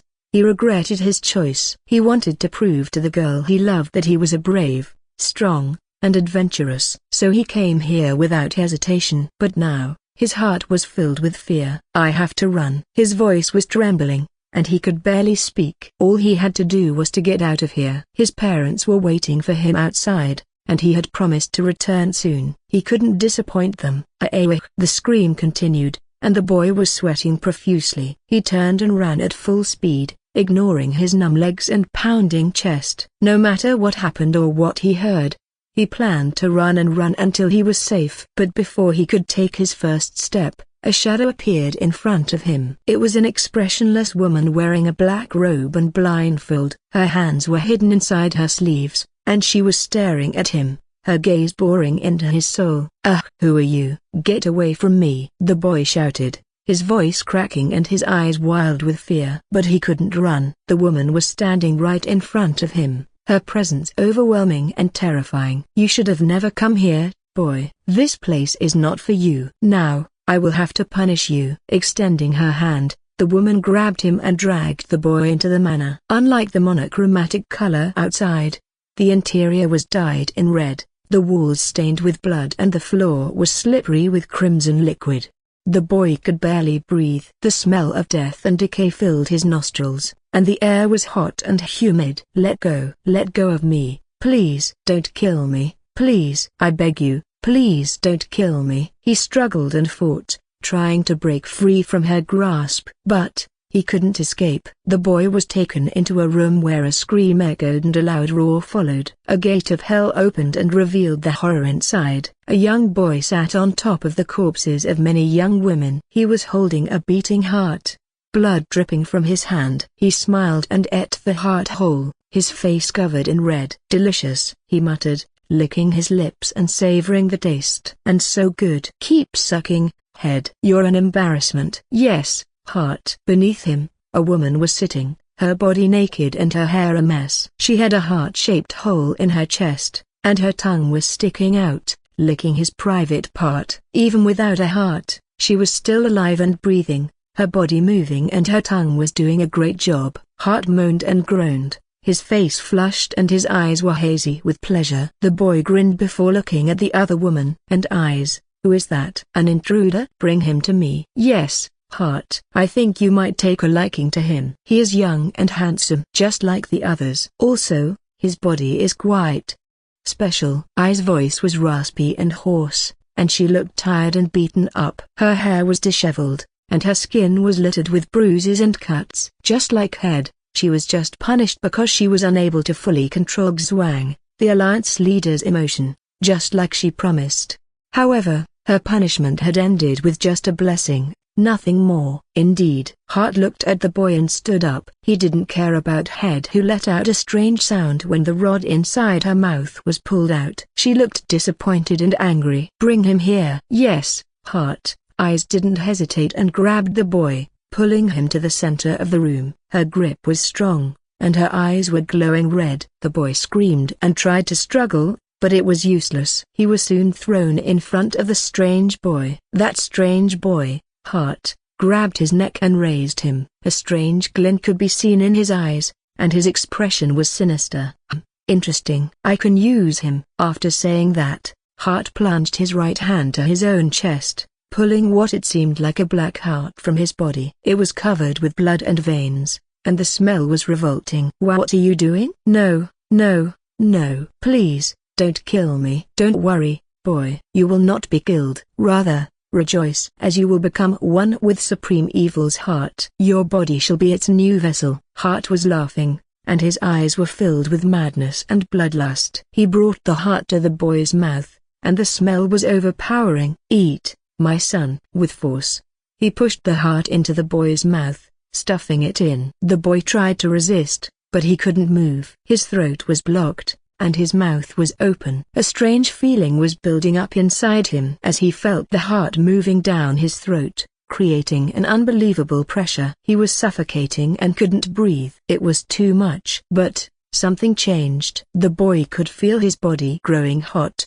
and a strange energy was flowing through him. I will use your body wisely. With a smile, Hart fell to the ground like a puppet with broken string. Following that, the boy landed on the ground, his body limp and his mind hazy. For a moment, everything was silent. No one dared to move or speak. Then, the boy opened his eyes, and his expression was different. A sinister smile was on his face, and his eyes were glowing red. He stood up, his body was naked, and he examined it carefully. What a wonderful gift! He looked at head and eyes, and the women shivered. They could feel a dangerous aura surrounding him. The time has come. 3 of us has been defeated, and their malice have returned. We have enough energy to move and take action. And now, I have the perfect vessel by accident. Everything is according to his will. All hail Supreme Evil. With a loud voice, he began to chant a strange and unknown language, his body glowing with a purple light. All hail Supreme Evil. The 2 women echoed,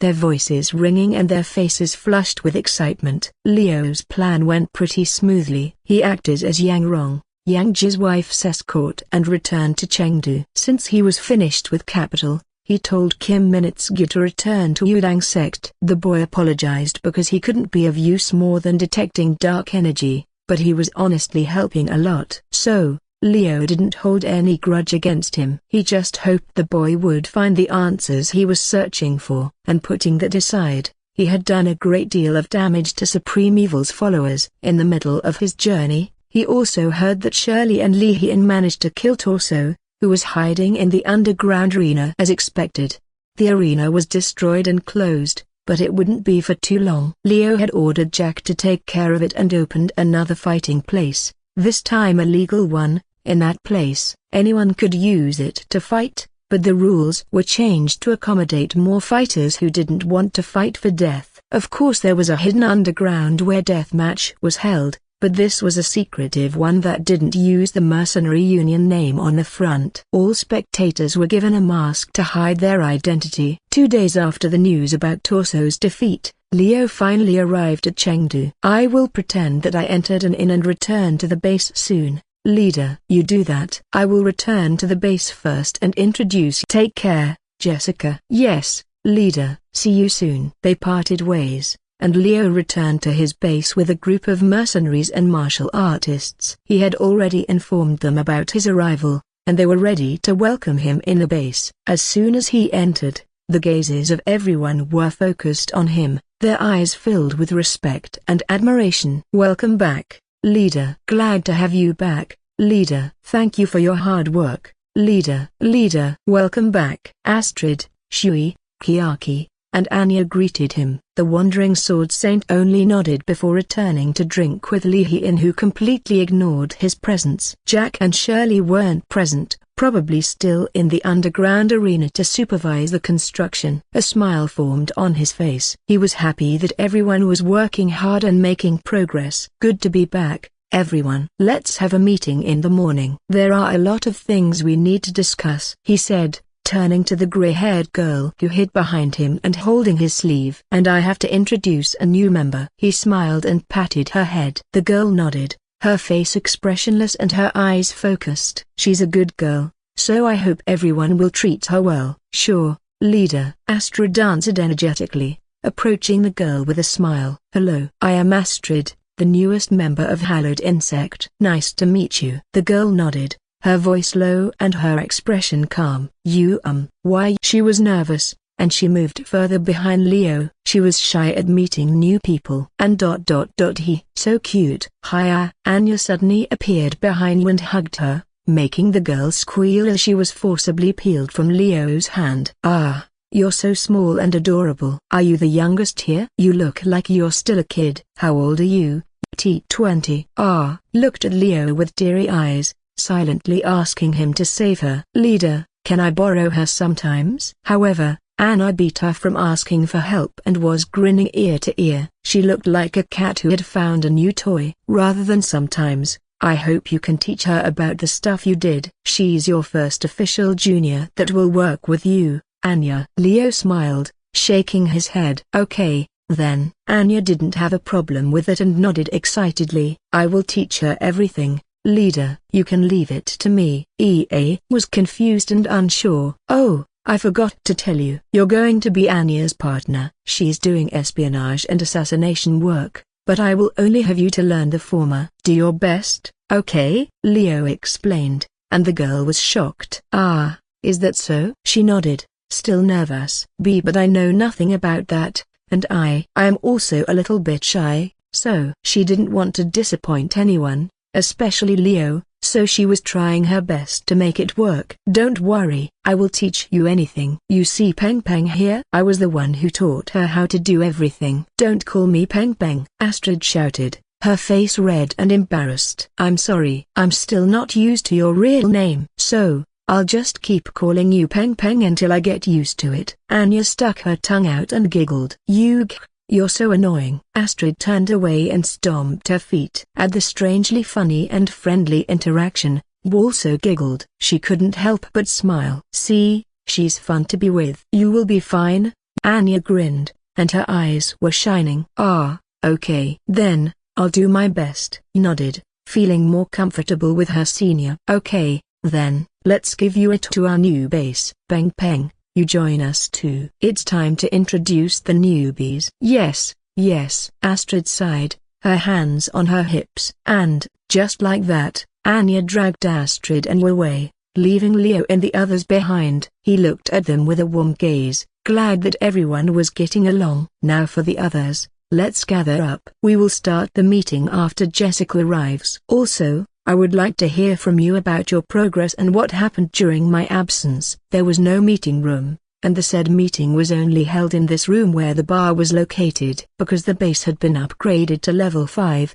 everything had changed. The interior became bigger and more luxurious, with more seats and tables for people to sit at. Not only that, but the bar had more variety of drinks and foods. Even the equipment was changed and updated, making it easier for the staff to do their job. All of them now looked similar to the one Leo had back in the game. He nodded in satisfaction, glad that the construction was fast and efficient. Let's start the meeting, shall we? Leo stood up and clapped his hand, drawing everyone's attention. I hope you also listened, Xiao Artan. This will concern you too, he said, looking at everyone. So, what happened while I was gone? First of all, Kiaki, tell me the information that you gathered from Head's clone. What do we need to know about Supreme Evil and his followers? Well, leader, about that, Kiaki started explaining, and everyone listened to her seriously. First of all, that clone is created from a normal human, genetically modified with drugs and a strange chi to make it possible. It can think and act on its own, and its strength and power aren't limited by its body, making it able to use explosive strength and even regenerate beyond human capabilities.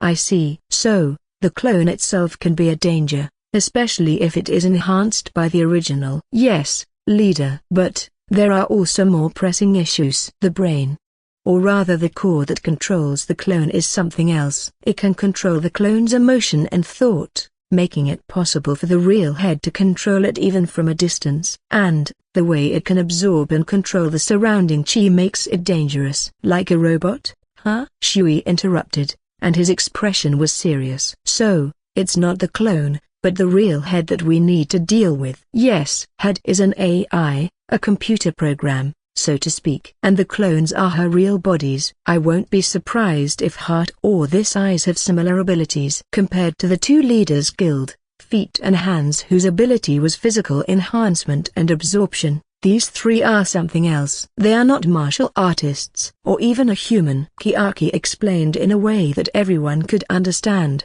except for Wandering Sword Saint and Crazy Bitch. They were clearly confused and couldn't follow. Then, what about the information from the Alliance leader? You promised me that I would be able to fight him. Xiao Artan bellowed, his voice rising and his eyes sharp. Patience, Xiao Artan. It will be done. I had contact with the man but didn't do anything. Our next target will be Murim Alliance. That's already set in stone, Leo explained, and his tone was firm and steady. We have a job to take care of first. And that's the job given by the Emperor. Emperor? You mean the old geezer? HMPH. What use is he for me? Xiao Artan harumphed, his expression sour and unhappy. He's our employer. The job is to destroy the Murim Alliance. Upon hearing Leo's words, the wandering sword saint couldn't help but be surprised. His eyes were wide, and his mouth was open. Wait, what did you say, Leo? It's just as you've heard. Our job is to destroy Murim Alliance. Now we have a reason to attack them instead of playing guerrilla war. This is our chance to strike.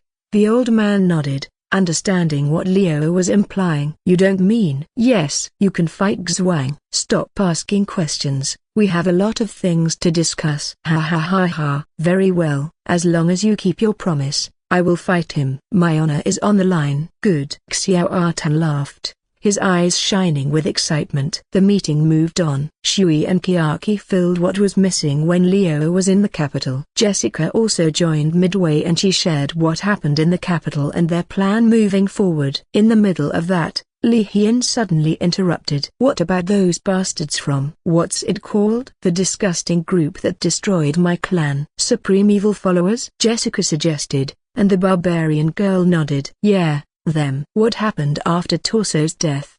They are still active, unfortunately. Shirley, who just arrived, answered. She stood near the entrance and leaned against the wall. Leader, the thing you feared has come true. Just as we killed Torso, I noticed his energy was being siphoned underground, and when we dismantled the underground arena, we found this. Shirley showed a strange device that looked like a heart with veins and a beating sound. It was pulsing, and a faint light could be seen inside. This is... Leo frowned, his gaze sharp. It's the heart or something. You know better than me. Leo nodded. He did recognize this as one of the key items from the novel. At one point, the protagonist was forced to collect it to become a complete body for Supreme Evil when he was controlled. This was the same item that became the core strength and source of power for Supreme Evil in his awakening. However, it's empty. No massive energy like the one described in the novel could be felt from it. In fact, it was just a normal organ that was beating outside of a body. Yes, it's just a heart, which meant the power was somehow extracted already. The awakening of Supreme Evil was near. They shouldn't have gathered enough energy yet. However,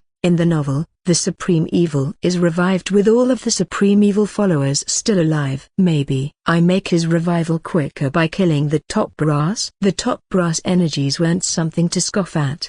They were equal to peak 8 stars martial artists, and they were the most important pieces of Supreme Evil's followers. If he could kill them, the awakening would be quicker. But he didn't expect this development. Let's start with the plan to destroy the Murim Alliance. We can worry about this after that, Leo decided, his mind clear and focused. Now, what do we need to take down the Alliance leader? Everyone nodded, understanding his thoughts. Unlike the capital, Chengdu was peaceful. The streets were full of people and shops, and the air was refreshing. There was a sense of freedom and joy that couldn't be found in other cities, and because the hallowed insect space was located near the red light district, fun atmosphere was everywhere. The people here were different. They didn't care about status or fame, and they worked hard to survive and earn money. She was happy here. She was not a social butterfly, but she felt comfortable, and because the atmosphere was familiar, she didn't feel out of place. Not only that, she had kind people looking out for her. Anya was a bit loud, but she taught her a lot. The blonde assassin was always smiling and kind, not even once she got angry even when you made a mistake. And Astrid was also nice. She didn't force her to talk, and she always checked up on her. She even gave her a small dagger and told her to protect herself. Sometimes she also brought her some sweet snacks and asked her about her day. She was grateful for that. Her life was rough and tiring before she met Leo. She was sold by her parents to a brothel, and the treatment was harsh and cruel. However, there was something that she wasn't used to. Every day, the leader would be accompanied by different girls at night. They seemed to take turns sleeping in his quarter, and couldn't help but wonder why. When she asked that question, Astrid blushed and waved her hands. And no, you're too little to know that. Upon seeing her reaction, he knew that it was something adult. But she was curious. Why did Astrid have such an innocent question? Then it came to her. Astrid,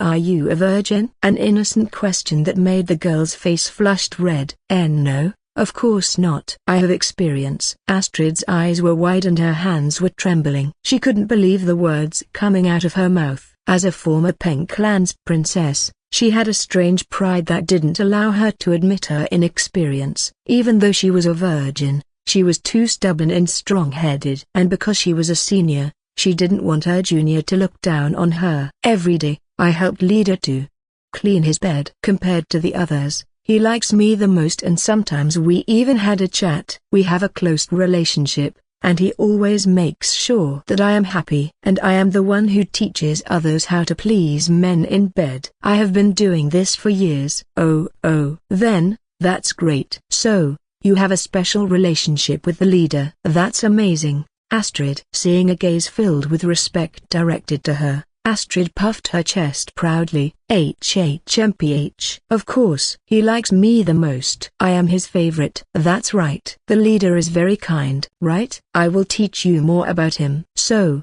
if you have any questions, feel free to ask. Thank you. See, can you answer me now? Of course. What do you want to know? After hearing that, bowed, her eyes sincere and bright. She was fidgeting, and her voice was trembling.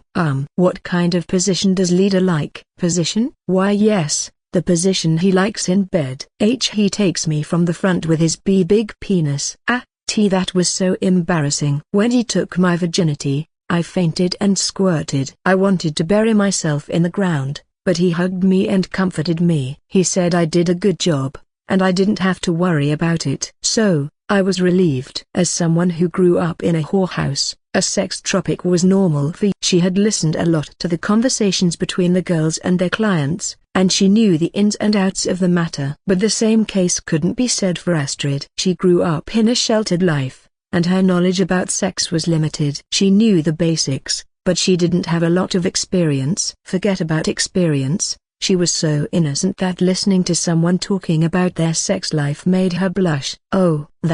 She was speechless, unsure how to respond. The leader is a gentle and caring lover, so he's probably doing his best not to hurt his partners. But I heard that he's a beast. And he can do it with anyone. So, he must be really experienced and confident. That's right. Well, you don't have to worry. He takes care of his bed buddies, so you will be fine. In fact, he likes it when you ask him questions and try to understand him. I remember that time when I was too embarrassed to speak, and he teased me, saying that I was cute. But he was kind and never pressured me. Something incomprehensible was rising up inside her, and her hands were shaking. Her face was red, and she felt like she was about to burst. And also, Anya said that leader likes his partner to be tied up. She told me that he always uses a blindfold and handcuffs. And his penis is big. Almost as big as a horse. Anya is a tough one, and she can take it, but sometimes I was worried about her. Right. My stomach is bulging when his penis is inside me. But that felt so good and amazing. He made sure to prep me first, and he didn't do anything that hurt me. I was so happy. And his penis was hot and wet, so I didn't have any problem with him. His semen is also delicious. A gulp could be heard from her throat. She was sweating and her heart was racing. She had never talked about her sex life before, and the idea was strangely exciting. For some reason, she imagined herself getting tied up, with a blindfold, and then Leo's cock penetrating her. Her senses were concentrating on the sensation, and her body was hot. Now she felt her crotch tingling, and her legs were trembling. Astrid, thank you for your help. She nodded. Her eyes were hazy and her mouth was drooling. I will do my best not to disappoint the leader. I will try to make him have fun right now. She bowed and turned away, walking slowly. Wait. What are you doing? I will give him a special service, like a present or a reward. He has been working hard, and he needs some relaxation. Without looking back, went to the second floor where the housing was. She knocked on Leo's room and entered without waiting for his response. Leo was sitting at his desk, reading a book. His eyes widened when he saw her enter, and he stood up, surprised. Do you need something? Yes, I would like to. I learned something from Astrid and want you to.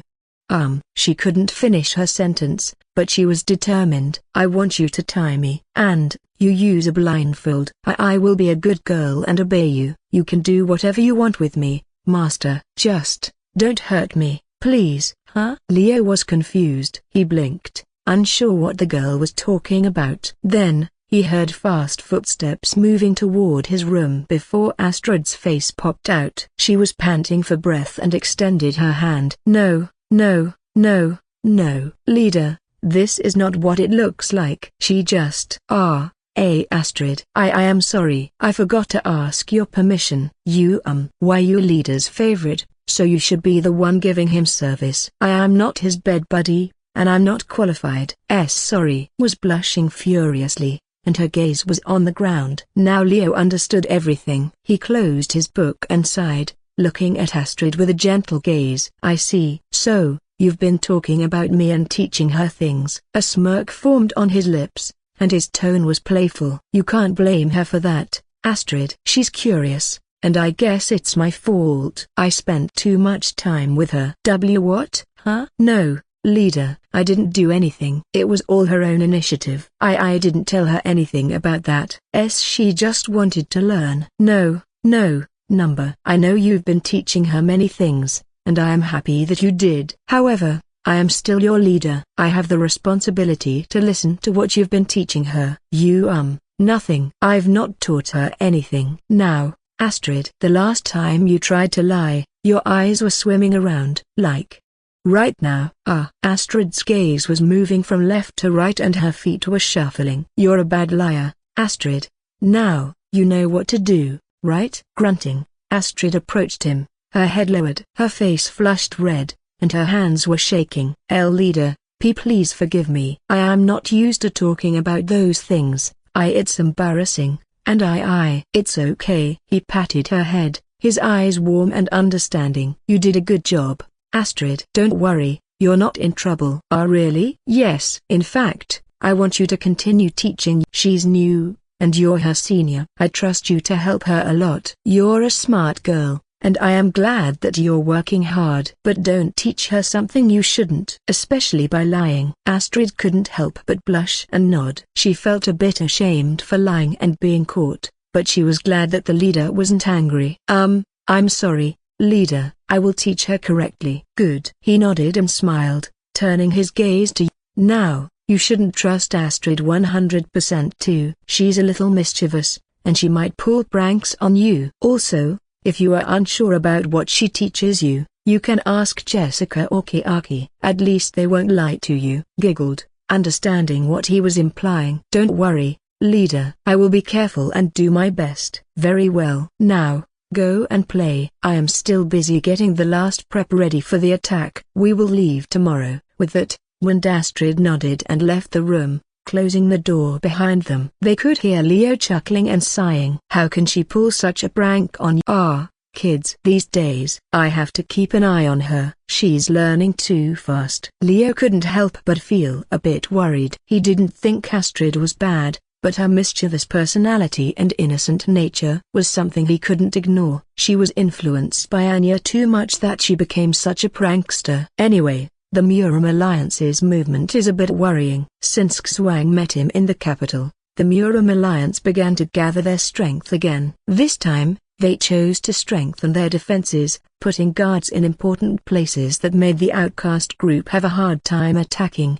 They adapted to our strategy. But, they couldn't find us since we're not in the city. We have to strike them before they can fully recover. This time, the hallowed insect will launch an all-out attack. But how? Sheng hadn't made any progress with his preparation, and Leo couldn't think of anything else to start the attack.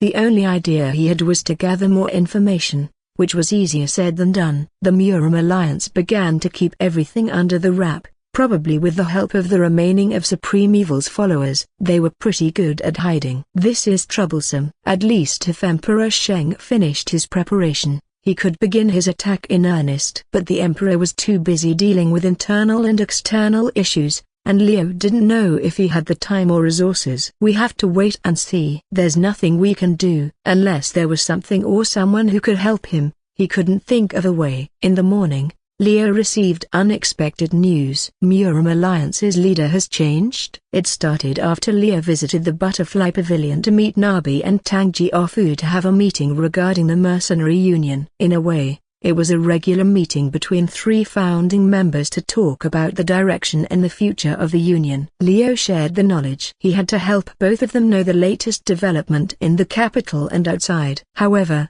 during the meeting, Tang Jiaofu had received shocking news. Nabi, Leo, have you heard about the change of Murim Alliance's leadership? Murim Alliance's leader has changed? Leo asked, surprised. Xuang was replaced by another person. What happened in the capital after he left? Could it be the effect of us killing Torso? That was his only guess, but he couldn't be sure. Supreme Evil's followers made a faster move than he had expected.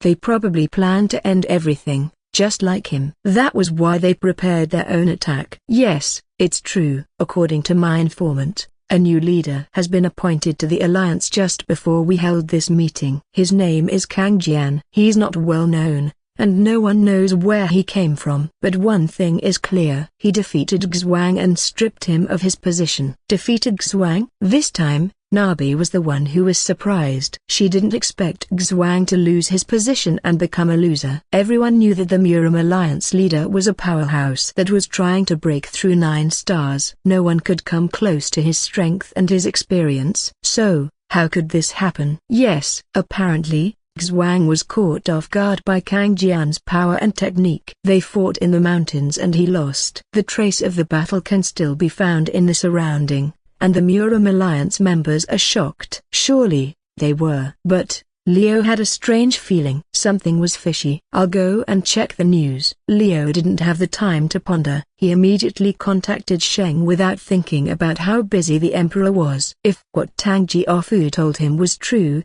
the Murim Alliance was going to make a move soon. They couldn't waste time. The communication device connected him with the Emperor, and Sheng's voice echoed in his ear. I believe you've heard about what happened and contacted me. Yes, Your Majesty. About that, everything is true. All my preparation is for naught. This is a great blow to our plan. But, we still have a chance. The Emperor said, the Murim Alliance's movement has been disrupted. They lost their leader and are currently in a chaotic state. The members aren't in a hurry to accept the new leader, and there are rumors of rebellion. A rebellion. Sweet words in Leo's ear. He could use this chance to strike. Annexing the members into the Mercenary Union would be the best course of action. They could grow in strength while eliminating their enemies. Your Majesty, may I propose a plan? Go ahead, Leo. Tell me what you have in mind. Leo did. After a discussion with the Emperor, they decided to implement the plan immediately. The discussion was heard by Nabi and Tang Jiaofu,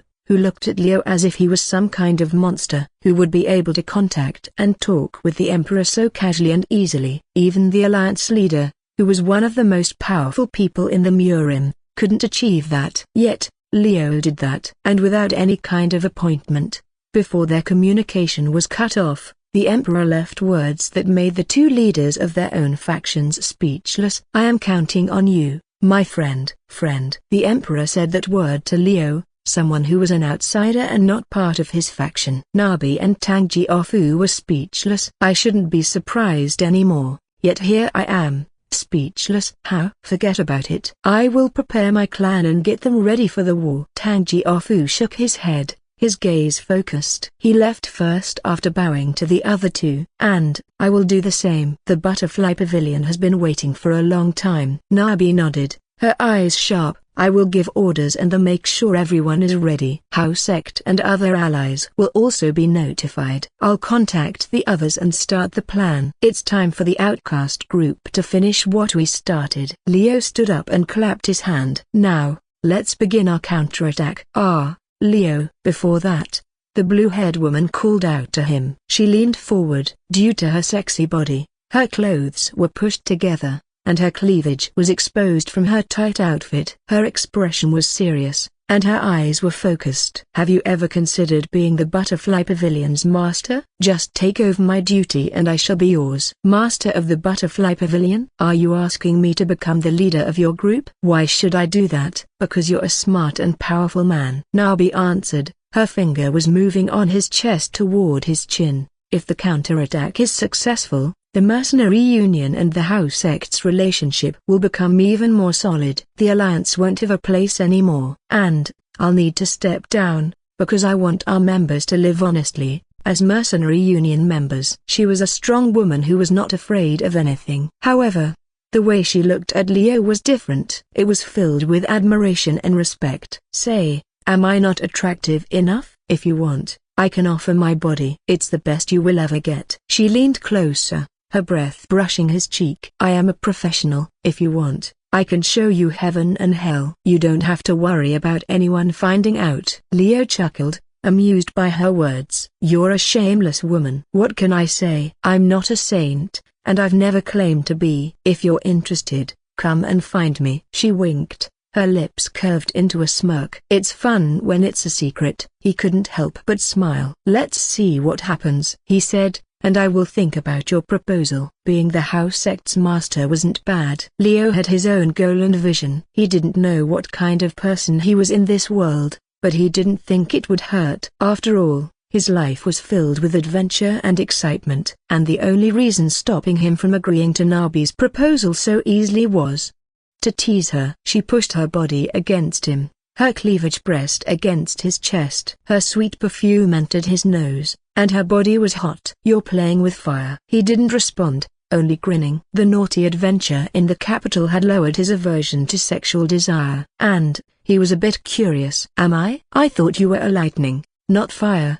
"You're right." She smirked, and her finger moved toward his lips, her touch light and gentle. "You are a very interesting man, Leo. I'm glad we've become allies." "Me too." After that, they parted ways. Nabi returned to her Butterfly Pavilion, and Leo headed to his base. He didn't continue the conversation, not because he didn't want to, but because he couldn't. He needed to focus on the counterattack. After his arrival at the base, he immediately finds Wandering Sword Saint to tell him about the news regarding Xuang. Among other people, Xiao Artan was looking forward to the fight the most. "You mean, he's gone?" "Who's the new leader?" "His name is Kang Jian." Not many people know about him, but apparently, he has defeated the Alliance leader and took control of the group. House Sect is currently investigating his background and the possible connection he has with the Alliance. Interesting. Betraying Leo's expectation of his reaction, the Wandering Sword Saint grinned widely. His hand holding the sword handle was trembling in excitement. "If this Kang Jian fellow could defeat Xuang,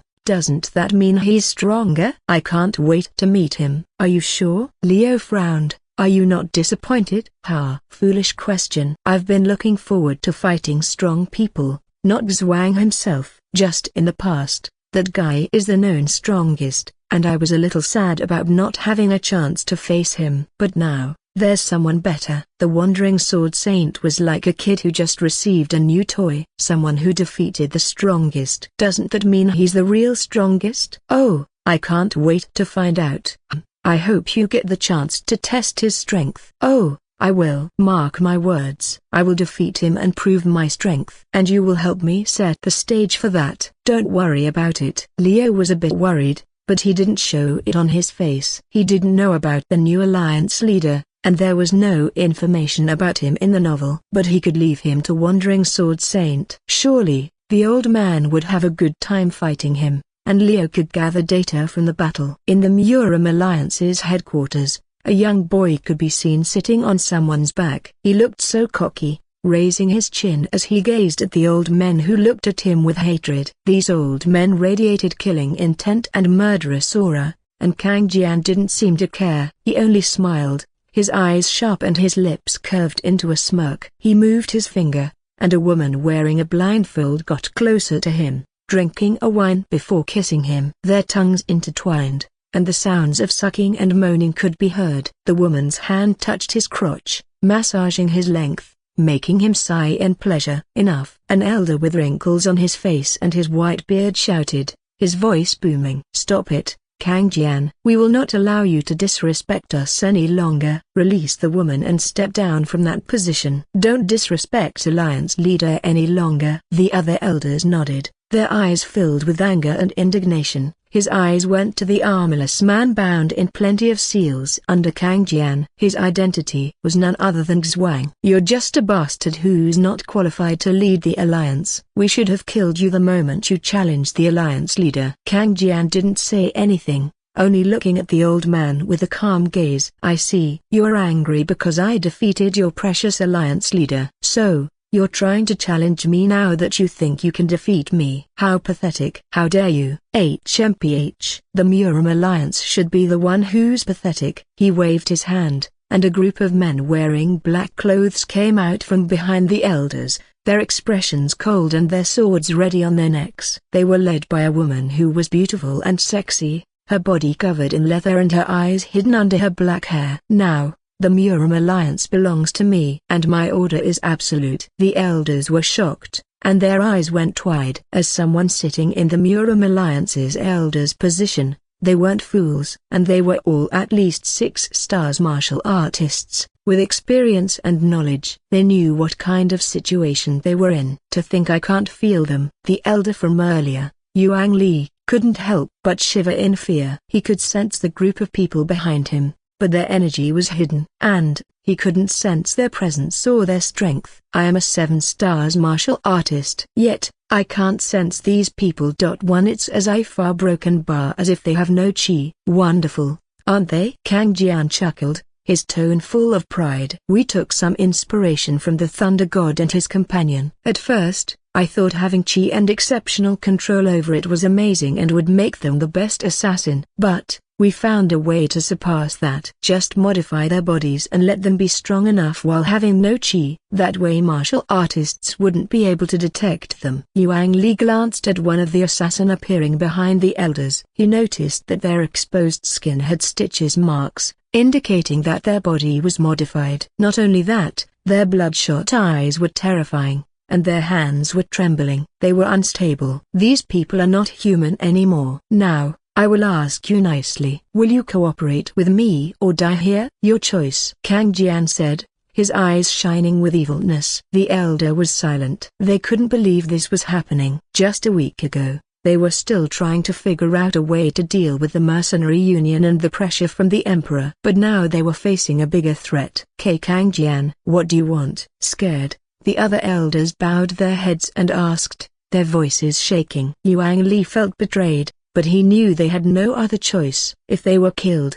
there was no telling what would happen. What do I want? Kang Jian repeated the words, his gaze focused on the elder who asked. He raised his chin, and his expression turned dark. You see, the world is in shambles. We need to cleanse everything and start anew, and for that, the Murim Alliance will become a tool to destroy everything and everyone who stand in my way. T2, be grateful, everyone, as you will become fertilizer for the new world that I shall create. The world of peace and harmony. World where not only martial artists but everyone can be equal and live a happy life. What are you talking about? Normal people couldn't understand his words. They were scared and confused. They couldn't understand his plan or his motive. Utopia was nothing but a dream, something that could never happen. If someone could make it happen, then that someone must be either a god or a devil. Yuan Li liked to believe it was the latter. After all, who would sit on top of their crippled, defeated opponent in front of his loyal subordinates and did a blatant sexual act with a woman while threatening them?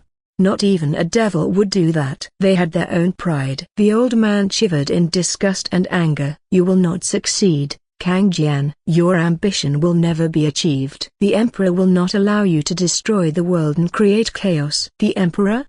Yes, the emperor. How could I forget? Kang Jian said, his face turned cold. I forgot about him. But, don't worry, he won't be able to stop me. He laughed, and his eyes were hazy. The emperor, without any power, hiding behind the shadow. How could a coward who just showed himself lately stop me? No, he will not. And soon, everything will fall into place. The elder couldn't say anything. He looked around, and his heart sank. They were outnumbered and outgunned. All they could do was slump in their knees and hoped that everything worked out well. Great. I see that you've made your decision. Kang Jian clapped his hand and stood up. But I am a cautious person. Head, give our new followers the blessing of the Supreme Evil. What? Supreme Effect?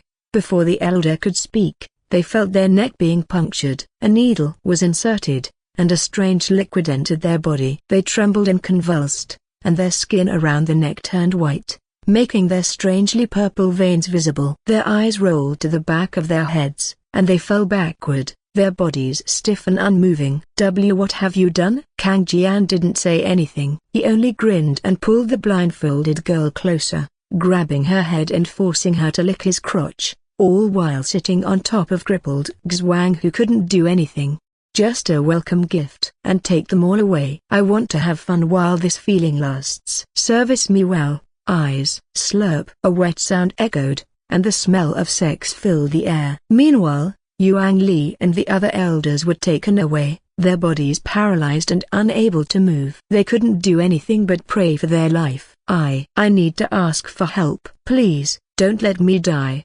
He closed his eyes, determined to find a way to save himself. Mercenary Union. If only I could contact them. Unknown to everyone, including Kang Jian and the people in black, a small metal toy hiding under optical illusion was following the elders to their locked residences.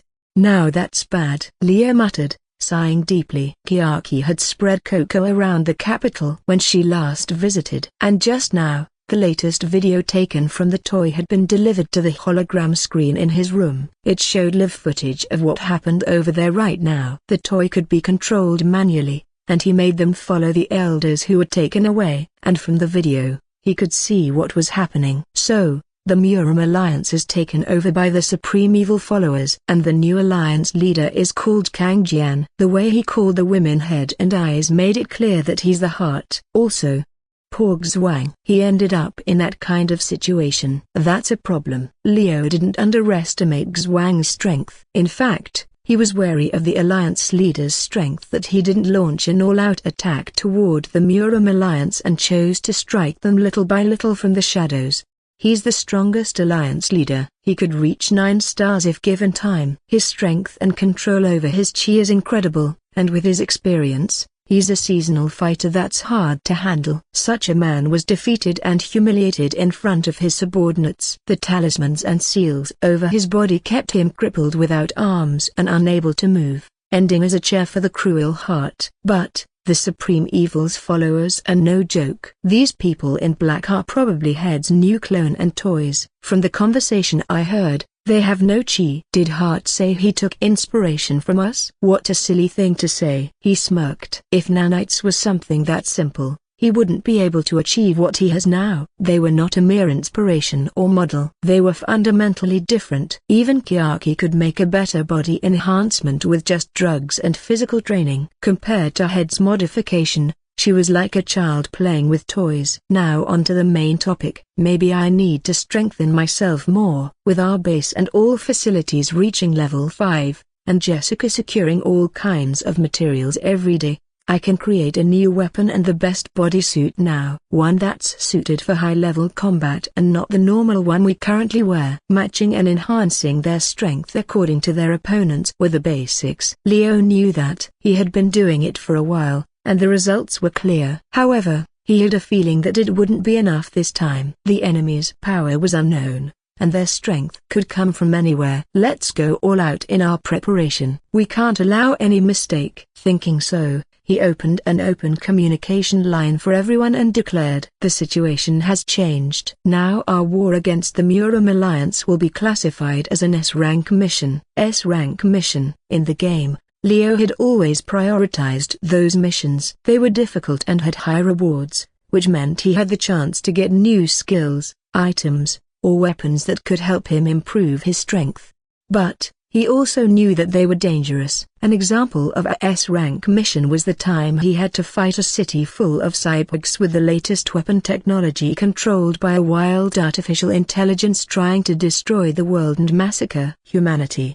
That mission took him weeks, and he was almost killed several times. The resources spent were massive, and he almost had to use real money to buy a weapon or skill that would help him finish the mission. In the end, he managed to stop the AI and save the city. But it wasn't a smooth ride. Now, this is a real-life version of that mission, except the reward is a future and not a rare item. He had to plan and execute it well without any casualties or mistakes. The enemy's strength and power were unknown, and they had the advantage of surprise. Let's see. First of all, I need to protect Sheng. He will certainly be targeted since the palace has already been infiltrated. Anya will be perfect for the job. Thinking so, he immediately contacted Anya. Anya, there is a mission for you. Protect Emperor Sheng in the capital. Don't let him die. You can bring your tail with you. Leader, really? My tail has returned? Ugh, I missed him. Don't worry, I will protect Emperor Sheng and his palace. Good. Tell Jessica about your tail and depart immediately. You can also use your wings. Yes, sir.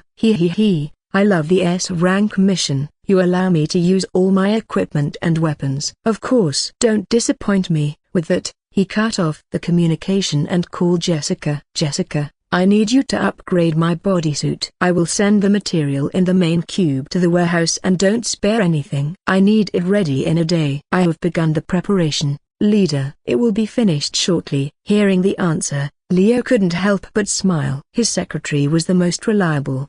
She never wasted time and always gave him the best result. Thank you, Jessica. Keep it up. I will see you soon in the warehouse. With that, he went out of his room and walked toward the warehouse. When he passed the lobby, he saw the members preparing for their mission. Xiao Artain was polishing his sword with Shui, and Jack cleaned his guns. Astrid taught Yuan aside, telling her about the mission. Kiaki was nowhere to be seen, probably in the infirmary. They were focused and didn't say a word, so Leo didn't greet them and just went straight to the warehouse. When he arrived, he saw Jessica was already waiting for him, holding a white bodysuit with a black and red color on the shoulder. This is your bodysuit, leader. We just need to put in the core crystal, and it will activate. That's fast. He was genuinely impressed. He didn't expect the bodysuit to be ready this quickly. Yes, there are plenty of materials that can be used as a replacement for the others. I created the bodysuit by combining plenty of materials, such as carbon fiber, polyurethane, and other synthetic fibers. But unlike a normal bodysuit, this one will need ether core to connect it to your nanites for finishing touch. And it's here. Leo took out the main cube from his pocket and pressed the button. Then, a blue crystal came out as the cube split into many parts, and he took it. Do the finishing touch, Jessica. Yes, leader. Jessica did. She installed the ether core to the bodysuit, and the black and red color on the shoulder shined, indicating that the bodysuit was connected to the ether core. Leader, your blood, she requested, pointing at the bodysuit. Oh, right, as it had been a long time since he changed bodysuit, he kinda forgot this step. A binding process was needed to activate the bodysuit. He sliced his palm and let his blood drip on the bodysuit. There was no effect or anything, but the bodysuit was now his. Only he could wear and use it. Let's try it now. Without hesitation, he took off his clothes and bodysuit, putting him in a naked condition. Jessica didn't move her gaze away even when his length was fully erect, his eyes dark and his mouth curved into a smirk. She could feel her lower part getting wet. It's hot in here, she whispered, her voice shaking. She pulled her skirt down, revealing her wet pussy lips and her trembling clit. Jessica, you naughty secretary. Leo teased, his fingers sliding toward her clit, pinching it gently. Don't tell me you have a fetish for a man's naked body. HN only yours, leader, she said, her voice filled with desire. Your cock looks so delicious. I want to taste it. Right now? He stood still, holding the new bodysuit in his hand. He looked at her with a playful expression. Yes, please. Let me taste it. Let me have a good time. This will be the last until a long time. No, I doubt you will have time for a woman after this. And I don't think you will be able to wear the bodysuit. Being that hard. Right. And he knew it. Once the battle began, he couldn't afford to have fun and waste time. He had to stay focused and alert. All right, come here. With a gentle push, Jessica fell to her knees, her hands grabbing his length. Her tongue was moving on his shaft, licking and sucking it. Her cheeks were pink, and her eyes were hazy. She looked like she was possessed. This feels good. Your mouth is so hot, and your tongue is soft. Don't stop. Keep sucking it.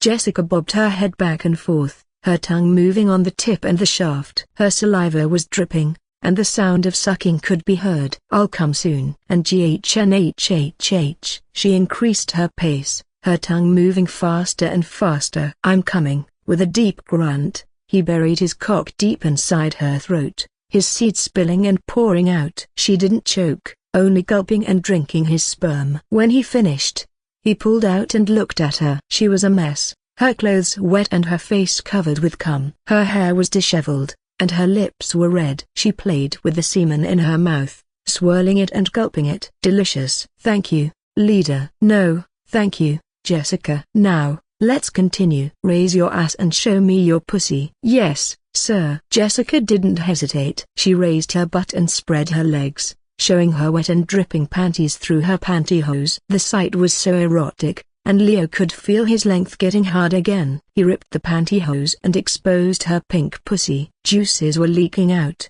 and the smell of her arousal filled his nose.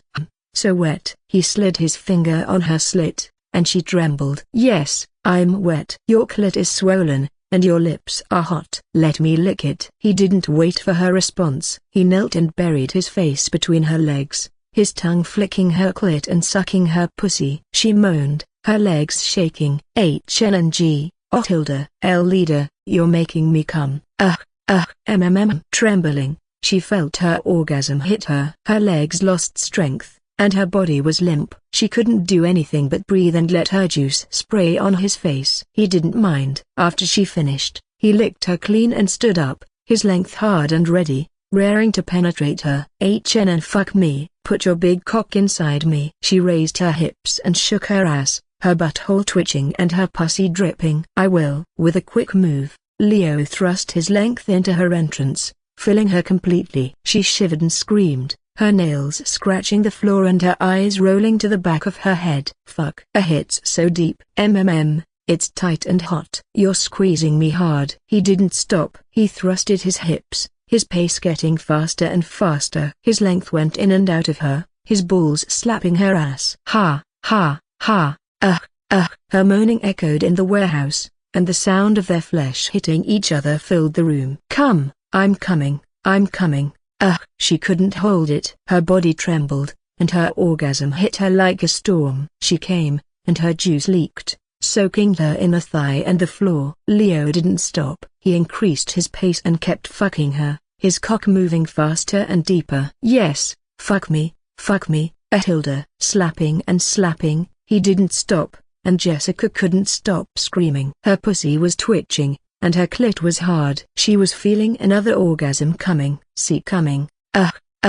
Hilda. She couldn't take it anymore. With a loud scream, she came again, and her body twitched and convulsed. She felt something hot and sticky entering her, filling her insides. She had never felt so good before. When he finished, Leo pulled out and turned Jessica around, making her lick and clean his length and his balls. He patted her head and stroked her hair, his eyes cold and cruel. You did a good job, Jessica. Don't forget to work hard from now on. NGHH. And GHHH. She nodded and continued cleaning him. After he finished, Jessica cleaned the warehouse and fixed her clothes. Her face was still flushed red, but she returned to her usual serious expression. Thank you, leader. I hope you remember your duty. Yes, sir. Good. He nodded and took the new bodysuit. Now let's try this. He wore the new bodysuit and activated it. He could feel his energy increasing, and the new material and the combination of many synthetic fibers made the bodysuit lighter and flexible. From what he remembered, this bodysuit increased 20 to 30% of his strength. Not only that. Is this set to only amplify electricity and lightning? Yes, I have made it specifically for you, leader. It can absorb lightning and electricity and enhance your strength, speed, and agility. With your unique style of fighting, it will give you the edge against the enemy. By focusing all the power and the nanites, you can create a massive explosion of lightning. Focusing the function made the bodysuit a lot easier to control and stronger. The downside was that he would lose the versatility of the other functions, but he didn't mind. Every basic such as anti-poison and healing was still integrated into the new bodysuit, so the original function still worked. "This is perfect, Jessica." "Good job." "Thank you, leader." "May luck be with you." Of course. After checking everything, Leo left the warehouse and headed out. It was time for him to get ready for the war. The mercenary union gathered their strength, and the members were ready. Jack, Astrid, and Shui were leading the team, and the wandering sword saint was following behind. Leo had sent them as an advanced force, and they would begin the operation to distract the enemy. "Only attack them when you see the chance." "And Astrid, join the outcast group and keep destroying their communication line." "Jack, take care of the assassin. Use the latest equipment and weapons. Remember, we don't have unlimited resources, so make sure every bullet counts." "And, Shui, keep the sword saint in check." "Hey, you're saying that in front of me?" Xiao Artan couldn't help but frown, his tone a bit offended. "Just making sure you know what to do." Leo chuckled, patting his back. "Remember, our goal is to stall and delay the enemy until we gain more intel. I don't know how strong they are and their plan, so we have to be careful. Do you all understand?" "Yes, sir." Everyone nodded and replied with determination. They were ready for anything,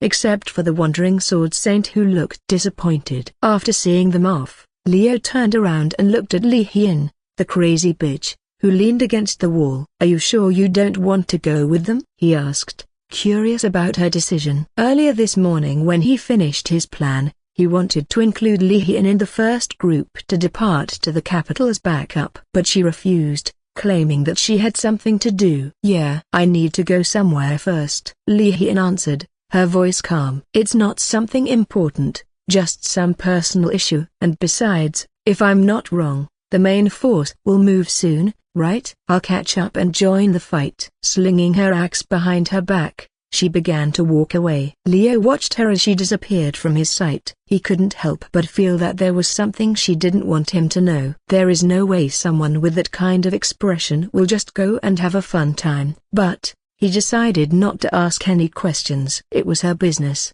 and he had no right to interfere. If she wants to tell me, then she will. But from the look of it and the way she looked so focused for the last few days, she probably will return to the wilderness and find her own army to attack the new Murim alliance. There is nothing that stops barbarians from attacking now that Kang Jian took control of the alliance. Right now, many sects were probably looking for a chance to overthrow the new leader and return to the old way of life, or they might want to take the throne of the leader by themselves. In short, the army Murim alliance gathered before would attack and fight each other. Like a boomerang, the force they gathered would strike them back. And it was Leo's chance. He smiled as he thought about what to do. "What do you want to do, Shirley?" He spoke to no one in particular, but he knew that the girl was around. He could feel her presence, just unable to pinpoint where she was. If he had to compare her to something, then she was like a smoke. "Personally, I'd like to help. But you know that I won't be useful in any battle,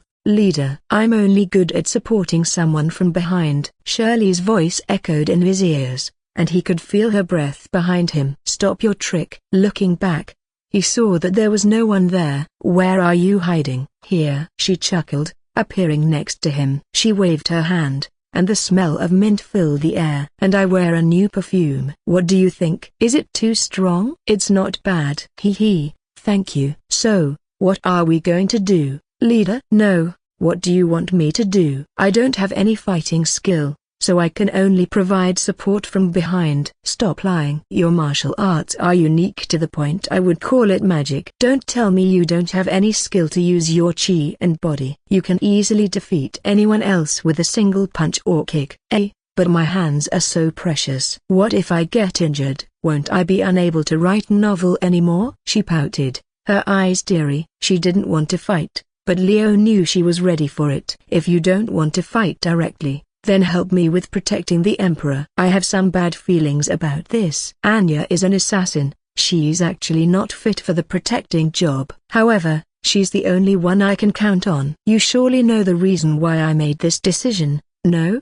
Because she's the fastest. I saw her flying toward the capital as soon as you ordered her." "Wow, I don't know that a human can fly." "That's amazing." "It's technology," he replied dryly, More importantly, I trust you. Please don't disappoint me. I won't. Shirley nodded, her eyes sharp. She was smiling, but Leo could feel the seriousness and determination behind that smile. He couldn't help but smile back. If you feel overwhelmed by the enemy attack, don't forget to retreat and bring Anya with you. No matter what happens, prioritize your safety and don't sacrifice yourself. If you're injured, I'll be angry. Ha ha ha, you're so soft, leader. I didn't expect that. You always act like a ruthless person, so this is a surprise. Oh, shut up. Don't let me change my mind and throw you to the battlefield. Ah, I'm sorry, but I won't die easily, I promise. After saying that, Shirley's body was covered in a golden chi. She looked like a goddess,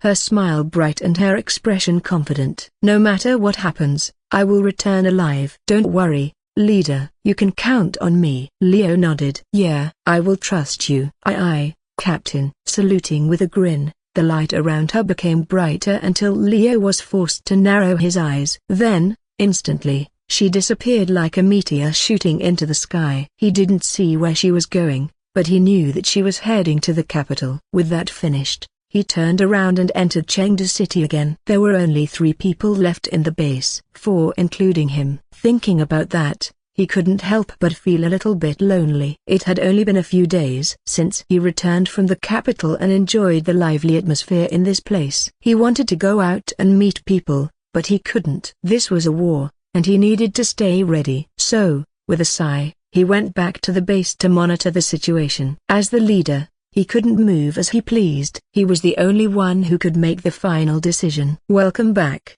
leader. Greeting him as soon as he entered the base was Jessica. She was wearing the usual suit while holding a tablet in her hand. She was monitoring the situation in the capital and the other cities from the floating holograms spread around the room. Operating them was Kiaki and Mini Coco. She made sure that nothing was left from the observation. It seems that a battle will begin soon. Kiaki's voice rang as she zoomed into one of the screens. On it, a group of people wearing black clothes could be seen, their face hidden under their hood and their bodies trembling as they held their weapons. Those are the Supreme Evil's followers, Jessica added, and from the way they looked, it seems like they're ready for a fight. Their enemy is. On the other side of the people dressed in black was a group of people wearing black and red robes. From the petal symbol that became the identity of their sect embodied on every piece of their outfit, it was clear that they were from the Mount Hua sect. They were one of the strongest sects in the Murim alliance. Being a Taoist sect, they were pretty dutiful and upheld justice. But now, they stood against the Murim alliance. That just showed how Kang Jian's takeover had affected everyone. It's Mount Hua sect. Leo muttered, his eyes focused on the screen. This battle will be a nice reference for me. Record everything, Kiaki. We'll analyze it later. Yes, leader. For 5 minutes, no one made a move. That was until the followers of Supreme Evil decided to attack. The black-robed men dashed forward, their swords and daggers aimed toward the Mount Hua's disciples. It was a chaotic battle, and Leo could see many people being killed and wounded. In a way, the battle was pretty one-sided because of a matter of compatibility. The Mount Hua sect was famous for its chi and sword techniques, and they were pretty much a pure energy type. But the Supreme Evil followers were pretty sneaky and brutal. They used their comrades' corpses for shields and ambushed the Taoist sect. Their fighting style was messy and cruel, and it was clear that they had no honor in fighting. However, it was efficient, and this became the reason why the evil sect was usually feared even though they were more often than not weaker than Orthodox sect. Their fighting style resembles a wild beast. Jessica commented, her eyes dark. They have no honor and just do whatever they want. You have a point. Leo nodded, his expression serious. This is why the righteous sect often lost in a battle even though they are stronger. The Mount Hua army could just use their technique and kill them, but because they have the morality and honor, they couldn't attack. On the other hand, the Supreme Evil's followers don't care about that. They just use whatever they can and do whatever they want. After all, they are just toys. Kiaki chimed in. And toys have no feeling. They will just do what they were ordered to do. That was true. The Supreme Evil's followers were modified by the head and were given an order to destroy the world and kill everyone. However, that also makes them weak. The scientist in Hallowed Insect grinned, If we were to compare the modification they received and the power they can use, they are nothing but a bunch of rats. Look, leader." On the screen, a follower of Supreme Evil was fighting a Taoist disciple. But the result was clear. The follower was stabbed in the chest and fell on the ground, bleeding to death. Their body can't handle the power they receive, making them so fragile that even 3-star martial artists could defeat them. What's the use of explosive power if the vessel is weak? That's a valid point. Leo had to agree. So far, Kyaki's research showed that while the follower had an explosive power, their body was weak and couldn't handle the power. They were more like a walking bomb than a human. Unlike a carefully nurtured subject, they were like wild animals that were stitched together, only using their best part without giving them any time to recover the stitch wound. As a result, just a simple punch could break them apart. But, once again, that made them easier to control and manipulate. "This is why I love metal toys," Kyaki murmured as she kept her eyes on the screen. Coco and Mini Cocos trembled slightly, seeming happy that their creator preferred them than the ugly and disgusting toys they saw on the screen. Shrugging, Leo sat down and began observing the battle. At the start, there were around 300 to 500 people from each side. While the numbers didn't look impressive, all of them were martial artists that could destroy a house, a superhuman with superpower. And now, the number was reduced by more than half, indicating that the battle was getting heated up. It was a mess. Blood, guts, and flesh were flying, and the sound of metal hitting metal echoed in the air. Some people were trying to save their comrades, but many others just attacked each other without mercy. It was like a feeding frenzy, and Leo could feel his blood boiling as he saw the battle. "It seems war is the same no matter the world," Jessica muttered with a frown. She covered her mouth with her hand, her eyes tearing up as she saw the scene on the screen. A disgusted look appeared on Leo's face. He didn't want to see something like this, but he needed to stay focused. He couldn't afford to get emotional or distracted. "But this is a good reference. We know the power of their foot soldiers and can counter them. The problem is their elite team," he said,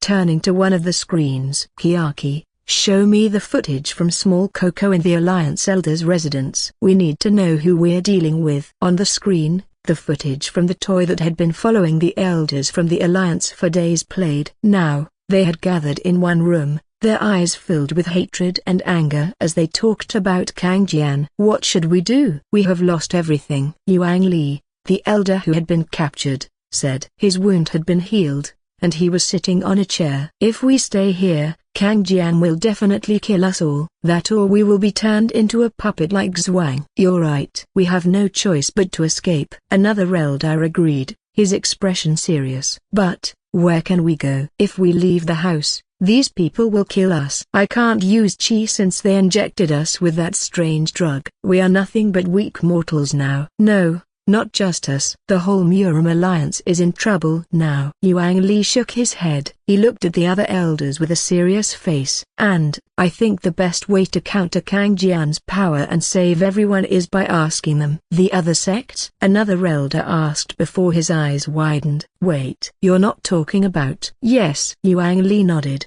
his voice shaky. "I mean, the Mercenary Union. They have the power and strength that Kang Jian and his followers can't even compare. And they don't care about the Murim Alliance or the sects. We can hire them." "Ridiculous." Another elder couldn't help but raise his voice. "How can we hire an outsider? We have pride." "We can't do that." "No, we shouldn't do that." "That's right. We have been doing this for a long time, and we don't need help from outsiders. This is our problem, and we should solve it ourselves." Yuan Li couldn't help but frown as the other elders rejected his suggestion. He thought they would see the severity of the situation, but it seemed that they were blinded by their pride. "This is bad. If we don't ask for help soon, Kang Jian will do something worse." He had seen Kang Jian and his group's true nature. They were cruel, and they had no honor. They were worse than a barbarian or an animal. Just remembering how Kang Jian treated Zhuang made his stomach turn. The poor man was crippled, and his body was so thin and weak. He was forced to be used as a chair while Kang Jian played with his mistress. Yuan Li didn't know how Zhuang managed to survive that, but he knew that they had to do something before it was too late. "Look, We are all suffering now. We can't afford to be prideful and just watch as Kang Jian destroy everything we built," Yuan Li argued, his voice shaking with emotion. "If we don't decide soon, the Murim Alliance, no, maybe the whole Central Plains will be destroyed." "That man is not human, he's a demon. And we need to stop him before he does something even worse." "But, we can't just hire an outsider," another elder said, his expression grim. "It will ruin our reputation and make us look weak in front of the other sects." "Yes, I agree. We are better off alone and keep trying to fight." "That's right. The other sects will realize the situation and help us." Yuan Li couldn't say anything. His idea was rejected, and his heart sank. He couldn't believe that they had no choice but to just sit here and wait for Kang Jian to attack them. At that moment, a voice rang from the corner. "I suggest you abandon that hope right now." Mount Hua sect just lost more than 300 disciples in a battle against Kang Jian's troop. "Who's there?" Yuan Li rose from his chair,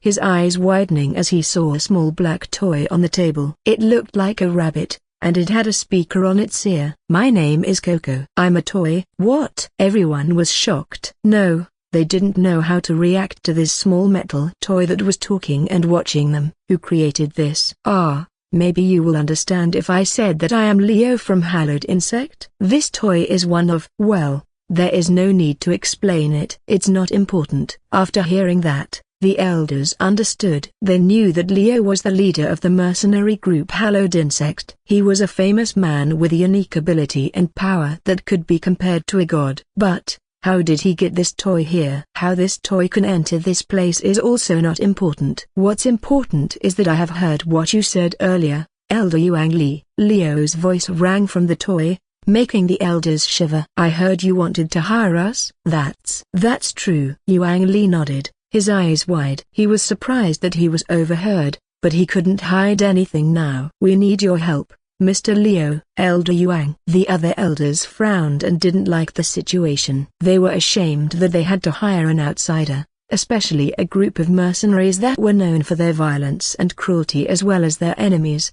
But they couldn't do anything. "Throw your pride for once. We must survive. Think not only for yourself but your clan and your families." "I don't know about you, but I have a granddaughter that was born a month ago. I don't want to die before I see her marry someone she loves." Yuan Li's voice wasn't loud but it was filled with emotion and determination. "I know this is not easy, but we must do what we can." The other elders couldn't say anything. They didn't know how to react to the situation and just sat there, their eyes dark and their faces filled with disappointment. However, they also listened to his words clearly. Everyone here had families. They had their clans to take care of. The reason why they wanted to stay in power as an elder was to elevate their clan's prestige as well as making their families able to live a good life.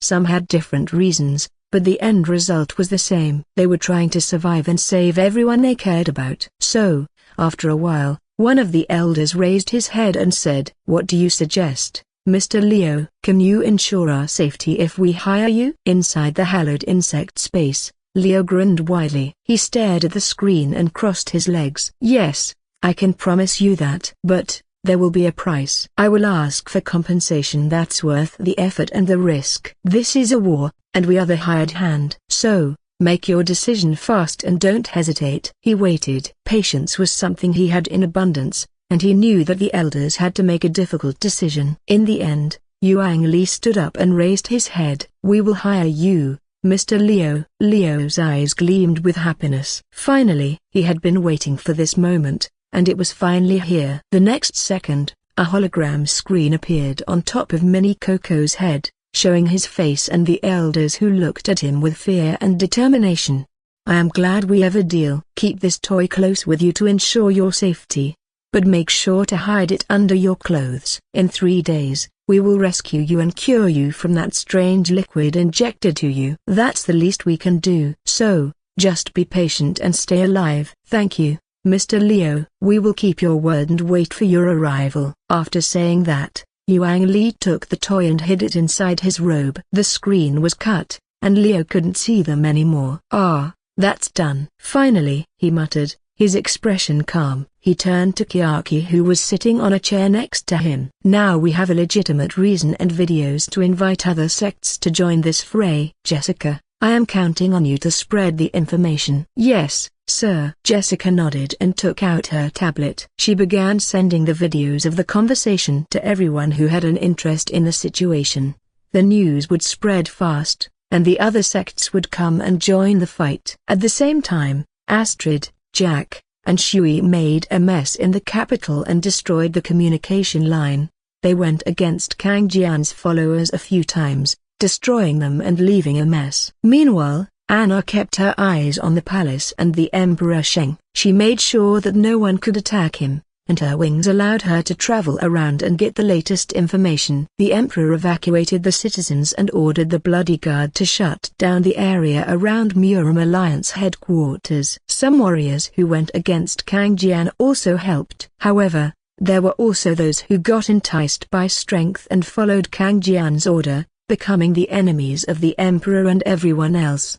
As a result, confrontations and fights broke out all over the city. The air was filled with smoke, and the sound of metal hitting metal and explosion echoed in the air. It was chaotic, and people ran everywhere, trying to find a safe place to hide. In just 2 days, the situation escalated. Leo was monitoring everything and made sure that nothing went wrong. All data was recorded and analyzed, and his team was ready to go into action at any moment. Jessica also returned in the morning, bringing news about the result of her spreading information. It seems that everyone is on board, she said as she handed her report to Leo. The other sects are sending their warriors and their representatives to the Alliance headquarters. They didn't want an evil man like Kang Jian to have control over the Central Plains and the world. Good. This is the result we need. Leo nodded, his eyes sharp. We have to move quickly and finish this before Kang Jian regains his strength and revive the supreme evil. Let's go. He rose from his chair and walked out of the room. Right now, he was in Mercenary Union base where everyone was getting ready for the war. They had received information about the Alliance and the situation in the capital. The elders were waiting for them at the Alliance headquarters, and they needed to move fast. In the Mercenary Union's main hall, many people had gathered. They were members who accepted Leo's request to join the war and fought under his command. Everyone, it's time to move. Leo's voice rang in the air, and he raised his fist. We have a mission to complete, and we will finish it. Each of you will be given 5 golds in advance and another 5 golds upon returning. Each head you took worth 10 silvers, and 50 golds for the commander. In case you're dead, 10 golds will be given to the name you've written in your will. Are you ready? Yes, sir. Everyone answered loudly, their eyes filled with determination and their hands holding their weapons tight. No one backed down, and they were ready to fight. Then, let's go. Destroy Kang Jian. We will topple the Murim Alliance today. With that, the Mercenary Union moved out. Their enemies waited for them in the capital, and they were ready for a fight. Leo watched the people who were leaving. He had chosen some group to be the leaders, showing the mercenaries where to go and who to fight. Meanwhile, he had a separate mission to complete. He had to arrive at the capital in less than a day and rescue the elders from the headquarters. They would become a good morale support for the sects who would join the war. Is this the place? He went into a secluded clearing inside the forest with Jessica and Kiaki. The reason why he was here was because Kiaki had created a vehicle using the armory room. Yes, leader. I have hidden it using the stealth function, but it's definitely here. Let me just. Done. A large cube that looked like a storage room appeared in front of them. It was hidden behind a huge boulder, making it invisible to the eyes. When Kiaki clicked a button on the cube, it opened, revealing a large vehicle with the shape of a stealth aircraft carrier from the modern world. It had rotors and blades on top, making it able to fly even without a long runway. Good job. This is exactly what we need. Thank you, leader. But this is not all. Come and see this. Kiaki and Leo entered the vehicle. The interior was luxurious and spacious, and the seats were comfortable and made of leather, unable to be detected from outside and block any chi. I incorporated the knowledge from the Supreme Chi's epigraph to create this by using a custom function of the armory room. There is also a weapon as strong as your railgun integrated into the hull. We can destroy an entire mountain with it. Nice job, Kiaki. Leo nodded and looked around the interior. He was impressed with the craftsmanship and the detail. There was one seat for a pilot, one for controlling weapon, and one for navigation. It was a vehicle that was operated by 3 people, and the other seats could be folded or hidden inside the wall. The control system was also simple to operate, and they could control the vehicle from any seat. However, simple didn't mean easy. The vehicle was so powerful that it could destroy anything in its path, and it was so fast that they could arrive at the capital in less than an hour. Jessica will take care of the navigation while you take care of the piloting, Kiaki. I believe I can use chi to strengthen the weapon, no? Leo asked, turning to Kiaki. Yes, that's right. However, you have to use it with caution as it will consume a lot of chi. You have to fuel the entire vehicle because the railgun's main energy is taken from the same core as the rest of the weapon. It's like a nuclear reactor. So, make sure you have enough chi before using it. If there is something overflowing in me, that's chi. Due to Leo's unique method to reach 9 stars, his nanites had adapted to absorb and use chi as energy. This made his chi capacity increase rapidly, and he could use it without any problem. And precisely because his nanites had chi, every time it recovered or multiplied, his chi was also increasing. So he could also recover his chi using the nanites capsule, making him basically had infinite chi as long as he had plenty of it. I have around 200 capsules in my storage ring right now, he thought, his eyes sharp. That's more than enough for this mission. Should be. So, he was confident that he could use the weapon without a problem. Well, let's go. Our clients are waiting for us. He sat on his designated seat, and Kiaki and Jessica took their position. Their bodysuits changed shapes and created a helmet for them. It was a safety measure in case of any accident, and it would block any outside attack while protecting them from any internal damage. The engine roared, and the rotor began spinning. Ready to take off. Kiaki's voice rang from the headphone integrated in the helmet. 3, 2, 1. Let's go. The vehicle flew into the air, and the ground below them became a blur. It was time to end this war and destroy Kang Jian's army. In their detention residence, the elders sat around in circle like usual. Their faces unusually tense today, and their eyes were filled with determination and worry. I hope Mr. Leo and his team will come soon. Yuang Li muttered as he stared at the entrance door. He said to wait for 3 days, but I don't feel good. Yeah, I agree. Another elder nodded, his voice grim. The Murim alliance is getting worse every day. Kang Jian is playing with us like a toy, and the situation is out of control. The miasma around this place is also thickened since 3 days ago. That bastard is really a demon. He wants to summon supreme evil here. No, don't talk about the demon. Just thinking about it makes me shiver. Another elder shook his head. His hair, which was previously black, now turned fully white due to fear and terror. We should just escape and forget about this place. Please. I can no longer. Getting trapped in a dangerous situation with strange drugs still flowing in their veins and their chi sealed by Kang Jian's group, the elders were completely helpless. They were unable to do anything and just waited for their doom. Their mentality was weakened, and their emotions were fragile. They were broken and couldn't do anything. Just shut up. Yuang Li frowned, his eyes sharp. We have to stay calm and keep our minds focused. If we lose ourselves now, we won't be able to get our revenge. Just think about how that bastard Kang Jian treated us, and you will get your strength back. We are still martial artists. We will not fall so easily. Strength returned slightly after the motivational speech. In this kind of situation, camaraderie was important to keep everyone's sanity and prevent them from giving up. However, there was something they didn't notice. Something was moving under their feet, and it wasn't an animal. It was a small black toy with a speaker on its ear. I am on my way. A voice rang from the toy,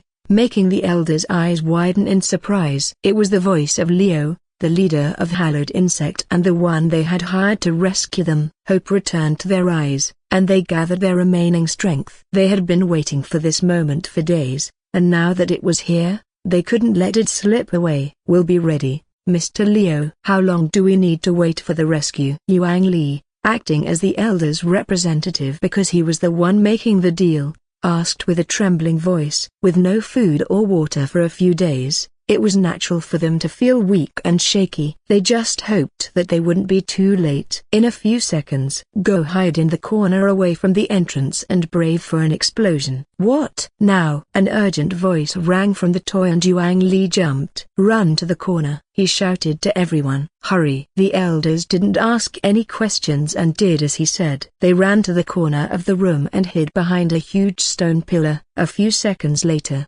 something pierced the roof. It dropped at a fast speed and crashed into the ground. Upon crashing, a huge explosion followed, and the building was torn apart. The elders were thrown away by the shockwave and hit the wall. But they were unharmed. What's going on? One of the elders asked as he rose to his feet, his face pale and his body shaking. He saw that they were covered in a black sphere that prevented them from being harmed by the explosion. The sphere retracted and became the small Coco once again. However, they didn't have time to marvel in that. They were in shock. Their surroundings, the residence they were in a moment ago, was obliterated. The only thing left was rubble and debris. Good. You're still alive. A familiar voice rang not from the toy but above them. Yuan Li looked up and saw a sleek black vehicle hovering in the air. It was covered in armor, making it look foreign. A hatch on the bottom of the vehicle opened, and a ladder dropped to the ground. From the opening, they could see Leo crouching and grinning. Hop on. We only have a few seconds to leave this place, he said as he held his hand out. Let's go.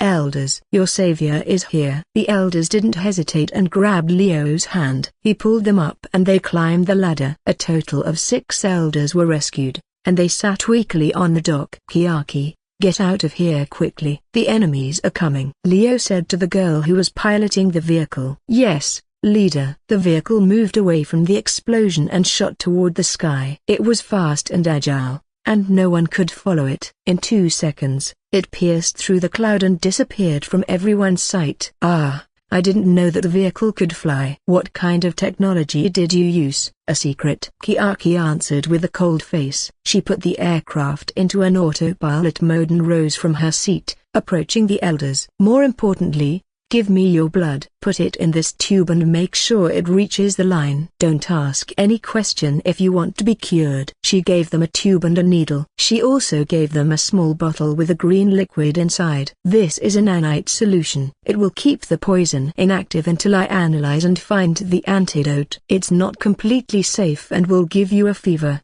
but it's the only thing I can do right now. Understood? I'll do it. Yuan Li nodded and took the needle and the vial with green liquid. Thank you for saving us, Mr. Leo. We thought that we were going to die in that place. That demon. He's insane. We can't even begin to understand what he's planning. No need to thank me. It's just a job, Leo answered. Now we will take you to a safe place to recover. After that, I'll need your help to defeat Kang Jian. He's planning on reviving Supreme Evil, and we need to stop him. Supreme Evil? That monster? The elders couldn't believe what they heard. But it made sense. The miasma around the Alliance headquarters was so thick and poisonous that it almost suffocated them. And if there was something that could produce that much miasma, it was Supreme Evil. But they didn't have time to worry about that. They needed to recover their strength and help Mr. Leo defeat Kang Jian and his group. We will help. The elder whose hair turned white nodded, his eyes firm. We have to stop that man before he becomes worse. I won't be able to forget that horror before my death. I will make sure he pays for everything he does. The other elders nodded, their eyes dark and determined. They wouldn't let Kang Jian get away with this. They were martial artists, and they had pride and honor. They would rise again and fight against evil. So, they used the needles to collect their blood and drank the green liquid. Just as Kiaki had said, the side effect in the form of fever soon kicked in. But it was a small price to pay for the hope of saving the world from Supreme Evil's revival. They could feel their chi pathway being unblocked and their strength returning. This is amazing. Yuan Li couldn't help but be surprised. He didn't think that they could recover this fast. This nanite solution is very powerful. How expensive is this elixir? We can't afford it. No. Don't worry about that. Kiaki shook her head and waved her hand. It's on the house, part of the payment you will have to pay later. Anyway, don't bother me now. Be a good grandpa and sit there until we arrive. She was talking to the white-haired elder. He was an old man, and his chi was unstable. His hair and beard were so white that it looked like snow. But when he heard her words, he smiled slightly. "I will." "You reminded me of my daughter when she was young. She was stubborn and always bossed everyone around, but she was kind and never asked for anything in return." "Thank you for your kindness, young lady. I appreciate it." Yeah, just sit there." Chiaki shrugged and turned around. She didn't like being praised or being looked at. She just wanted to do her job and finish this mission. And this was a simple one. Leo watched the situation quietly, a smile on his face. Then, he looked at the map showed through his smart lenses. He saw that some sects had already gathered around the capital and were preparing for war. They had sent their warriors, their elders, and their leaders to stop Kang Jian and his group, and because Kang Jian had spread his troop around the capital and the surrounding area, it was hard for the sects to move freely. As a result, they got blocked before they could advance to the headquarters. Many black-robed warriors from the Supreme Evil's followers also attacked them, and the battle soon started. Seeing it, Leo suggested to Chiaki, "Go past the battlefield on the east gate. I need to test the weapon." "Understood, leader." "Raise the elevation slightly, Chiaki." "We will be found if we fire the weapon at this elevation." As the navigator, Jessica gave out direction. Chiaki nodded and raised the vehicle's elevation to a safe level. She was familiar with the weapon and the vehicle, and she had tested it several times in simulation. It was a powerful weapon that could destroy anything in its path, but she had to make sure that it didn't damage the vehicle or friends. Leo sat on his seat and his bodysuit changed, putting on a helmet that got connected to the vehicle. He could see the battlefield below and the enemies from the camera feed on his smart lenses. In the middle of his vision, a crosshair appeared. It was a targeting system that showed him the distance and the enemy's position. "This is awesome," he muttered, his eyes sharp. "Chiaki, lower the elevation slightly." "This will work." "Yes, leader." The vehicle lowered its altitude, and Leo readied himself. His chi was swirling around him, and he could feel his power and determination rising. It was time to show Kang Jian what he was capable of. He activated the weapon and aimed at a group of black-robed warriors who were guarding the only path to the east gate of the capital. They had formed a wall with their bodies, and it would be hard for the sects to get through. Leo didn't care about that. He had the power and the weapon to destroy everything. "Power output set to 50%, he muttered, his eyes narrowed. He didn't want to destroy everything, but he also wanted to make sure he could control the weapon well. "Target the middle of the enemy's line." Slowly, he moved the crosshair to the most crowded part of the enemy's formation. Firing, a loud bang echoed in the air as the railgun shot a metal projectile at a speed that broke the sound barrier. In less than a second, the projectile arrived and exploded into a fiery explosion infused with lightning. It was like a nuke going off. The explosion was so big that it turned the enemies into nothing but flesh and blood. The ground shook, and the air turned black and filled with smoke and dust. Lightning crackled inside the dust, electrifying everyone who was close to it. The power was so overwhelming that the enemy couldn't even scream. Leo looked at the result and nodded. Power output raised to 70%. He wasn't satisfied with that result. At least he only destroyed 40% of the enemy's formation. He wanted to deal more damage and create a gap for the sects to advance. So, he raised the power output again. And once again, he fired. The second projectile shot out, and it was even more powerful than the first one. It hit the backline of the enemy, destroying everything in its path and creating a huge hole on the ground. Soon, dust and earth rose from the explosion and covered the battlefield,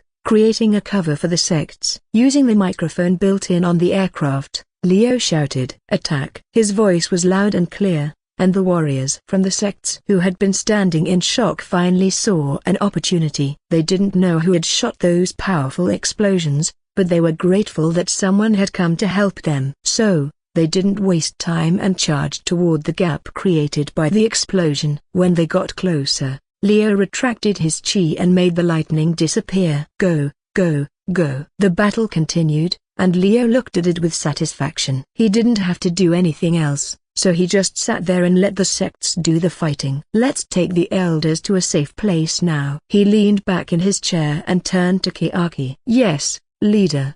The vehicle flew away from the battlefield, and they didn't care about the battlefield anymore. He had done his part, and now it was the turn of everyone else to do theirs. News regarding the battlefield was spread around the capital quickly, and people couldn't help but gossip and talk about it in the evacuation shelter prepared by the emperor.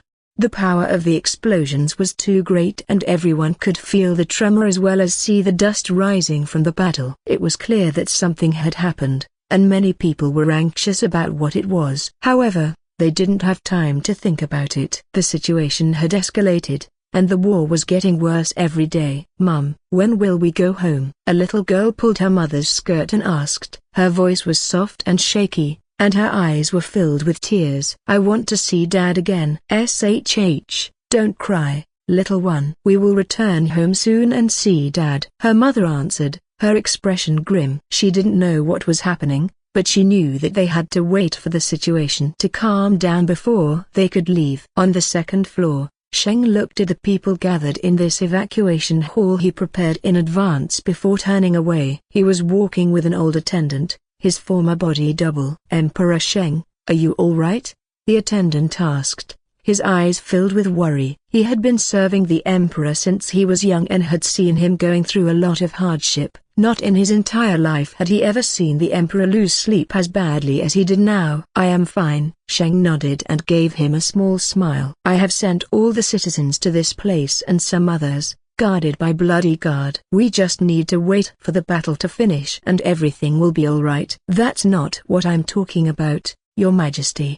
The attendant shook his head. "I'm worried about you. You haven't been yourself since the start of the war, and it's my duty to take care of you. Please take a good rest." "I will." Sheng nodded again, his eyes sharp. "But I have to do something first. The citizens don't have a good rest, so how can I, as their ruler, be able to relax?"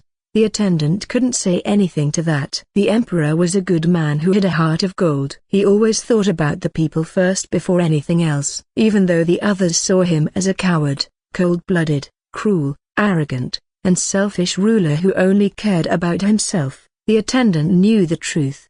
Sheng had done everything in his power to keep the country safe and the citizens happy, and this was his biggest strength and his greatest weakness. When the Murim alliance oppressed the government, he did his best to protect the people and make them live a better life. But, because of his kindness and benevolence, he was also seen as a pushover, making people think that they could take advantage of him. But that changed since the Mercenary Union appeared. Sheng saw a light that could allow him to escape the oppression as well as granting him power to fight back. The freedom that the Union system provided was exactly what he needed. This was just a process to regain what the Empire had lost to the Murim Alliance and martial arts sect. So, he continued to stay calm and think about his next move.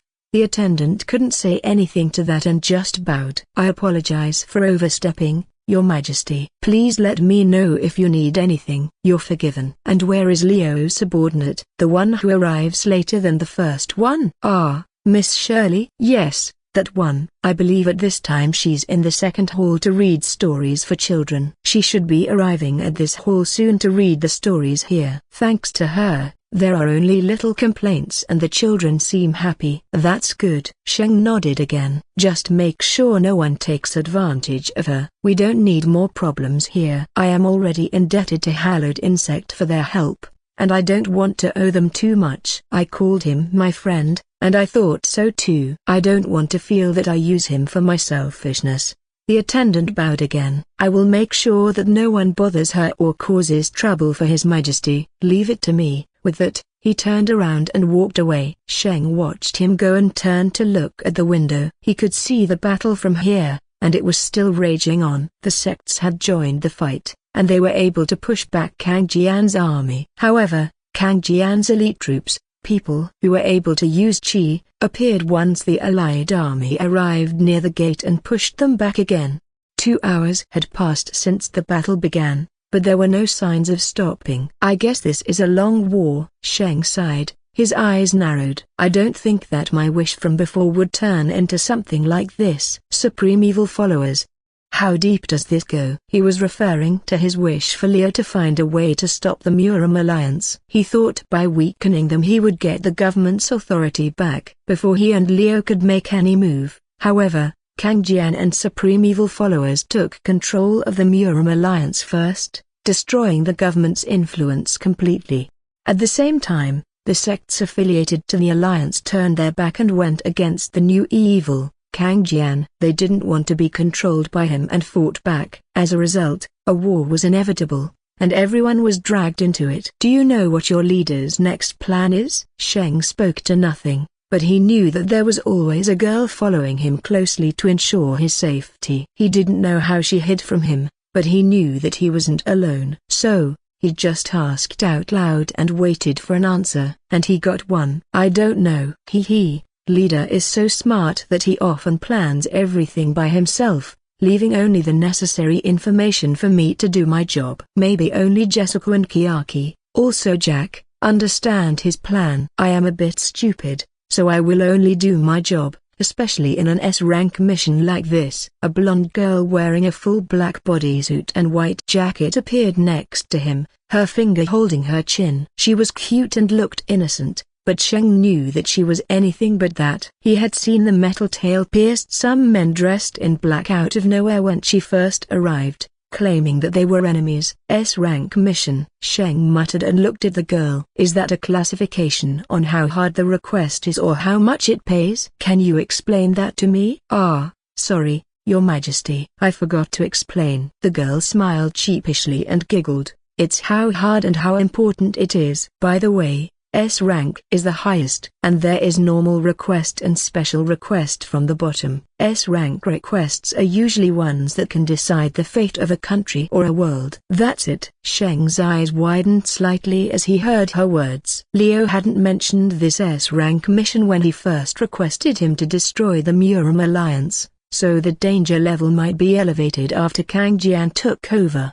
The Emperor knew how strong Leo and his subordinates were. He calculated that they might be able to take over the world if they wanted to. Such a group thinking that Kang Jian was enough to warrant an S-rank mission showed how dangerous the man was. A shiver ran through his spine, but he kept his calm. A part of it was thanks to the girl in front of him. She looked pretty calm and confident that everything would go well. I see. So, the war is an S-rank mission. That's right, and we are going to win it. The girl raised her fist, her eyes sharp. We have finished a few S-rank missions alone, so we are good. Sheng nodded. He had never seen anyone as confident and cheerful as her. It was like she wasn't even bothered by the situation, and she didn't look scared at all. That reassured him slightly. He was the Emperor. He couldn't afford to show any weakness. By the way, do you have anything you want me to do, Your Majesty? The girl asked, her eyes sharp. I have nothing to do right now, so I can do anything you need. Then can you tell me the stories about your group? I want to hear about what my friends did in the past, if that's all right. Leader's achievement? I can tell you about them, but some are secrets, so I will only talk about the ones that you can know about. Please ask me about the rest. Sure. Tell me anything. You see, Leader is. With the war going on in the background, Anya began to tell stories about her leader and hallowed insects' adventures. Kang Jian walked down a narrow hallway. His body was wrapped in bandages, but his eyes were clear and filled with determination. His hair was messy and his face was covered in sweat. Each of his steps rang in the air like a drumbeat. Candles on the walls flickered with his movement. He was in the Supreme Evil's underground fortress, a place that no one had ever seen. It was hidden in a place no one had ever thought to look, and it was the most secure place in the world. But Kang Jian had found it. He knew its location from the Supreme Evil's book, written by the Evil himself before his death. It was the only thing he had to guide him on this path of darkness. His master,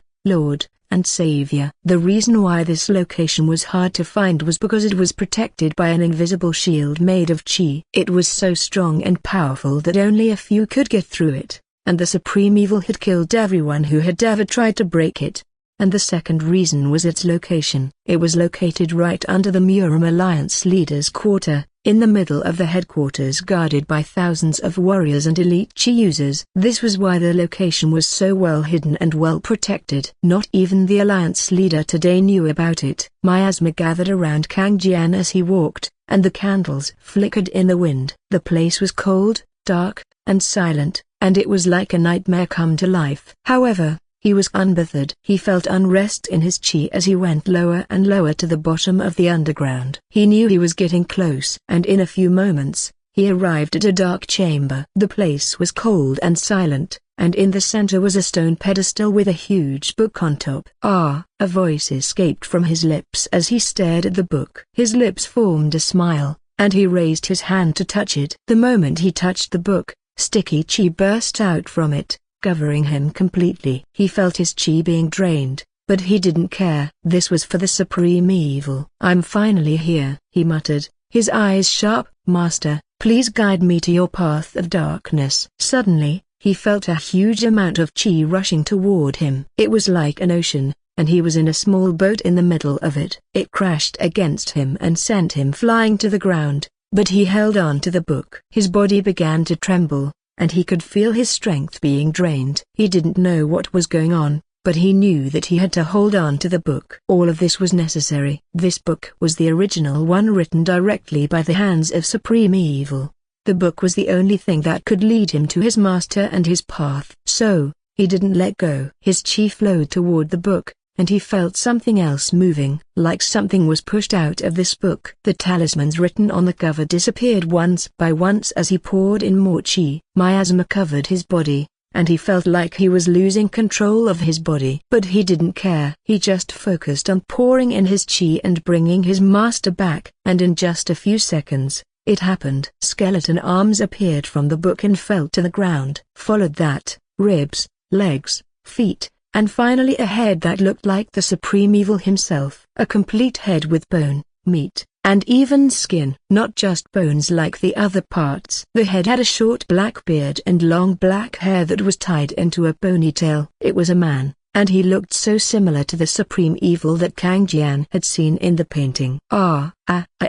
Being overcome with emotion, Kang Jian knelt and began to cry. Tears fell from his eyes, and he didn't care about anything else. The Supreme Evil was back. His master was back. While it wasn't complete, it was a start. He would make sure to revive him completely and serve him for the rest of his life. "Master, I have missed you," he said, his voice shaky. "I'm so glad you're back." The Supreme Evil didn't answer. Instead, he stared at Kang Jian with his empty eye sockets. The head had no eyes or brain. It was just a skull saved in the book that was brought back from the dead by Qi. Kang Jian didn't care about that. He just continued to cry. In the silence, something appeared above Kang Jian. It was a small sphere that floated in the air, and it was filled with malice and darkness. "Ah, yes, we need more malice. I need to gather more sacrifices. Those who hate us, kill them and offer them to you. With hatred, we will become stronger." Kang Jian spoke to himself,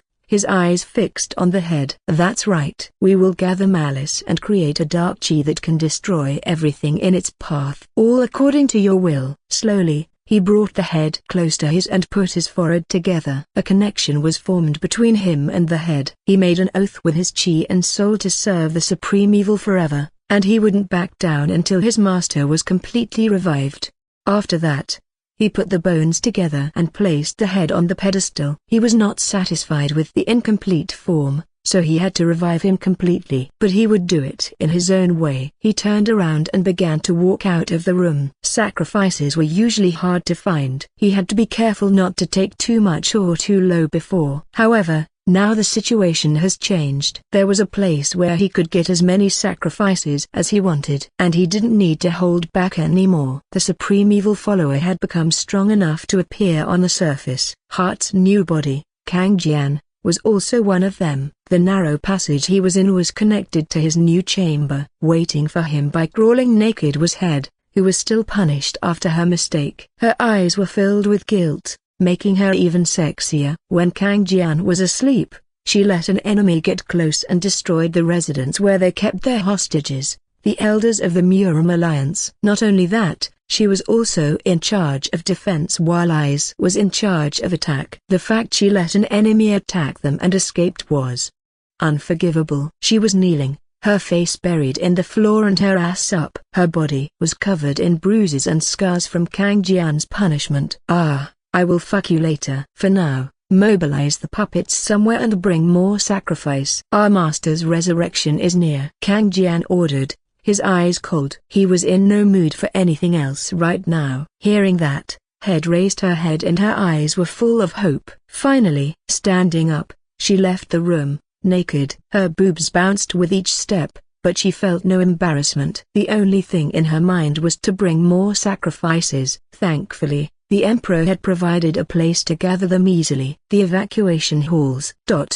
And that's how the prince married the girl covered in ash. Her glass shoes were the only thing that fit her perfectly. The prince had his servants find the girl who fit the shoes, and they finally found her. The end. Shirley finished the story and smiled. The children around her had been quiet all the time, listening to her words. Some of them had their mouths wide open, and they couldn't believe what they heard. However, they enjoyed the story. Wow! That's amazing. I want to find my prince too. A little girl shouted and clapped her hands. She had never heard anything like that before, and she couldn't help but be amazed by it. A girl from a normal house got married to a prince, the emperor's son? That's not fair. I also want to marry a prince. Another little girl muttered, her face sullen. Everyone around her giggled and nodded in agreement. It's not just you. I want to marry a prince too. Shirley smiled and closed the book. She was used to telling stories like this, and she knew what kind of story the children liked the most. Yesterday,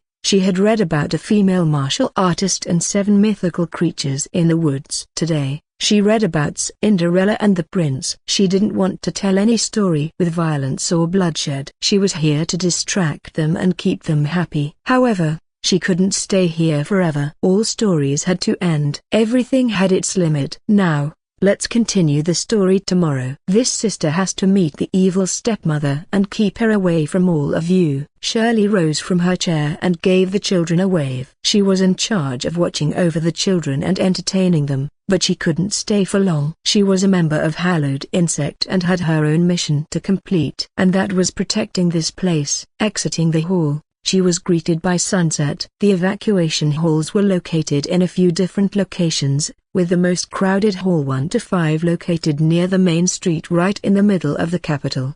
The other halls, 6 to 10, were located in the outskirts of the capital and were used by the citizens who learned martial arts and couldn't get into the main halls. They were put there because they could at least protect themselves slightly. This was all prepared by the emperor in advance to protect the citizens from the flame of war. And right now, what an ill-mannered stepmother! Someone, a woman dressed in black from head to toe with a veil covering her face, was staring at the evacuation hall from afar. Sticky and murky dark chi gathered around her, and her eyes were glowing with a deep purple light. Around her, many people in similar clothing stood with daggers in their hands. They didn't appear to be friendly, and they seemed like they were preparing to attack. But they didn't move. Shirley stood in front of the hall, spreading her golden chi around to form a protective barrier as well as sending a signal to Anya that she needed help.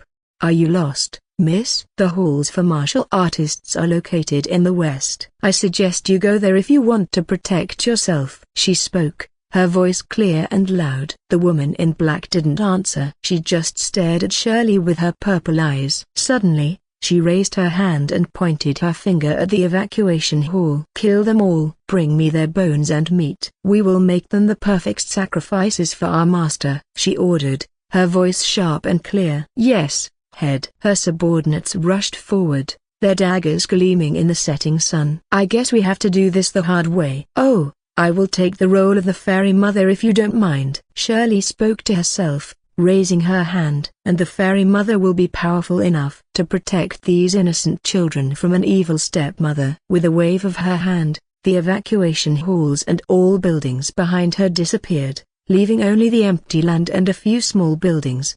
This was an illusion, and everything was an illusion. The real evacuation halls were somewhere else, hidden by the Emperor's chi and guarded by bloody guard. What? The woman in black frowned and looked at the empty land. What the hell is this? Her eyes were filled with disbelief. She couldn't understand what just happened. Her eyes were powerful enough to see through any illusion or disguise. However, she couldn't see anything except for an empty land and a few small buildings, and the girl in front of her. Her golden chi was so strong and powerful that it was like the sun. It covered everything and created an illusion that could make them make a mistake. Just who are you? The woman in black shouted loudly, Anger was building in her eyes. She didn't expect to be tricked like this, and she hated it. Just a fairy mother with her 7 mythical creatures. Shirley smiled playfully. Oh wait, I don't need 7. I just need 1 to finish you off. With a snap of her finger, she disappeared and reappeared next to the woman in black,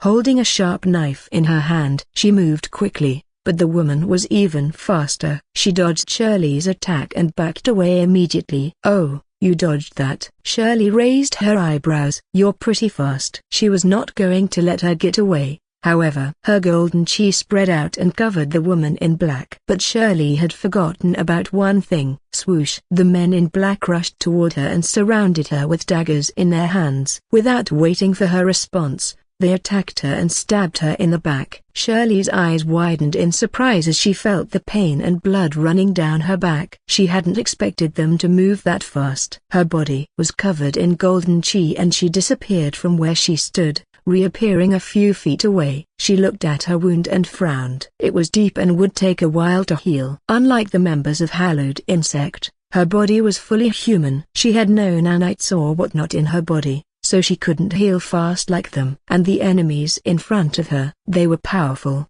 and she had to take them seriously. She had to fight them with all her strength. Here I thought I can wait for Anya. Why is she not here yet? Since she felt the enemies approaching and created the illusion of the halls, Shirley had contacted Anya through the communication device and told her to come quickly. However, Anya had yet to appear. This worried Shirley, but she didn't have time to think about it now. Maybe there is something that occupied her in the real evacuation hall. Which means, I have to take care of this myself, huh? Using her hand, she pushed her wound and stopped the bleeding. Even if her body wasn't modified, she was still a martial artist that reached 6 stars in a few months and just broke into 7 stars a few weeks ago. She was a force to reckon with. Anya will arrive in a few minutes even if she gets delayed. I can't hold back. No one helped her in this fight, which put her in a disadvantage. Her current element was only a support one, so it wasn't like she could do much fighting right now. Yes, I guess I have no choice but to reset, she muttered to herself. Reset meant destroying her current danshin. All martial artists had a main core, a danshin where they stored their chi. In that danshin, their innate element was formed, and it was impossible to change it. However,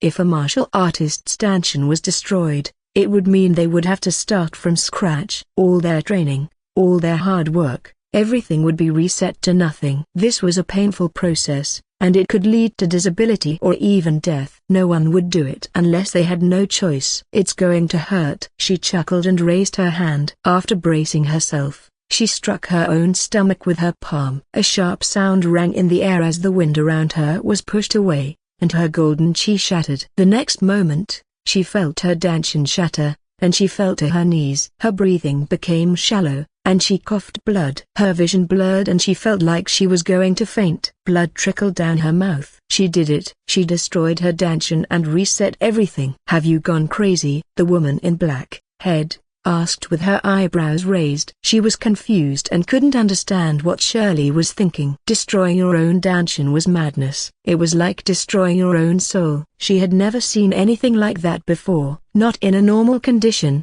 and certainly not in a fight. It was as if surrendering to the enemy. But she didn't care about that. The enemy had just done something stupid and put herself in a vulnerable state. Now was the time for her to attack. However, as Head raised her hand to command the puppet, something strange happened around Shirley. The previously shattered golden chi suddenly converged into her body, forming a golden cocoon. It covered her completely, and it was so bright that it hurt Head's eyes. Head didn't know what was happening. She had never seen anything like that before. However, it was like a miracle, and the enemy's miracle was bad news. Destroy her! Head shouted as she rushed toward Shirley with her hand ready to cut her in half. Her dark chi flared up, and she moved faster than lightning. The other men also moved and formed a circle around Shirley, ready to attack. But just when they were about to reach her, the golden cocoon around Shirley burst and disappeared, revealing a new figure inside. A woman with long golden hair and eyes, dressed in a beautiful golden dress. Her body was covered in a strange aura, and she was holding a staff that looked like it was made of gold. Magical girl Shirley, arrives. She struck a pose and pointed her staff at Head, her eyes sharp. You're not going to lay your hands on these people, villain. Begone, foul demon. Shockwave. Boom. A chi shockwave burst from her staff as she hit the ground with the tip, destroying everything around her. The ground cracked and exploded, creating a huge shockwave that sent Head and her men flying away. The shockwave was so powerful that it broke the walls of the buildings around her, sending pieces of debris everywhere. It was like a small earthquake. But Shirley wasn't done. Tornado. With another strike, she pointed her staff at Head and spun it fast. A golden tornado appeared and began to suck everything around it. Head, her men, and the ground were pulled toward Shirley, and they had no way to resist it. They struggled to stay in place,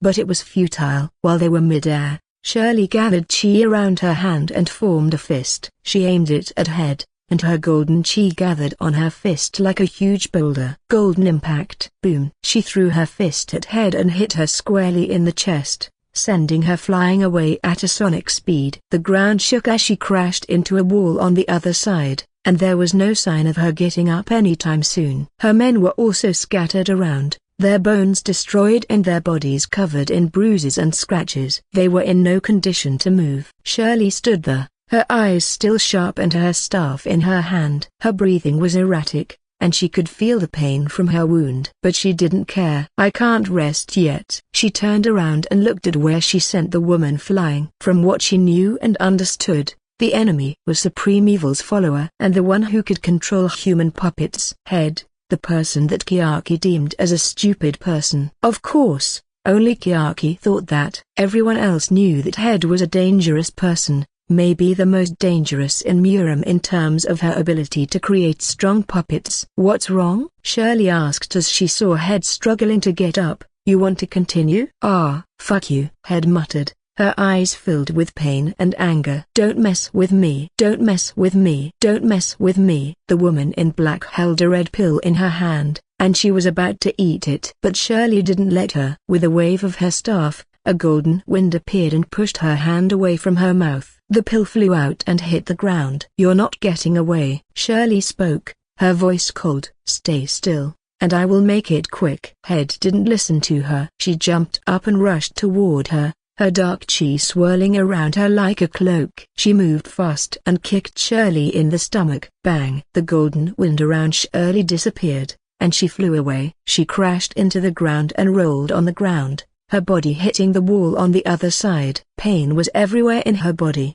but she couldn't afford to lose. Not now. So, she forced herself to stand up and raised her staff, ready to attack. Her chi began to swirl around her, and she focused on the enemy in front of her. Head was popping 3 pills, each with different colors, into her mouth. She was eating them one by one, and Shirley knew that it wasn't going to be good. She didn't know what kind of pills they were, but she knew it wouldn't be good for her. Damn it! It seemed like she wasn't being careful enough. She actually gave the enemy the chance to power up. Now it was going to get messy. Head's body swelled up as the pills took effect, and her power and chi changed. She was growing bigger and bigger. Her face twisted in pain, and her muscles twitched and bulged. Her hands became bigger and she was holding a black axe that had appeared from nowhere. Now I am going to kill you. Her voice became distorted and deeper as she rushed toward Shirley, her axe swinging in the air. Shirley didn't have time to think. She had to fight back. She had to win. She raised her staff and focused on the enemy in front of her. After destroying her Danshin, she could no longer move as fast as before. She exchanged everything for destructive power, but even that wasn't enough. But at that time, a high-pitched voice rang from above and a flash of yellow light followed. The flash passed by Head's hand and it was cut cleanly in half. The hand fell to the ground, and Head's face was filled with disbelief. The flash of light passed by her and landed in front of Shirley. It was a woman in a tight bodysuit that showed her curves and big breasts. She had a mask covering her face and a cute tail was wagging behind her with metal wings folded on her back. She turned around and looked at Shirley, her eyes filled with worry. Are you okay? You're bleeding. Seeing the concerned gaze that the new blonde-haired girl shot on her, Shirley couldn't help but smile softly. You're late, Anya. He. Sorry, I was telling the Emperor about Leader's greatness that I forgot time and didn't look at the communication device. Don't tell me you were bragging to the Emperor about our leader. I wasn't bragging. I was just telling him the truth. Ugh, you're hopeless, Shirley muttered, shaking her head. Anyway, I am glad you came. Can you defeat that person? I am not sure if I can take her on. Don't worry, I am here now. We will win. With that, Anya turned toward Head, who returned to her normal size. Her stump was swelling and, instantly, she grew a new hand. Wow, she's like that green guy from that animation. So gross. Anya muttered and made a disgusted face. She didn't know what to think about the woman in front of her. You bitch, don't interfere with me. Head shouted and charged at her, her chi flaring up. Dark chi surrounded her and the atmosphere became heavy. She was not going to back down. She was going to kill the blonde woman in front of her and the one called the Fairy Mother as well. All hail Supreme Evil. Taking the strange axe from her cut hand, Head threw it at Anya and Shirley. Bang! The axe flew fast and it was heading toward Anya. She watched it coming and smirked. Hap! She jumped up, avoiding the axe, and landed on top of it. Her feet were on top of the blade, and she didn't move an inch. Dodged. Is this all you can do? She spoke playfully, her eyes filled with mischievousness. Anya wasn't a frontal fighter, she was an assassin. Her job was to take down the enemies quietly and from behind. However, when push came into shove, she wasn't a pushover, especially not after Shirley helped her awakening her chi. It's my turn then. But that didn't mean she had to use it in this fight. Jumping down the axe, Anya's figure turned into a blur once she touched the ground. She rushed toward Head, with her clawed hand ready to tear her apart. Head couldn't see her coming. She had lost track of Anya's movement for a moment and raised her hand at the last moment to protect herself. Blood spurted out of her hand as Anya's claws cut through her palm. But Head didn't flinch. She pushed her chi and prepared for an attack. The thick and murky chi moved in a spiral around her, and she was ready to send it toward Anya. However, she didn't get the chance. I have more than my hand to attack. A metal tail whipped at her, and it hit her hard in the side. The tail was covered with spikes and it was so sharp that it cut her easily. Blood splattered on the ground. Ah, you bitch! Head screamed in pain and her body moved uncontrollably. She was having a hard time staying up, and her mind was filled with anger and pain. She couldn't think straight, resulting in her flaring her chi to send a dark wave at Anya. Dark chi had rather strange properties. It could corrode and decay anything it touches. It was so powerful and dangerous that no one had ever survived it. Sensing the danger, Anya's wings extended from her back and began to move. They moved at high speed, pulling her into the sky and away from the dark wave. Her expression was grim. She knew that if she got hit by it, she would lose everything. Well, that's dangerous. Looking down, she saw the damage that the chi wave caused. The buildings around Head had been destroyed and the ground was corroded into nothing. The whole place was covered in black and brown colors.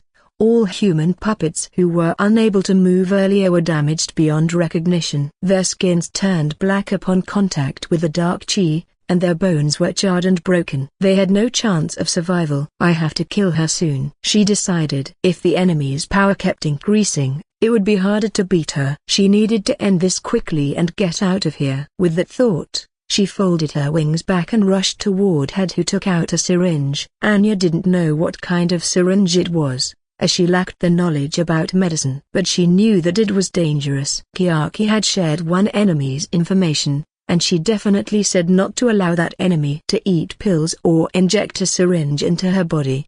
No, you don't. Raising her clawed hand, Anya targeted the syringe, but she was already too late. Head stabbed the syringe into her own chest and pressed the liquid in it. The blue liquid entered her body and she smirked at Anya. You're too slow. Now I will be able to beat you. Her body began to swell up again as the blue liquid took effect. Surprisingly, that swell only happened instantly before her body returned to normal. Still, there were blue veins running through her arms and legs, and her power changed. She felt stronger and more powerful than before. Her eyes turned yellow, and she felt like she could take on the world. She couldn't help but smile as she saw Anya coming toward her, ready for an attack. For her, Anya's movement looked pretty slow now. In her hand, a dark axe made from chi appeared. Her muscles and power grew, and she swung it hard. Compressed air followed the axe's movement, and it flew toward Anya faster than the speed of sound. Anya saw the attack coming but couldn't dodge it. She didn't have enough time to react. She used her metal wings to shield herself and prepared for impact. Bang! The air hit her wings and shattered it. The remaining force hit her clawed hand,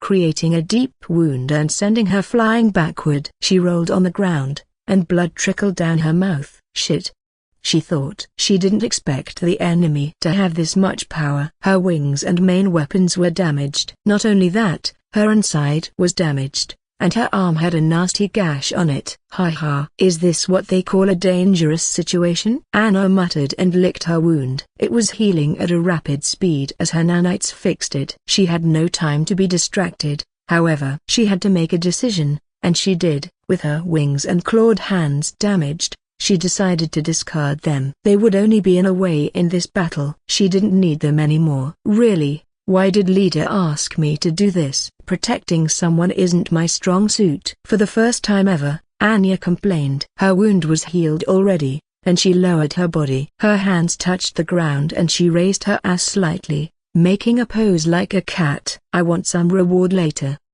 she thought as she moved the chi inside her. Among all the members, Anya wasn't the brightest in terms of intelligence. She was pretty simple and hated complicated things. Hence, she couldn't really apply the method to store chi in her nanites that her leader thought. However, she was gifted in a different place. She had instinct like an animal, and she could control her chi very well just by her feeling right after awakening. As a result, she reached 6 stars in just a few weeks, awakening her chi element. She didn't even need to think about choosing it. No, it was more like she didn't think she would use it before. Chill air spread to the surroundings as a light blue chi gathered around her. The ground was slowly covered in ice, and the air became colder and colder. The cold wind touched her head, and she frowned. She had no idea what was happening, but she could feel chi gathering around Anya. It wasn't by any means powerful, but she knew it was going to be bad for her. Are you ready? Anya's voice was cold and clear. Her eyes were focused,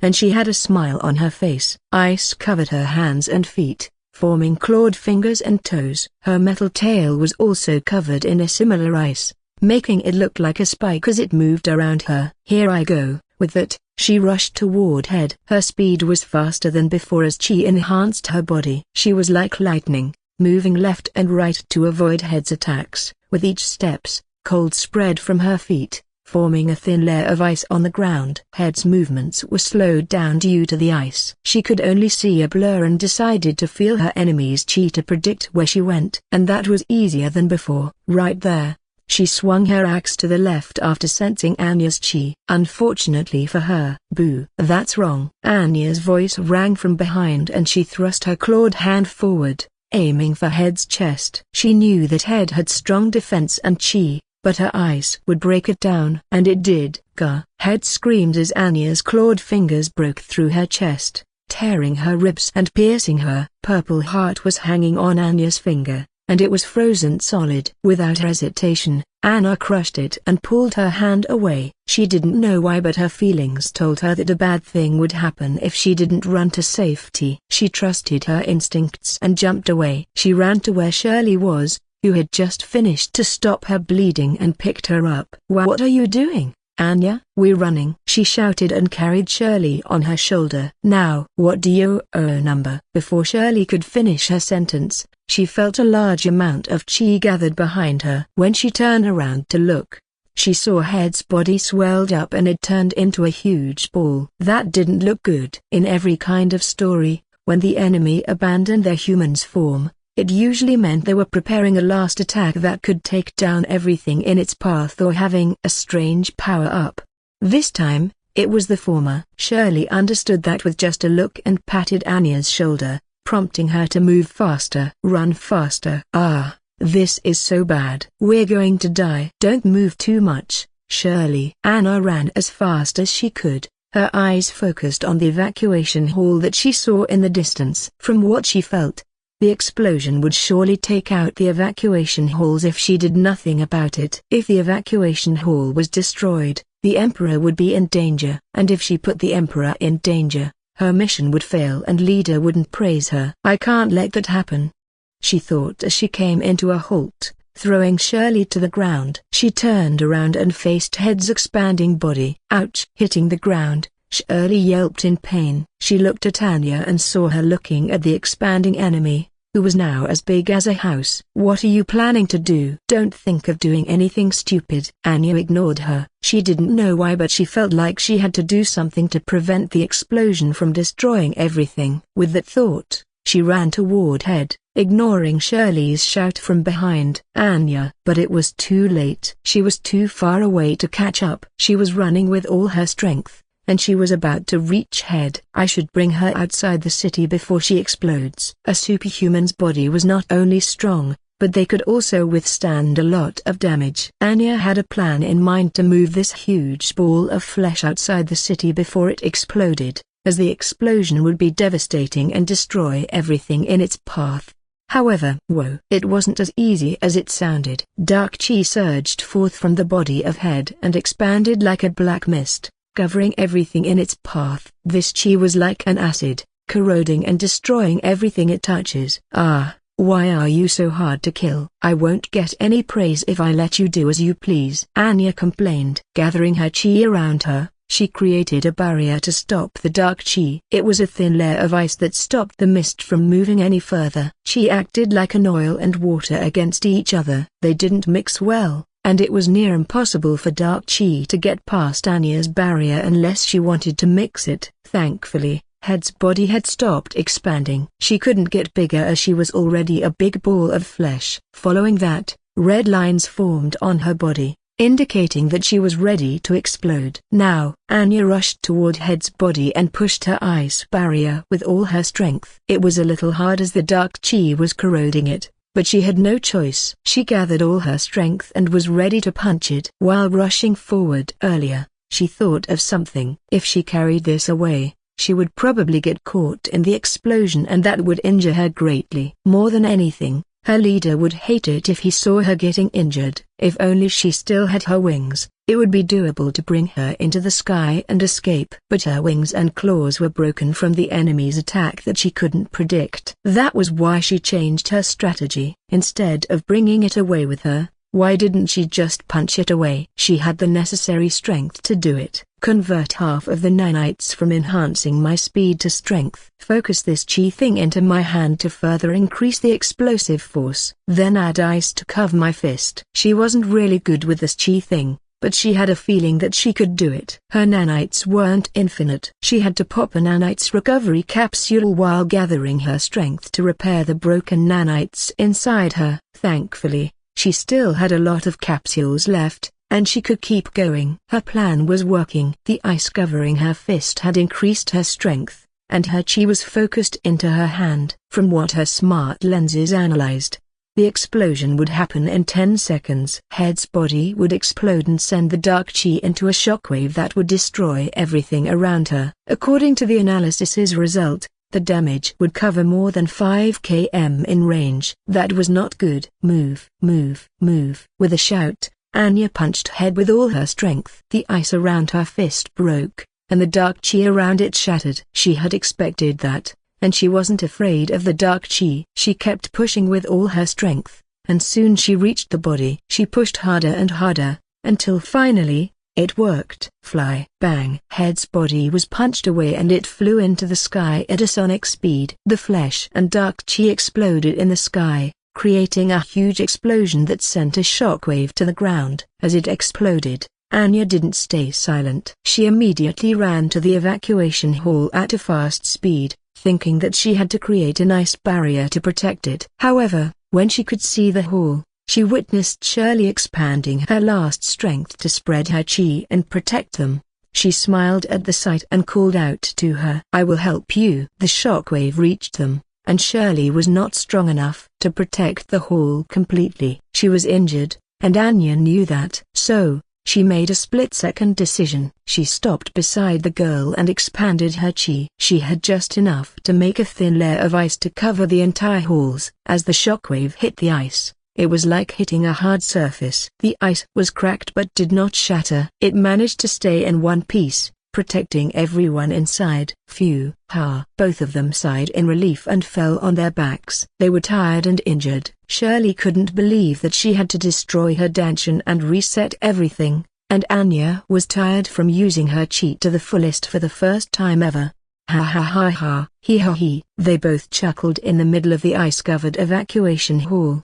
They won, and it was time for them to rest. But before that, there was something else that they had to do. Let's check that the enemy is really dead. Anna rose to her feet and dusted her bodysuit. We can't be careless. She didn't feel any trace of Head's chi or presence through the scan, but she had to make sure. Shirley didn't say anything. She just stayed on the ground, breathing heavily as she felt her wound opening again. I will rest in the hall. If something strange happens, I will contact leader for you. Ah, that would be nice. Anya smiled and nodded. I'll be right back. With that, she turned around and walked away. Eating another nanites recovery capsule, Anya felt her stamina recover a little. Her chi also recovered slightly, but not much. Only enough to keep her moving and looking for the enemy. But she couldn't find Head's body anywhere. It was like she disappeared from the face of the earth. Did she blow up really bad that her body is gone? She muttered, confused. That would be nice. But she still had to make sure. She scanned the area around the halls and the capital, but she couldn't find anything. Let's report to leader that I defeated Head. That should be enough. I can't think of anything else to do. She sighed and turned around. It was time for her to rest, and she didn't want to stay in this place for too long. Ah, I hope leader will give me more praise for this. She smiled as she walked away from the area. The evacuation hall was safe now, and she had done her job. She would return to her team and let them know what happened. She was sure they were going to be happy to hear it. It seems Anya had defeated Head, who attacked the evacuation halls in the capital. Jessica reported to Leo as she leaned back to her seat. We have sent the elders back to Chengdu for treatment and Kiaki stayed behind. Leader, should we go to the capital once again? Sitting in the weapon control seat, Leo hummed in thought. He didn't expect the enemy to target the evacuation hall so soon, just right after he returned from saving the elders. Are they in a hurry for something?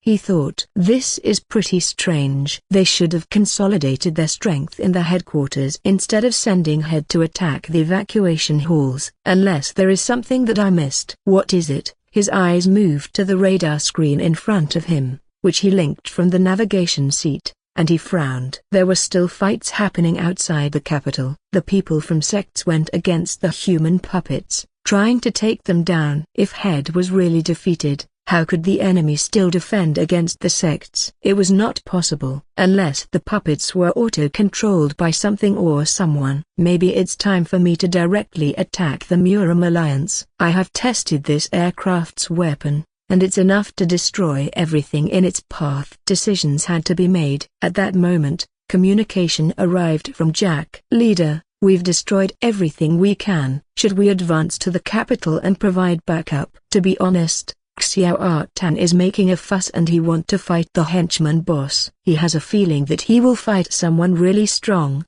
he said. Did he? A martial artist's feeling was more often than not correct, especially someone like Tan, who had reached the pinnacle of his power and had experience fighting all kind of enemies.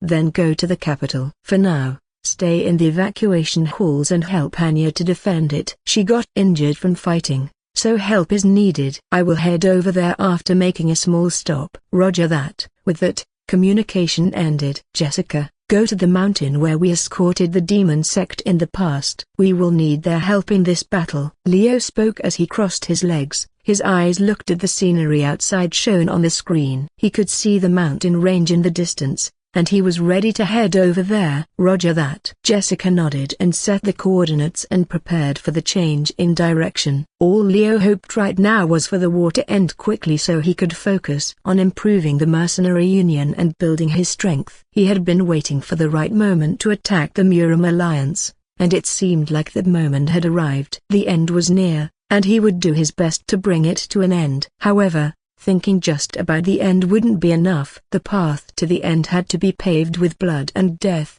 and Leo wasn't afraid of it. He had been through enough to not feel anything for killing his enemies. Patience was the key. If he was unable to eradicate the Supreme Evil's followers completely, they would multiply like rabbits and become a huge threat in the future. This was one of the reasons he had been waiting for the right time to attack. He needed to find the headquarters and destroy everything inside it, and he hadn't yet found out who twisted the Supreme Evil's will and wrote it in that book. Were there more books like that? He also didn't know. It's really troubling. I hope I get transferred to this world after the novel is finished. Unfortunately, the book has many chapters, and I have no idea what the end will be. Leo thought, sighing to himself. He had been living in this world for long enough that he felt like it was his real life now. Leo shook his head. He didn't want to think about it. For now, he had to focus on the current battle and the making sure he won. I never expected you to come here by yourself, benefactor. That kid, Kim Minitsky, had sent a letter explaining how you helped and saved him. I can't thank you enough for your kindness. Sitting in the huge office in the mountain, Leo looked at the old man in front of him. His eyes were filled with gratitude and respect as he bowed to him. You don't have to bow to me, heavenly demon. Your disciple has hired us, just like what you did in the past. The price, which he hasn't paid yet, is in the form of help in case I need it. Leo explained and waved his hand. Don't think too much about it. We're not a charity or anything. Ha! That's what I like about you, benefactor. You're straight to the point and honest. No wonder that kid chose you as his friend. The old man chuckled and straightened his back. His eyes narrowed seriously. So, you're here to ask for help, right? What kind of help do you need? To detect dark chi, he answered immediately. I need help to find the Supreme Evil's altar or something that would revive him before it's too late. Oh, that's going to be a bit troublesome. The old man frowned and rubbed his beard. Indeed, dark chi has filled the world as of late. It's getting thicker and thicker as time passes. I have some guesses, but to think the worst one is true. Do you have a way? Leo asked. I have a way. The old man nodded and smiled, and we will gladly help. Not only did we owe you one, but we know that Supreme Evil's followers were the one behind the attack on our sect. It's a chance to exact revenge for the fallen. Leo's eyes brightened at that. He knew that the old man wouldn't refuse him. They had history, and the old man had no reason to refuse him. Then I will leave it to you. If possible, I'd like to depart right now. Is there anyone who can follow me immediately and can detect dark chi's source better than Kim Minitsky? I can take 3 people with me. Ha ha. Don't worry. We have one here. The old man stood up and walked to the door. He pushed it open and called out to someone outside. Old Jin, are you still meditating? It's time to get off your butt and go on an adventure. Benefactor is here to take you out. You can't die in the mountains anymore. Ha ha ha. Oh, you can shut up. You don't know how to respect your elders. An old man's voice replied from outside, and soon a figure entered the room. He just appeared like a ghost, and he was frowning at the heavenly demon that had called him. Benefactor, this is old Jin. He has a good nose and can smell dark chi from far away. His ability is very good, and he's been living in the mountain for decades, so he must be sensitive to. Hey, if you continue, I am going to ignore you for another decade. Don't test me, brat. The old man called. Old Jin looked at the heavenly demon with a frown. Then, he turned to Leo and stroked his chin. I recognize your scent. You're the one who saved my disciple when I was in the cave and had this sect got attacked. I was going to return the favor to them, but you already did the jobs for me. Old Jin nodded with a smile. So, you need me to detect dark chi? I can help you with that. That old bones followers dare to touch my sect. They need to pay the price for it. Hearing that, Leo began to realize who this old Jin was. This man was mentioned a few times in the novel, but his personality wasn't mentioned at all. He only appeared in a text about the previous heavenly demon, someone who knocked the 9 stars many times. From what he understood, this old Jin was someone that the sect leader considered to be his master. The former demon sect leader, heavenly demon, was a very powerful and respected figure. He was said to be unbeatable, and no one had managed to defeat him in a long time. The former heavenly demon himself didn't show himself much in the novel after giving his title to the current heavenly demon, but his presence and power were shown to be one of the strongest. And even now, Leo could feel an oppressive feeling just by being in his presence. It was like being in the presence of a beast that could eat him up in one bite. He was strong, and Leo couldn't underestimate him. "I am counting on you," he said, nodding at the old man. "Is there anyone else who will join us?" "You don't need anyone else, benefactor." The heavenly demon spoke as he sat back in his chair. "Old Jin can handle everything by himself. He's stronger than he looks. You'll see. I will bring my men and help the attack after we finish the evacuation. We will arrive in time." "That's great to hear." Leo smiled and stood up. "I will depart immediately." "Old Jin, let's go." "Don't tell me what to do, brat. You're 100 years early to be giving me orders." Old Jin frowned and walked to the door. The heavenly demon shook his head at the sight. "You have to watch what you say. Old Jin is really sensitive, and he might actually sulk you if you say something he doesn't like." "Who is going to sulk over what?" Old Jin shouted from the door. "Hey!" Leo chuckled at the sight and nodded to the heavenly demon. "Thank you for your help. Let's meet again in the battle. We shall become a part of your strength. This battle doesn't only concern you but the whole Central Plains. If Supreme Evil is revived,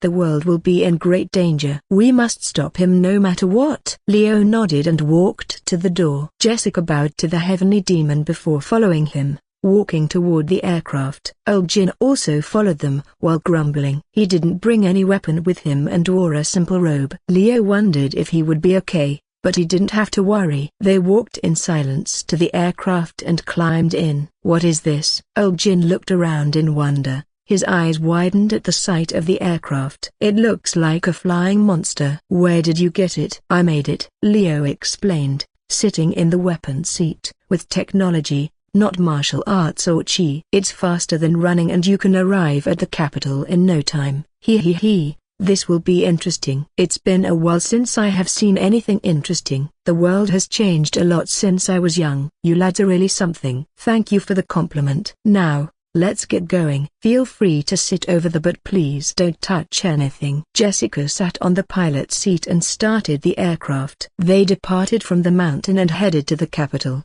where chaos was still happening. Leo knew that he had to end this as soon as possible. So he was going to go all out as soon as the target was found. However, the one who thought the same way was Supreme Evil's follower. Kang Jian looked at the sky. In his eyes, dark cloud was forming. It was malice, a gathering of emotion and power that Supreme Evil gathered. It was like a ball of dark energy, and it was ready to be used to bring Supreme Evil back to life. Head is dead. Huh? That clump of malice belonged to Head, and it was separated from her body when she died. He knew that he didn't have much time. With a snap of his finger, a human puppet appeared beside him. He grabbed the puppet's head and extended his other hand toward the malice gathering in the sky before it dispersed. The top brass, Supreme Evil's body parts, had their memories and souls stored in those malices. With those, they could revive or become a part of the Supreme Evil again. To revive someone was simple. All he had to do was to gather the malice into the human puppet's head. And he succeeded. The puppet's eyes turned dark and a red line formed on his head. His body began to swell and change,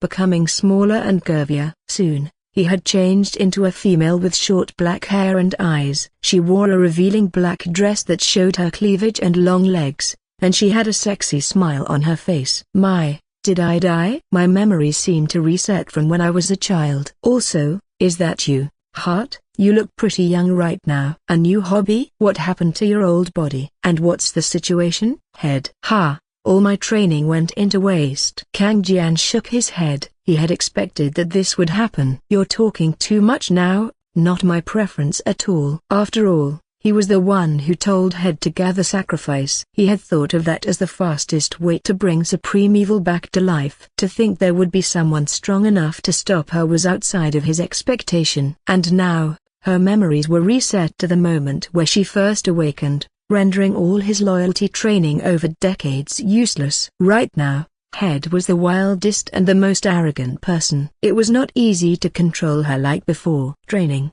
"Hey, did you control me before I die? How funny. You must have really loved me." She smirked. "However, you won't do that now." "Tell me the situation and how far have we progressed to revive our master?" "Torso, legs, and hands were all dead. We only need 10,000 sacrifices to revive our master. Everything is ready," Heart explained. "It's been 8 decades since our first awakening. And right now, There is a war. All sects tried to attack us.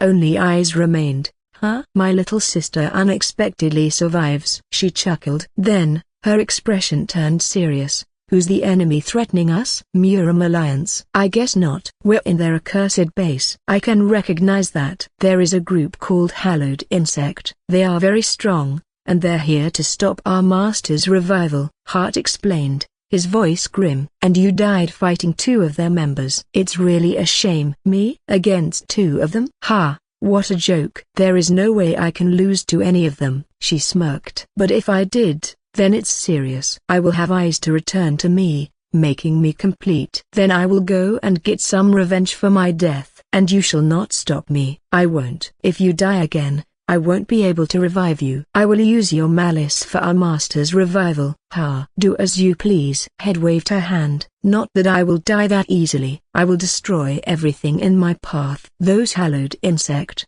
they will pay for my death. She gathered dark chi around her hand, creating a dark pill. It was a condensed form of her dark chi and she threw it into her mouth, biting it like a candy. The dark chi began to flow into her body, and her muscles began to swell up. Her chi changed and became thicker, making her stronger and more powerful. Ha ha ha ha. Kicking the ground, she went to where Eyes was. She knew that the enemy wouldn't be able to touch her if she got her power back. She would kill them all and bring back Supreme Evil to his full glory. She couldn't wait to see the look on her enemy's face when he saw her back and how strong she had become. To reach the capital from the demon sect's hidden village using aircraft only took around an hour and a half. By that time, Anya had managed to heal most of her wound, and she was ready for another fight if needed. Shirley had also recovered, and they were ready to help the sect. Both of them were standing on the roof, looking at the aircraft that had arrived above the hall.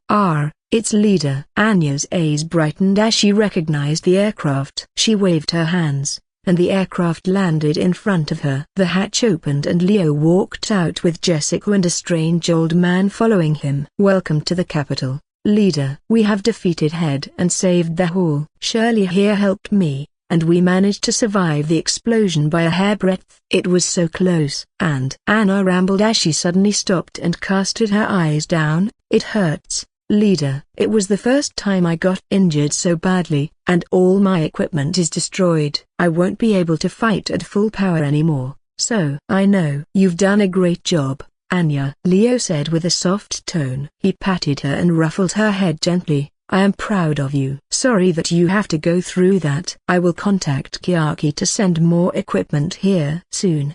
No, it's okay, leader, and thank you. Anya's face turned red, and she smiled. Her body was moving uncontrollably as she was trying to hide her embarrassment. Seeing that, Leo chuckled and stroked her cheek. It was soft and smooth, like a baby. Unthinkable that she was injured so badly that her nanites reserves almost depleted as a result. I am glad that you're safe and sound. And Shirley, he turned to the unfamiliar blonde girl smirking behind Anya, you look quite different. Ha ha ha, yeah, well, I just used my hidden ace to somehow hold on and protect the halls, so it's normal, I think. But doesn't long blonde hair fit me? Now I look like Anya's big sister. Isn't that nice? Shirley laughed as she moved her hair around. Somehow, Leo couldn't deny that. Her appearance now looked like old Anya, with less part. His eyes darted onto her chest, which was definitely a few sizes smaller than his direct subordinate. Suddenly I felt like I was insulted. Shirley muttered. She didn't know how,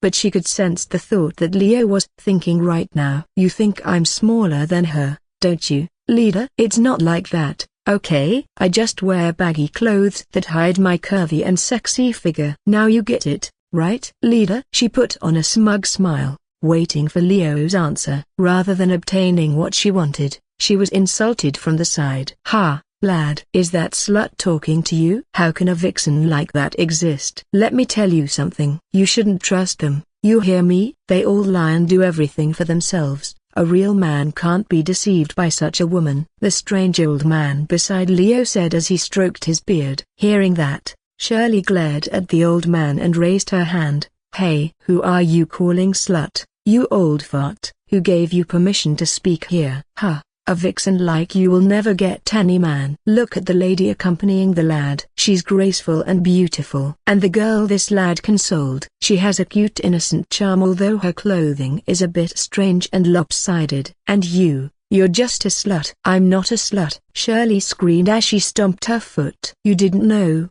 but Jessica Sis has done some HMPF." Before she could finish speaking, Shirley's mouth was shut by threads that appeared from nowhere. She struggled but she couldn't break them, and she realized who was the culprit behind it. Standing behind Leo, Jessica's lips and eyes formed a crescent smile. Her fingers were moving slightly, controlling the threads that came out from her bracelet. Even though she was smiling, it was clear that she was not amused by what Shirley was about to say. "Did you say something?" the secretary asked, and Shirley shook her head at a fast speed, not wanting to anger Jessica even more. Leo sighed at the scene. He knew that his secretary could be scary at times, especially when she was jealous. He decided to ignore them, and Anya purred when he stroked her chin, and turned to Old Jin. "Old Jin, may I ask for your cooperation right away? We don't have time to waste."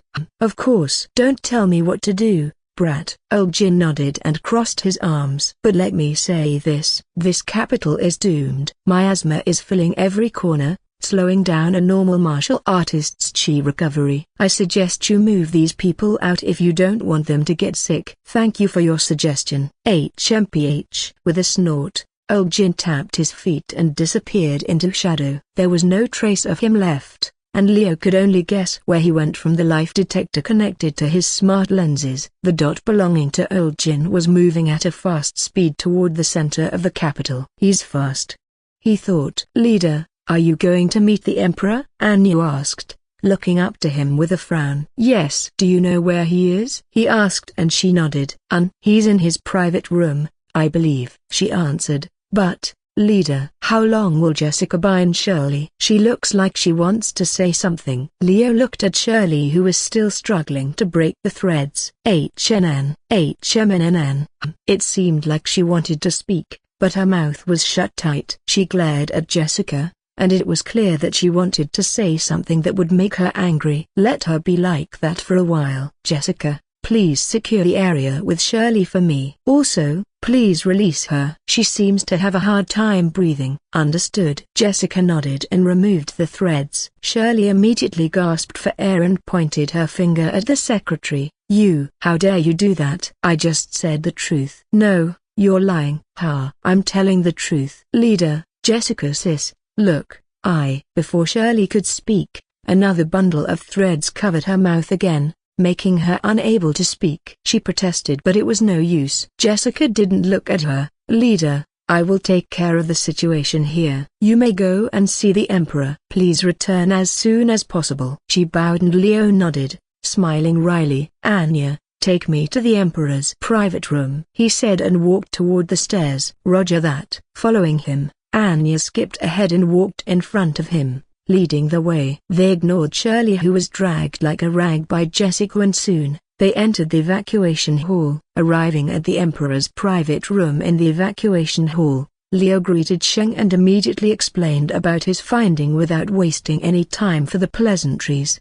He showed him the map he created while flying with aircraft and showed some parts where the battle was happening. "The situation is dire. The sects were pushed back by the puppets, and I don't know how strong Heart is, considering Head can injure Anya so badly. Also, regarding the situation in the capital, I am afraid the miasma has spread too far and it may infect anyone who enters it. I suggest we evacuate the capital and find a place where we can fight safely." The Emperor frowned at Leo's explanation. He looked at the map seriously, and his eyes moved to the center of the East Gate where the enemy resided. As the biggest city in the Central Plains, the West and East Gate was separated for more than 100 km in distance. Traveling on foot could take a few hours to reach each gate, and it could be longer if the enemy controlled the path. That's why Emperor Sheng didn't bother to evacuate the citizens out of the city. It was impossible for them to reach the next city, and the enemy would only hunt them down if they left. However,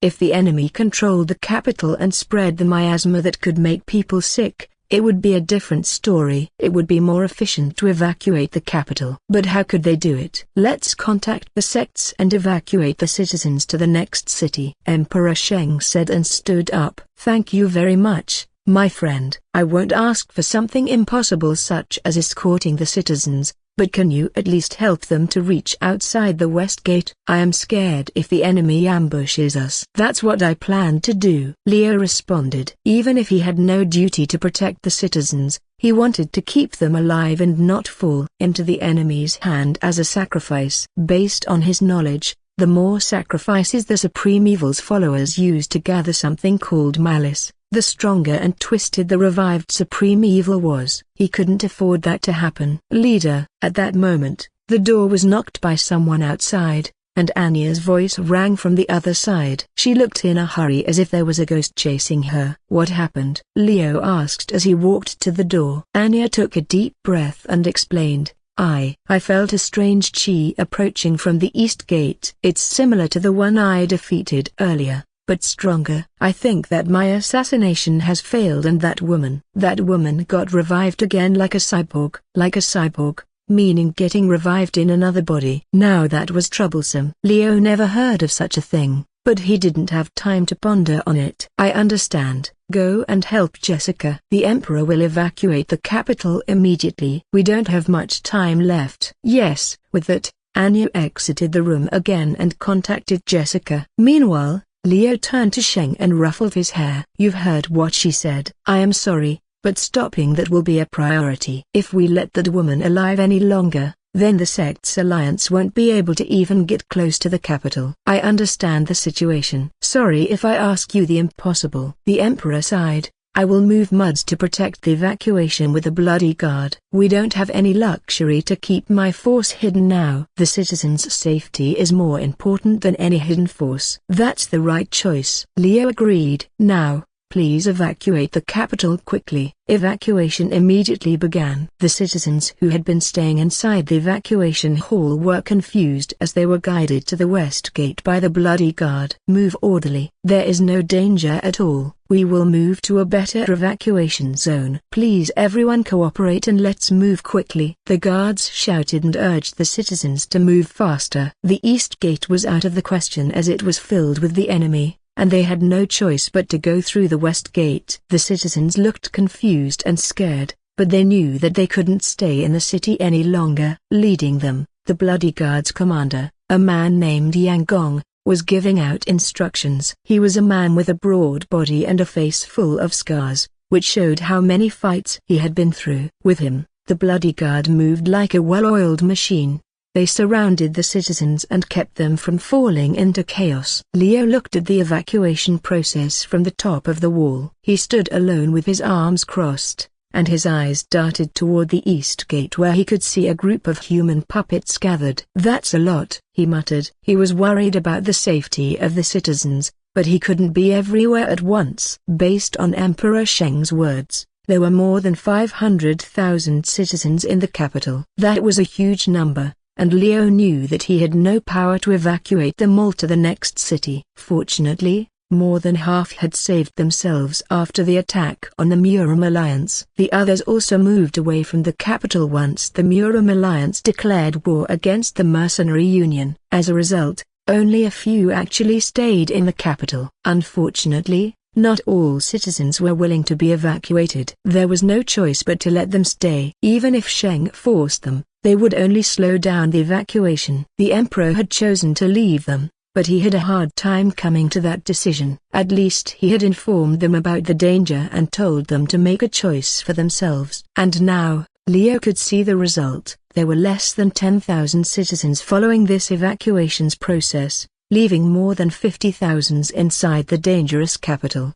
Leo frowned at the numbers. If they were all sacrificed to Supreme Evil, he couldn't imagine what kind of power the Supreme Evil would have. But it was not like he could do anything about it. I can always destroy the capital first, but Sheng will not allow that. A soft-hearted emperor like Sheng wouldn't even think of sacrificing his people. At that moment, he could hear the sound of footsteps behind him. The footsteps sounded unfamiliar, echoing loudly in the quiet air. Leo turned around and saw a girl approaching him. She was short and looked like a child, but her expression was serious and mature. Strangely, he didn't detect her. He was a bit reliant in chi detection since he awakened it, but he also checked his radar every minute or so. The fact he didn't detect this girl meant that she had just arrived at the top of the wall, which was impossible for a normal human. He put up his guard and relaxed his stance. "Hello, you're here to evacuate, right?" he asked, looking at the girl. "You can join the other citizens. It's still not too late. The stairs leading down are in that way." The girl didn't answer his question and stood silently. She stared at him for a while before she smiled. "I don't think you know me, but I am here to kill you," she said and raised her hands. Her eyes darkened as she gathered dark chi around her, and the next thing Leo knew, a dark axe flew toward him at a fast speed. He could feel the power and intent in it, and he immediately raised his hand to stop it. The axe made contact with his covered hand, which glowed slightly and stopped. The girl made a surprised face and backed away a few steps. She looked at Leo's hand and her expression turned serious. "So I didn't die while fighting some random insect. It seems you're stronger than I expected," she said and smirked. "But it doesn't matter. I am going to kill you now." "Die?"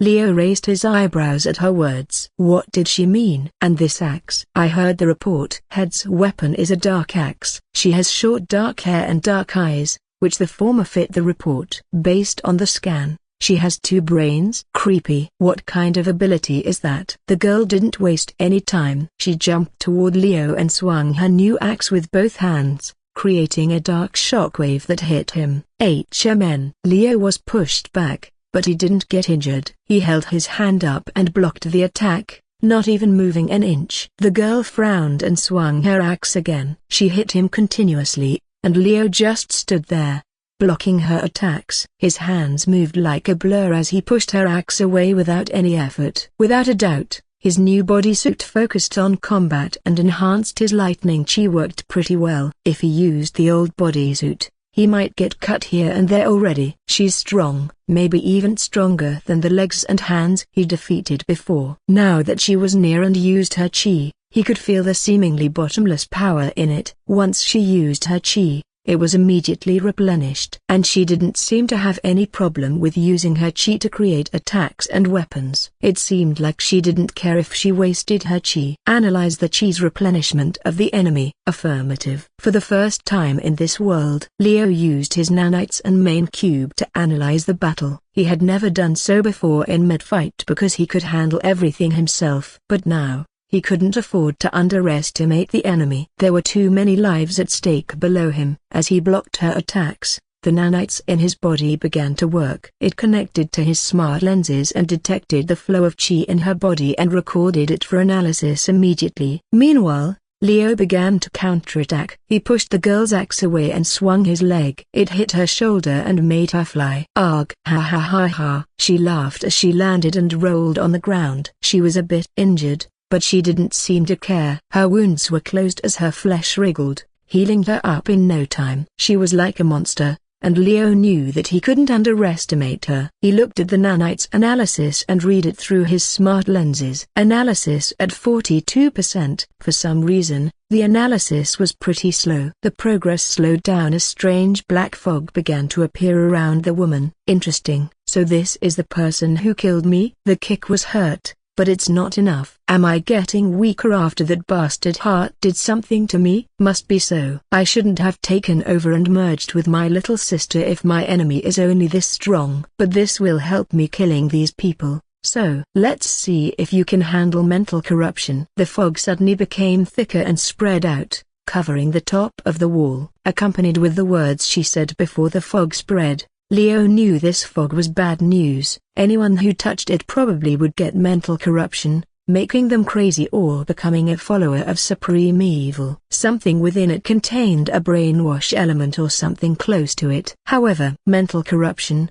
huh? Leo didn't bother to dodge or put up any defense. Instead, he let himself got hit by the fog directly and stood still. "Kiaki, monitor my vital and brain activity." He relayed his command to Kiaki, who stayed in the base. "I will try to analyze it from within. Send the data to the main cube." Find out this fog's substance and develop the antidote immediately. It seems head is revived again and now combined with eyes, becoming stronger. Understood, leader. So that sham is becoming more creepy. I shall send the data in a few seconds, Kiaki responded through the communication device. At the same time, the woman looked at Leo with a confused face. She seemed to be surprised that he didn't start screaming or attacking her like before. Why aren't you affected by it? Are you crazy? She asked, and Leo smirked. Mental corruption disrupts a person's psyche by injecting dark chi into their brain and dungeon. The more one fights it, the more chi it injects, making them go insane. However, it's not the first time I face something like this. It's just another type of brainwashing, and to cancel a brainwashing, I just need to refresh my brain and dungeon. That's all. That's impossible, the girl muttered, but she didn't know if she could believe him. The fact that he let the fog hit him without any damage meant that he was strong, or maybe crazy, or ha ha.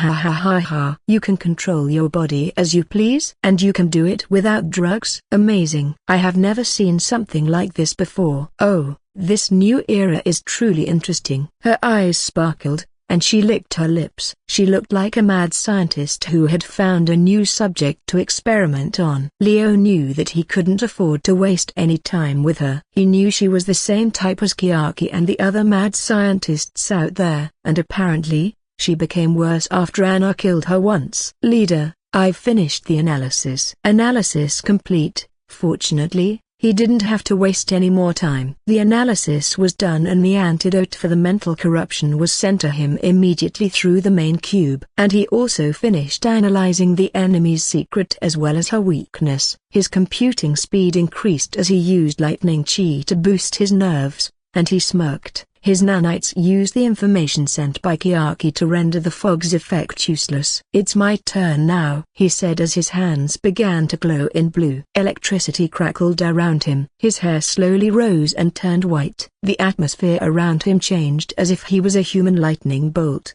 dispelling the fog. He disappeared from where he stood with a flash and reappeared behind his enemy. Let's finish this outside. How? The girl couldn't finish her word. Before she could do anything, a fist hit her face and knocked her down to the outside of the wall. A sonic boom and shockwave spread out as she hit the ground, creating a crater and shocking the humans below. Sorry. Continue your evacuation. I will deal with the enemy, Leo said as he looked below and disappeared. He moved as fast as lightning and caught up to the flying woman. She was trying to eat something from her pocket, and he knew it was her secret weapon as she was the type to power up using drugs. He didn't let her finish it and grabbed her neck. He squeezed it and threw her to the ground, making her hit it even harder. Boom! A large crater formed, and Leo looked down on her with cold eyes. You don't know who you're messing with, right? But it's okay. I'm not a very patient person. He raised his leg. Lightning chi gathered around him,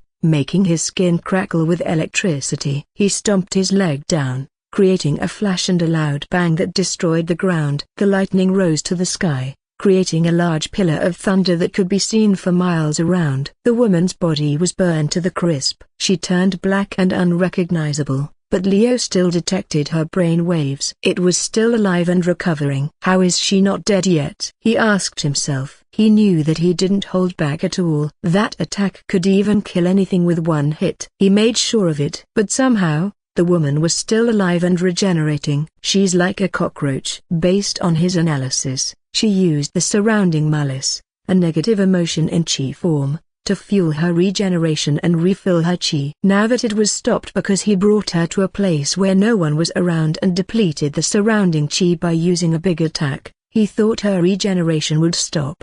But her durability was more than what he had expected. He used a lot of chi in his attack to keep her from regenerating, but she was still able to survive with her own natural regeneration. He was at a loss as to how to defeat her, but he didn't have time to ponder on it. He just had to find the way while keeping her in this place and not letting her go back to the capital. Let's see who can hold on longer, me or you. Kiaki, analyze the reaction as I keep striking her. You have a small cocoa around here, right? I am doing it right now. Leader, please keep sending me more data. I will. Lightning gathered around his hand, crackling and burning the air. His eyes turned white, and the woman could feel his intent to kill. She knew that this wasn't the end, but she didn't know if she could win against him. And as she was able to move her finger slightly, bam! Leo's fist struck her head, and she knew that this wasn't her lucky day. Boom! A thunderous sound could be heard from the capital with occasional flash of light. What is that? The citizens looked up to the sky and saw a bolt of lightning strike the ground. It was not a normal lightning bolt. It was a blue one, and it seemed to be controlled by someone as it moved around the sky. Maybe the former Murim Alliance leader, famous for his thunder chi, had returned and was fighting against the enemy. But it wasn't true. I think I saw a young man with white hair on top of the wall saying he would fight the enemy earlier. That's definitely not the former leader. He's too young. The people whispered as they tried to figure out who that person was. When they thought that they had seen him somewhere, they couldn't put their finger on it. But at that moment, a woman with blonde hair and another one with glasses arrived. The blonde looked smug and happy while the other one seemed tired and a bit annoyed. They were Shirley and Jessica. Hey, that's leader, right? He's fighting with the enemy. And look, the lightning is striking a few times. It seems like he's not ending it anytime soon. Ah, this is bad. That's a lot of lightning. It's pretty strange. Jessica narrowed her eyes. If that's our leader, he should be able to end the fight in a few minutes. But it looks like he's having trouble. The enemy must be either durable or has an insane regeneration. Shirley finished her sentence. I think it's the combination of both. Leader is having a hard time fighting because the enemy can regenerate even when he's attacking. That's bad. Huh? That's right. I hope leader can win soon, the secretary said with a frown. She knew that Leo couldn't fight forever, and he still had to plan how to evacuate the citizens and destroy the Supreme Evil's followers' plan. Most probably he's waiting for Kiaki's analysis regarding the enemy. From the information the leader sent us in real time, the enemy he fought is the revived head. She has a good regeneration and can replenish her chi using negative emotions. I can only hope that the analysis will provide something to stop her, and more importantly, Shirley looked at Jessica with her eyebrows raised. Jessica turned her head to her and took her off her glasses. We still don't know how Head got revived and whether she could revive again or not. Our plan might be useless if Head could be revived like that. It means the enemy can turn the citizens they kill or capture into human puppets. As long as Head is alive, this is troublesome. That's bad news, indeed. Jessica nodded. But let's continue evacuating. The faster we move them, the faster we can work. Anna right now is laying a trap for any puppets or human coming toward us. I hope this plan will work. Good. I'll help with the evacuation then. The blonde smiled and turned to the citizens. Everyone, we have to move fast and go to the next city. Let's do it quickly and orderly. The citizens were still scared and confused, but they knew they had no choice but to move. Meanwhile, the fight, or rather the massacre that Leo conducted, continued. He kept striking the woman with his lightning and crushed her body. It didn't end. She kept regenerating and moved. But when her muscle, no matter how small it was, made any kind of movement, Leo immediately struck her. He did it so many times already that he didn't even bother to count anymore. If he had to do it again, he wouldn't hesitate. He had no mercy for the enemy who could hurt his people. At the same time, Kiaki was analyzing the enemy's chi and how to stop it. And then, leader, stop striking her with your chi. Kiaki's voice rang in his ear, and Leo stopped his attack. His fist stopped a centimeter from the woman's face. What do you mean? If I don't keep striking her, she will keep regenerating. That's the thing, leader. Kiaki's voice turned grim. You're just wasting your chi. And she's getting used to your chi. Her main capability is her adaptability and absorption. She's getting used to my chi? Leo's eyes widened as he looked at the charred woman. Isn't adaptability I's main ability? If he thought about it calmly, there were a few hints that he should have noticed. First of all, Head had two brains. Whose brain was the other one? He dismissed it by thinking that it might be one of her strange features. But now, after hearing Kiaki's information, he had another thought. You're merging with eyes, he said and narrowed his eyes. Not just a normal merge, but one that allowed Head to inherit Ai's ability. Now that explained why she could absorb and adapt to his lightning chi so easily, and with her adaptability, She would keep getting stronger the more he attacked her. This was a troublesome situation. Chiaki, did you finish analyzing her body? How could I kill her? He asked and took out his gun, pointing his nozzle at Head. Slowly, her body began to regenerate. There is no time, he exclaimed and pulled the trigger. Bang! His bullet lodged into her head, once again destroying her brain and making it explode. She didn't die right away. What a monster. Usually, people die when their brain was destroyed, but Head was different. She had two brains. Now the problem was, bang! Leo destroyed the other brain,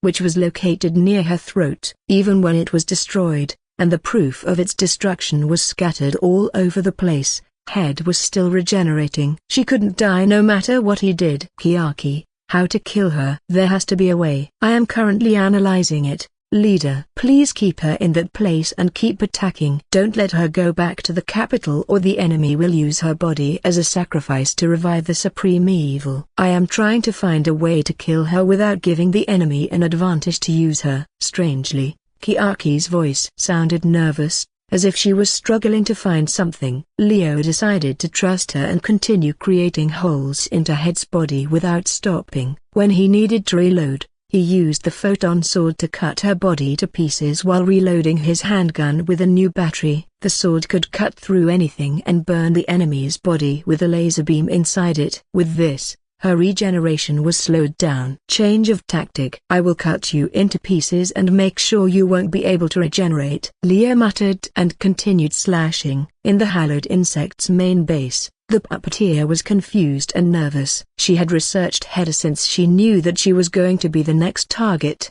and she knew that Head's ability was amazing and hard to defeat. But she scratched all of these plans. A new factor, revival, had come into play, and she didn't know how to handle it. Her gaze turned toward the lump of flesh she put into a clear tube on the corner of the infirmary. She had dissected and analyzed it, and she knew that the brain contained a lot of information and power. And beside that tube was a human's body belonging to the first Supreme Evil's follower that the hallowed insect had ever caught, Tang Jiu Yang. I have no other choice. Rising from her seat, she approached the tube. There was a button in front of it, and she pressed it. The button opened the lid, and without hesitation, she slit the man's throat and killed him in one smooth movement. Strange dark fog rose from his body. This might be the malice, the evil emotions that Supreme Evil used as energy to revive himself. As soon as the fog appeared, she closed the tube again and vacuumed it. Just as she had expected beforehand, the fog somehow didn't get sucked even when all air inside was sucked away. It stayed around the tube, and she looked at it with her eyes shining. It works differently from normal smoke. It's closer to something mythical instead of scientific, she muttered as she crossed her arms. While the fog couldn't be sucked, it somehow stopped inside the tube and got suspended in its movement. It couldn't escape from the vacuum into the outside, and it didn't affect her either. Also, for some reason it couldn't move. She knew that this was the malice and it was created by the Supreme Evil. It was a mysterious power that no one had ever seen before. And I've found it. After sacrificing one of her experimental subjects, she finally saw a way to kill Head once and for all without letting her malice return and become a fuel for Supreme Evil's revival material. She quickly returned to her seat where more than 10 hologram screens opened and began to analyze and compile the data she had received. This is the answer. She smiled and pressed a button on her communication device. Leader, please cooperate with me. I will send Mini Coco that way in 3 seconds. Before that, can you cut her up nicely so that each piece can fit into its mouth? Huh. Finally, good job, Chiaki. Chiaki could hear the genuine joy in Leo's voice, and she nodded as she pressed the button. At that moment, a Mini Coco appeared beside Leo. From the camera connected to it, she could see him cutting Head like a piece of meat. It was done before she even blinked, and the Mini Coco opened its mouth. Head's body parts got sucked into it. The metal toy's body became slightly bigger as it digested Head's body, and it became bigger. It's working, Chiaki exclaimed, and Leo looked at the Mini Coco. I will destroy her head so she can't be revived. Leo raised his photon sword and was ready to slice the Mini Coco with Head inside it. But before he moved, she stopped him. No, please don't destroy it. It will damage the Mini Coco's function, Chiaki said. Rather, Can you send it to space? That way, the vacuum will keep the malice unable to move. I don't know the reason, but it seemed to be affected by it. We can destroy it once we find out the answer. But for now, we need to stop it from spreading and reviving supreme evil. I see. Leo nodded and picked up the mini cocoa containing Head's body. His chi gathered around him, and he disappeared in a flash of lightning. At that moment, he was flying using his lightning chi. He tried to get as high as possible before throwing the mini cocoa into space. When he reached the highest point, he concentrated his chi on his right hand and spoke. "Can you turn this mini cocoa into a ball shape?" he asked, and the mini cocoa's body began to change shape. It shrunk and formed a perfect ball, making it easier for Leo to throw it. And then, he did. A sonic boom was created as the ball flew at a high speed toward the sky and disappeared into the sky. "Home run," he muttered with a grin on his face. He began to fall back to the ground, and he planned to catch up with Jessica and Shirley, but then he realized that there was a strange sound coming from his ear. It was the sound of a wind splitting, a very familiar sound when he moved at a fast speed. Turning his head round, he saw a young boy with a furious expression on his face and his arm raised. A ball made from dark chi was floating in his hand. "Insect!" the young boy shouted with a voice filled with rage. "Aha! The boss is here!" Lightning exploded from Leo's body as he was suspended midair. His lips formed a crescent smile as he looked at his status. Status window. Individual name, Leo. Status, normal. Nanites, 85%. His condition was still okay, but he knew that he couldn't underestimate this young boy. He immediately took out his railgun, put it at the highest setting, and began to load his chi inside. The lightning around him gathered into the railgun, making it crackle with electricity. And he pulled the trigger. The sound of wind splitting was louder this time, and a laser beam shot out of the railgun, hitting the boy's dark chi ball. Bang! A loud explosion occurred, and a large shockwave spread out in the sky. Clouds parted and the sky split, showing a clear blue sky and the sun on top of their heads. Leo stood still in the sky with his railgun pointed at the enemy. He could see the young boy's body getting sucked by a black hole that suddenly appeared, and the hole closed as if it never existed. The angry expression on the boy's face remained. His body was covered in darkness that was like a night itself. "How dare you! I've been lenient with you, but now I'll kill you myself and turn you into fertilizer. And you saved me time from finding you." Leo responded with a smile. "I believe your heart. No? Did you come after realizing you won't be able to recover Head and Eye's malice? No need to worry, it's been taken care of." The boy, Heart, didn't say anything more. Instead, the chi around him became thicker, spreading out in the sky like a black mist. "And then, you're dead," he said with a cold tone. Leo raised his railgun again and pointed it at Heart. He had charged it while they were speaking and it was now ready to shoot. Lightning crackled around him as he looked at the enemy without any emotion in his eyes. He pulled the trigger, but before he could shoot, the black chi around Heart suddenly covered the whole sky like a black dome. It surrounded them and made it impossible to see anything. Darkness enveloped him, and Leo knew that this was a trap. At that moment, Leo felt something wrong. He looked around and realized that he was falling. No, he wasn't falling. It was just his brain that couldn't understand the situation. All senses of direction were gone, and his body floated like it was in space. Feeling insignificant yet? Heart's voice rang from all directions, and Leo could feel his presence all over him. He was not in the sky anymore, but it felt like he was in a dark, infinite void. Heart's black chi had engulfed him, and he didn't know where he was standing. Not even his smart lenses and his enhanced senses could help him. "This is pretty bad." A nervous laugh escaped his lips as he looked around, not knowing what to do. Once again, Leo wasn't quite a fighter until he arrived in this world. He was strong, yes. However, if he was compared to the best fighter out there, he only had the advantage of having a strong body and being a 9-star sham martial artist.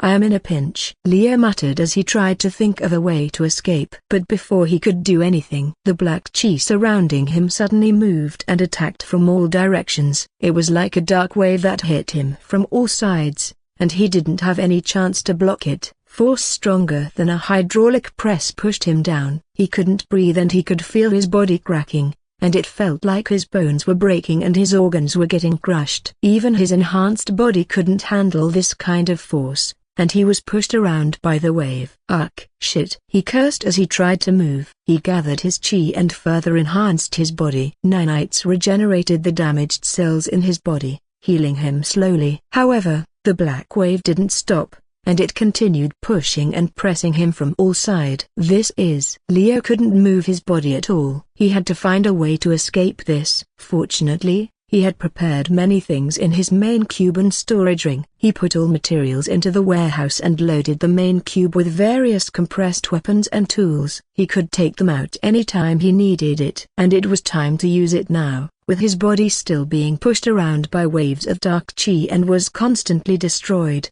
Leo activated the defensive mechanism of his bodysuit first. Lightning crackled around him and spread around, creating a sphere that protected him. At the same time, the suit's hidden armor deployed to cover his body. His skin became metallic and hard, and he could feel his bones and muscle get reinforced with the new material. The armor formed a perfect set of full-body armor, and he looked like a future soldier. The black chi wave kept pushing him around, but the reinforcement from the suit and his own chi enhancement made him stronger. He was still getting crushed, but the force had decreased a lot. It was like a soft wind rather than a storm now. And then, he stored his railgun and took out a new weapon. It was a flamethrower that had been compressed for easy transport. Because he couldn't see or detect his opponent, his plan was pretty simple. Just burn everything and I should hit him. For now, he didn't know his current situation or how it looked from outside. But he had sent a distress signal to Jack, who should be on his way toward the capital right now. I just need to hold on. Heart is wandering sword saint's prey. I shouldn't have killed him and made an enemy of that old man. Not yet, at least. And as he finished his thought, he pulled the trigger of his flamethrower. A large fire burst forth from the muzzle, engulfing everything in its path. It passed past the darkness and went as far as 200 meters.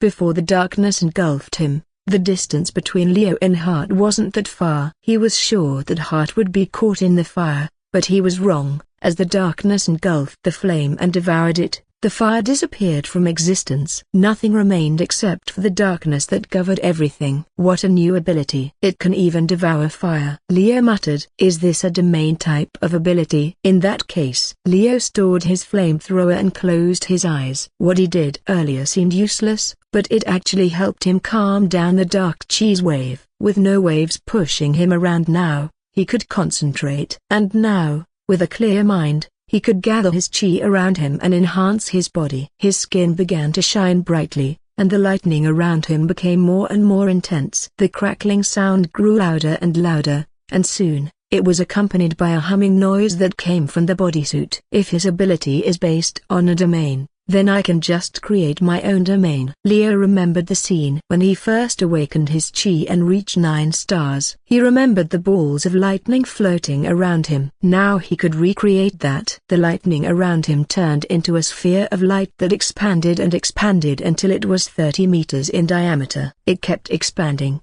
creating a domain of his own, pushing the darkness out of its range. Good. Leo opened his eyes and looked around. He could see better now with his lightning brightening up the whole place. However, before he could do anything else, the black dome that Hart created suddenly collapsed on itself and exploded outward in all directions. The blue sky that could be seen from a distance turned into black, and a loud booming noise could be heard throughout the capital. It seemed like Hart's domain couldn't handle the force from his lightning. You've ruined my plan, insect. Hart's voice could be heard, but Leo didn't have any time to answer him. He looked at the young boy with a devilish expression and scattered his own domain. It took so much chi that he had to scatter it. Am I? Leo put on a confident front as he secretly used an injection in his bodysuit to recover his nanites. He did this to keep Hart away from attacking him while he was recovering.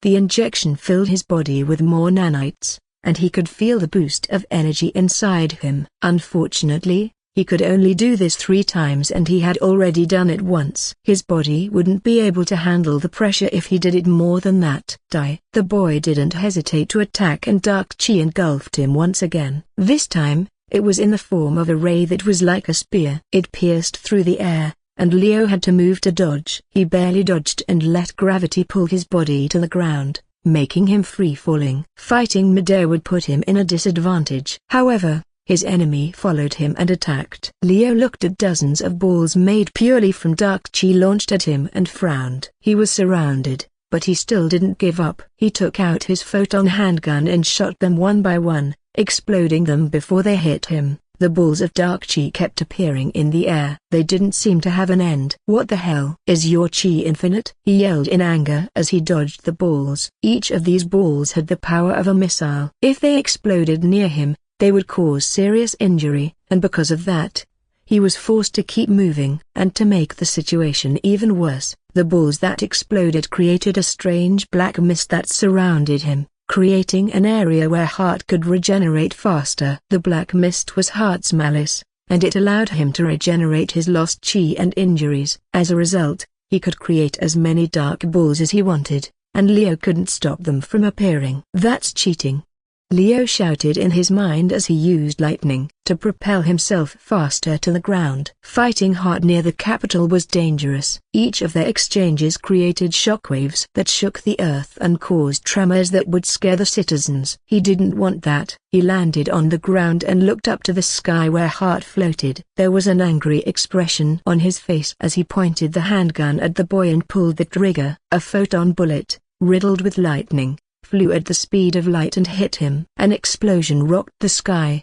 but Leo didn't stop and shot the handgun until it was empty. "Leader," a voice called out to him. He looked behind and saw Shirley, Jessica, and Anna running toward him.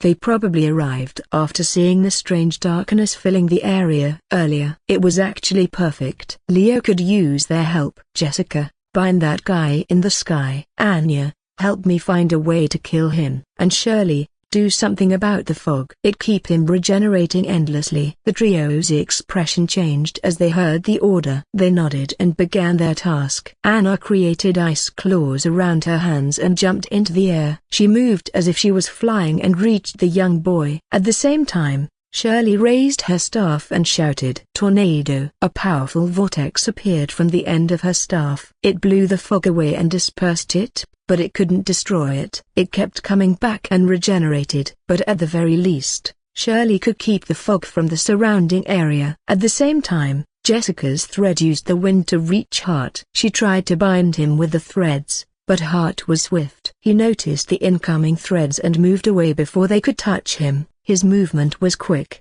and he was like a shadow that flickered around the sky, dodging the thread and the ice claws from Anya. The young boy appeared beside Shirley in a split second and attacked. Die! His fist glowed with black chi and struck her, but the punch didn't connect. Instead, Leo, who had just arrived in time, blocked the punch. He grabbed Hart's wrist and threw him away, using the boy's own momentum to push him away. Hart was sent flying and hit the ground with great force, but he was uninjured. Instead, he just got back on his feet and glared at Leo. "You're really annoying. Just die." The young boy's expression turned more furious. The chi around him exploded, and he was enveloped by a black flame. The ground around him cracked, and a gust of wind blew out in all directions. He was like a human bomb, and he exploded in all directions, creating shockwaves and tremors. The area around him was destroyed, and he looked at Leo with an insane expression. His lips curled up into a sinister smile, and he raised his arm. With each of his movements, the earth shook,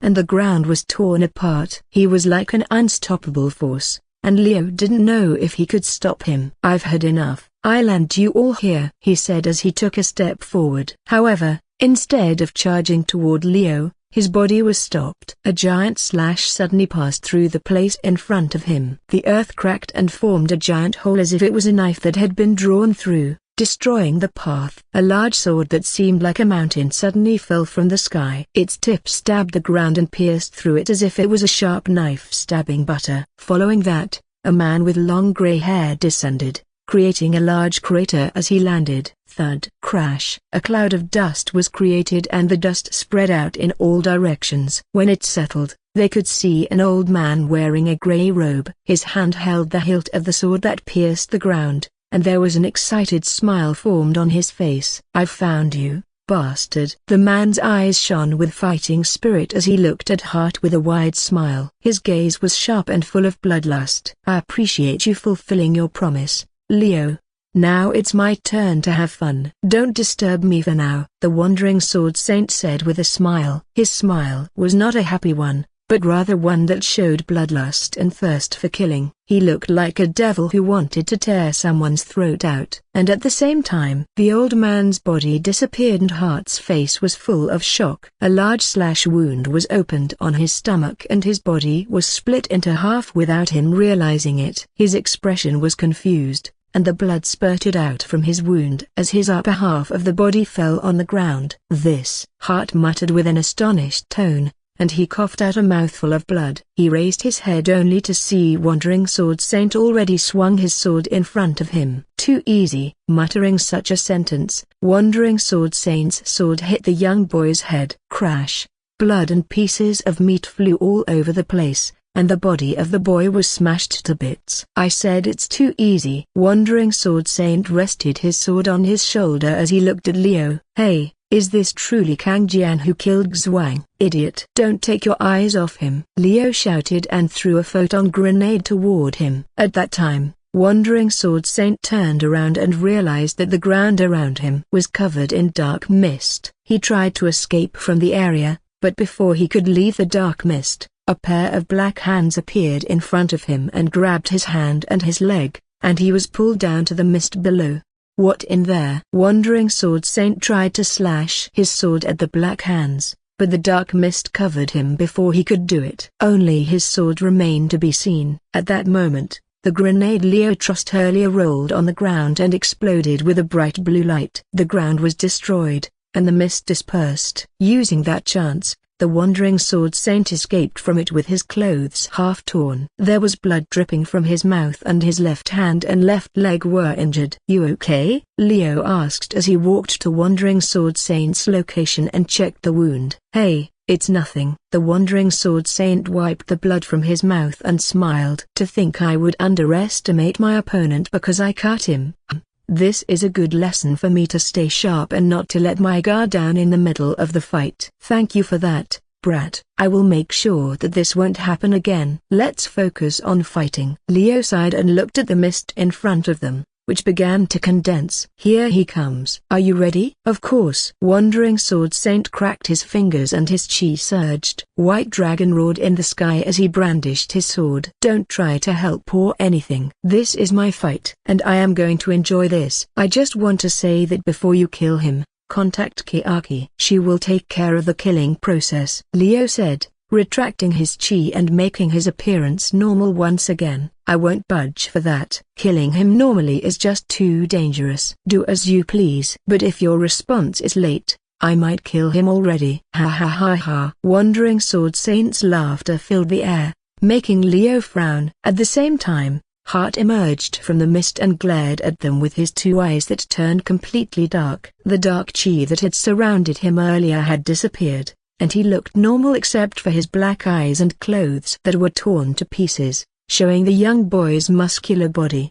"An insect is enough for this world." The boy's mouth moved, and he let out a sinister laughter as his body floated up. He stood on top of the mist and his arms raised. "I don't need an old man and other insects. I am the strongest here. I will kill all of you." "HMPH. You're the only insect here, boy." Wandering Sword Saint's chi surged out. The ground cracked, and the earth around him split into pieces. A white dragon materialized from his chi, coiling around him. It roared and its eyes glowed with red light. "Sky-severing sword, second form, Heaven's judgment." The dragon flew and entered his sword, and it shined with white light. The Wandering Sword Saint's robe flapped in the wind as he swung his sword horizontally with both his hands holding the sword. A crescent beam of white chi flew toward the enemy, cutting through the air and splitting the earth. At the same time, a wave of dark chi surged out from Hart. He raised his hand, and the chi turned into a black wall, blocking the beam. The dark mist exploded outward and filled the entire area. Wandering Sword Saint's eyes shone, and he grinned as his chi surged once again. His body shot forward like an arrow and disappeared from his place. The next second, he was right in front of the enemy. He slashed his sword at the enemy's head and created a giant gash that opened in his neck. However, Heart was in the center of his mist. The wound healed in less than a second and his hand shot forward, aiming to pierce the Wandering Sword Saint's heart. Clang! Before he could do that, Wandering Sword Saint blocked it with his sword. He was fast enough to dodge the attack. However, his expression changed. His body was blown back and his back hit a tree. The tree broke, and he coughed out a mouthful of blood. Arg! The old man wiped his mouth and looked at his hand. His skin turned blue from the impact earlier. His bones and internal organs were damaged. HMPH. Interesting. He smiled excitedly as his chi burst out from his body. It flowed around his body and entered the damaged parts. Leo could see Wandering Sword Saint's skin and hand returning to normal and he was healed. He rushed toward Heart once again and swung his sword, aiming for the young boy's throat. But Heart, being a part of supreme evil, wasn't easy. Dark chi covered his hands and hardened, and he blocked the sword using it. Leo watched the exchange with the other three. It's like a movie. Shirley commented and Anya agreed. Jessica, however, was worried about something. Her expression wasn't as relaxed as them. She turned to Leo. What is wrong? She noticed that Leo's expression wasn't as relaxed as before, and she asked him about it. She was his secretary, and she knew how to read his expression. And now, he seemed nervous about something. She didn't know what. Leo turned to look at her, but his expression was unchanged. Nothing. I am just worried about old Jin. He hasn't given me any report about the situation with the Supreme Evil followers. Leo sighed. And also, I hope Wandering Sword Saint doesn't mess it up. I don't want him to kill Heart and hasten the Supreme Evil's revival. I doubt he hasn't finished the ritual yet. And if he dies, then there is a chance the ritual could start. Jessica nodded, realizing the danger of this situation. Then, what should we do? Should we help old Jin? I am worried about the situation with him and the other members of Harem as well. We need to find out if he is okay. Yeah, Anya, you're on your own for now, Leo said as he looked at the ice girl. Can you do that for me? Leave it to me. I will drag the old man with me to help you. Anya nodded and her body disappeared with the wind. At that moment, Shirley turned around with a confused look on her face. What is that noise? She asked. Leo also heard the noise she talked about, a roaring of engines. He looked back and saw dust being raised from behind a hill. It was from an armored vehicle that approached them. There was not only one armored vehicle, but also a dozen others following it. There were even trucks following behind the armored vehicles. Leo recognized those armored vehicles. He gave them to Jack, Shui, and Astrid for their mission. But what were they doing here? I called them, leader. Jessica answered him, seeing his expression. When you said that we are going to the capital to deal with the puppets and humans, I contacted Jack. But because the situation had changed, I told them to help with the evacuation instead. Good judgment. Leo nodded at her and smiled. Jessica was his right hand, and she was really good at making decisions. She could also adapt to changes quickly. That's why he trusted her to manage his organization. Her quick wit and decision-making were his saving grace many times. The group of vehicles with Jack driving the frontmost armored vehicle passed them, circling slightly to avoid the area where Wandering Sword Saint and Heart fought. Jack saluted at Leo as he passed, and the latter nodded. Jessica, help the evacuation too. As for Shirley, well, I will need you here, so stay. Yes, leader. Jessica answered and ran toward the nearest vehicle, hopping on it. You need me? I guess I have no other choice but to stay, Shirley said with a small smile. Ignoring her, he turned to the other fight happening in the area. His face hardened and a frown appeared on his forehead as he saw that Wandering Sword Saint had a hard time dealing with Heart. He was breathing roughly while Heart's regeneration was keeping him from getting a hit. The boy was still surrounded by the dark mist, which healed him. Wandering Sword Saint was trying to kill him and had no problem cutting his body, but the boy would just heal again. Surely, at that moment, Leo decided on something. He wouldn't help the fight directly, but he could help Wandering Sword Saint by doing something. Yes. Can you suck in that fog? Leo wasn't surprised by Shirley's change of element. He had heard from her beforehand. She bragged about her reincarnation or transmigration cheat that allowed her to change elements. But that didn't mean he would just stand and do nothing. "Leave it to me, leader," Shirley said as she brandished her staff. Wind of Tempest. A tornado emerged from the end of the staff and sucked the dark fog, making it disappear from the place. However, as expected, the fog wouldn't disappear that easily and the dark fog kept coming out of Heart's body. But at least, the amount of fog had been reduced. "I told you not to interfere," Wandering Sword Saint roared angrily. "Don't butt in on our battle. Just leave me alone and don't do anything else." "You can go home," the Wandering Sword Saint shouted angrily. His expression was ugly, but he didn't let his guard down as he looked at the boy. As expected, Leo couldn't understand a martial artist's way of thinking. They were a different breed of people. They fought to get stronger and never wanted any interference. But still, Leo didn't stop his support. He gestured to Shirley to continue disturbing the dark fog. Why? Because it didn't just stop at healing, it also increased his strength and regeneration speed. The longer the dark fog lingered,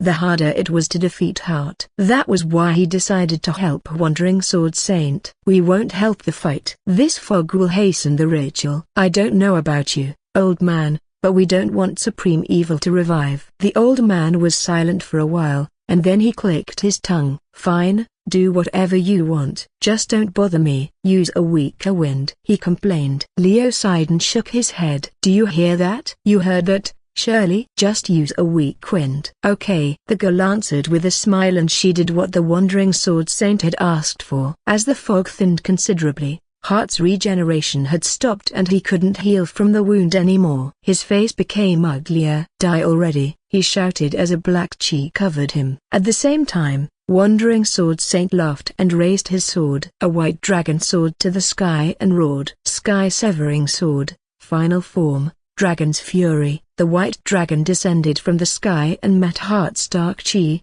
slicing through it. Wandering Sword Saint also dashed toward him, his sword shining with white light, and a trail of it followed him. He was like a shooting star as he moved through the sky, approaching the enemy. "There is nothing I can't cut." Heart's face turned grim. His eyes turned blacker than before as he glared at Wandering Sword Saint. Black chi rose up like a giant wave from his body and surged toward Wandering Sword Saint, engulfing him. However, Wandering Sword Saint ignored it as his sword cut through it. Cutting wave. The white light from his sword spread out, slicing through the wave and the dark chi, dispersing it. "Kid, your dark chi is nothing. I told you, didn't I, that there is nothing I can't cut?" Wandering Sword Saint grinned and slashed his sword once more. This time, however, he didn't cut through anything and instead swung his sword horizontally, sending a white crescent beam toward the young boy.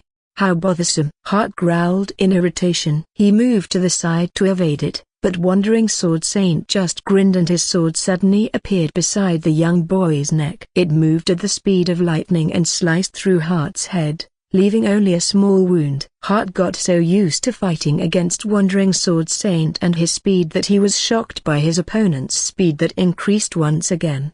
Thus, he didn't expect the sword to suddenly accelerate. He was caught off guard and his body was slashed into two halves. "You're mine, brat!" Wandering Sword Saint shouted triumphantly. He dashed forward and swung his sword down. He prepared to dice him, but then, Heart's body exploded in a cloud of black chi. Wandering Sword Saint's sword pierced the cloud of chi and the boy wasn't seen. Arg! Wandering Sword Saint's face turned into an annoyed expression as his body got stabbed. The chi turned into a sharp blade that pierced his shoulder. Blood splattered, but the Wandering Sword Saint didn't falter. He turned around and swung his sword. Flash! White light cut through the black chi and a figure appeared inside it. It was a headless Heart. He was standing in the air with one hand outstretched, pointing at the Wandering Sword Saint. Surge of dark chi descended like a rain, each blade sharper than the sharpest knife in the world. Wandering Sword Saint didn't dodge. Instead, he used his sword to cut through them all. He swung it around and blocked every single attack. The dark chi managed to slip through his defense. Some pierced his body and made him bleed. His blood flowed like a river and fell on the ground. But he was still strong. "I can still move." Wandering Sword Saint's eyes turned sharp. His white robe was now covered in blood, and the color red spread throughout his clothes. Stubborn old man. Suddenly, a sword of dark chi came out of nowhere, slashing at the Wandering Sword Saint's left arm. Clang! The Wandering Sword Saint's eyes widened in surprise, and his expression changed. He turned to see the sword and found a young man with black hair and dark eyes standing behind it. Die! Swoosh! The Wandering Sword Saint's arm was chopped off. Blood splattered out of the wound, and the Wandering Sword Saint fell to the ground, his sword dropping next to him. His arm rolled down on the ground as well, and he grunted in pain, his face contorted with pain. You! Wandering Sword Saint's expression turned ugly. He looked up at the young man, Hart, who suddenly appeared behind him. He swung his sword to put some distance between them, but the young boy was already in front of him. Still, Hart wasn't going to let his chance slide. Dark chi emerged from his body, and it took the shape of a spear that pierced through Wandering Sword Saint's right leg, breaking his bone and causing blood to gush out. His leg fell limp and useless as the bone was shattered by the dark chi spear. Outsiders shall not stop the revival of the supreme evil. Die! Wandering Sword Saint gritted his teeth. He wanted to curse at the young boy, but he couldn't move his body. However, his right hand still gripped the sword. This was the fight he wanted, one that could make his blood boil and make him feel the excitement he had missed for a long time. Don't underestimate me, boy. Wandering Sword Saint roared and stood up, using his remaining chi to swing his sword and create a slash of light. He was trying to slice the boy in two with his sword, but before he could do so, the dark chi enveloped the young boy, covering him from head to toe, making him disappear.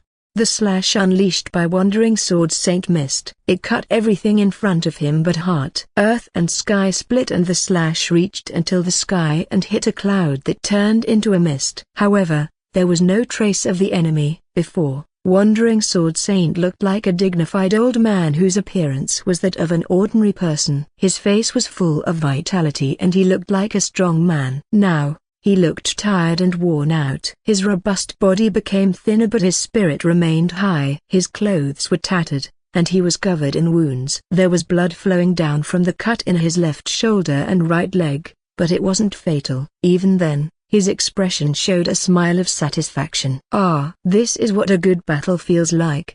The old man looked at the sword in his hand and then to the young boy who was standing a few steps away, his dark chi surrounding his body. It has been a while since I enjoyed a battle. Come, let's settle this in the next attack. His gaze sharpened as he raised his sword, pointing it at his enemy. He burned his life and turned it into chi, conjuring a white dragon from it. Sky-severing sword, second form, Heaven's Judgment. A white beam came out from the tip of his blade and rushed toward the boy. At the same time, Dark Chi Blade. Heart's voice rang in the air, cold and emotionless. He swung his right hand and a black beam shot out of his palm. The two attacks clashed together and exploded, causing shockwaves and dust that enveloped both of them. When the smoke dissipated, both of them were standing still. Their bodies had no signs of being wounded, but they were covered in wounds. They stared at each other without saying a word. Then, Heart moved. He walked closer and closer to Wandering Sword Saint and walked past him. Standing still, Wandering Sword Saint's skin turned pale. His breathing hitched, and his chest didn't move. He died while standing. No, Shirley muttered in horror. Her eyes widened as she saw what happened. That can't be. Leader, what do we do? Shirley turned to look at Leo. The man in question looked calm as ever, but there was an uneasy expression on his face. He took out his photon sword and walked forward. Kill him, Leo said simply. His tone was firm and unwavering. That's the only thing we can do. Shirley was dumbfounded. She had expected him to come up with something. To think that Leo would give up thinking so easily was surprising. She didn't take him as a person who would choose fighting as the first choice. If she had known, she wouldn't have bothered to call Jack and his team to help with the evacuation. But the more surprising thing was how the Wandering Sword Saint could lose.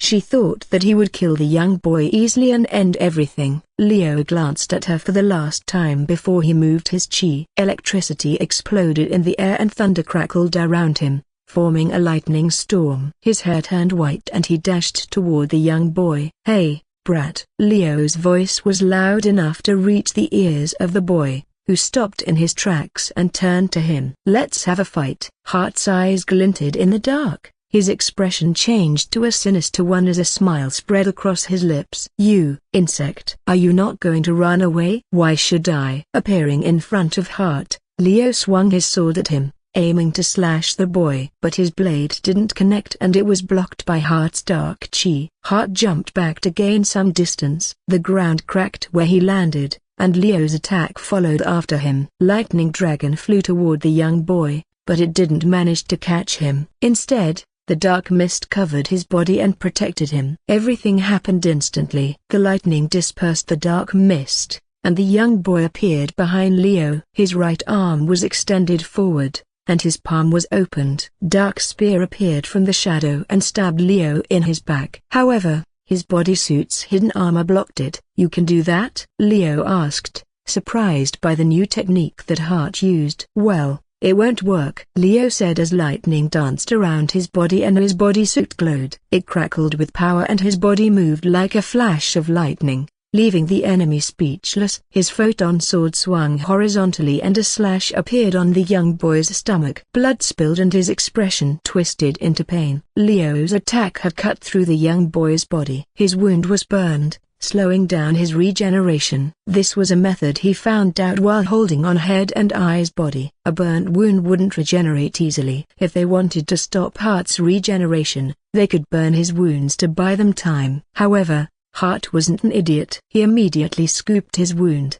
creating a deeper one, and regenerated immediately. "Damn insect!" Hart growled and swung his arm at him. The dark mist around his arm solidified into a sword and attacked him. Leo raised his photon sword and slashed at it, clashing against the dark sword. Spark of dark energy exploded, and the air vibrated with force. Their swords moved in a dance of death and destruction. Sparks flew everywhere, and their clash sent shockwaves through the ground, causing the earth to shake. The photon sword and dark sword collided with a tremendous force. In a term of strength, Leo had the upper hand. However, in terms of skill, he was still below the boy. Thus, even if the strength was superior, he still couldn't kill him. Still, it was clear that Leo was getting the upper hand. His lightning chi burned Hart's skin, slowing down the boy's regeneration and weakening his attacks. However, he still had his dark mist that kept protecting him from Leo's lightning. "Surely, use stronger wind," he shouted at the young woman,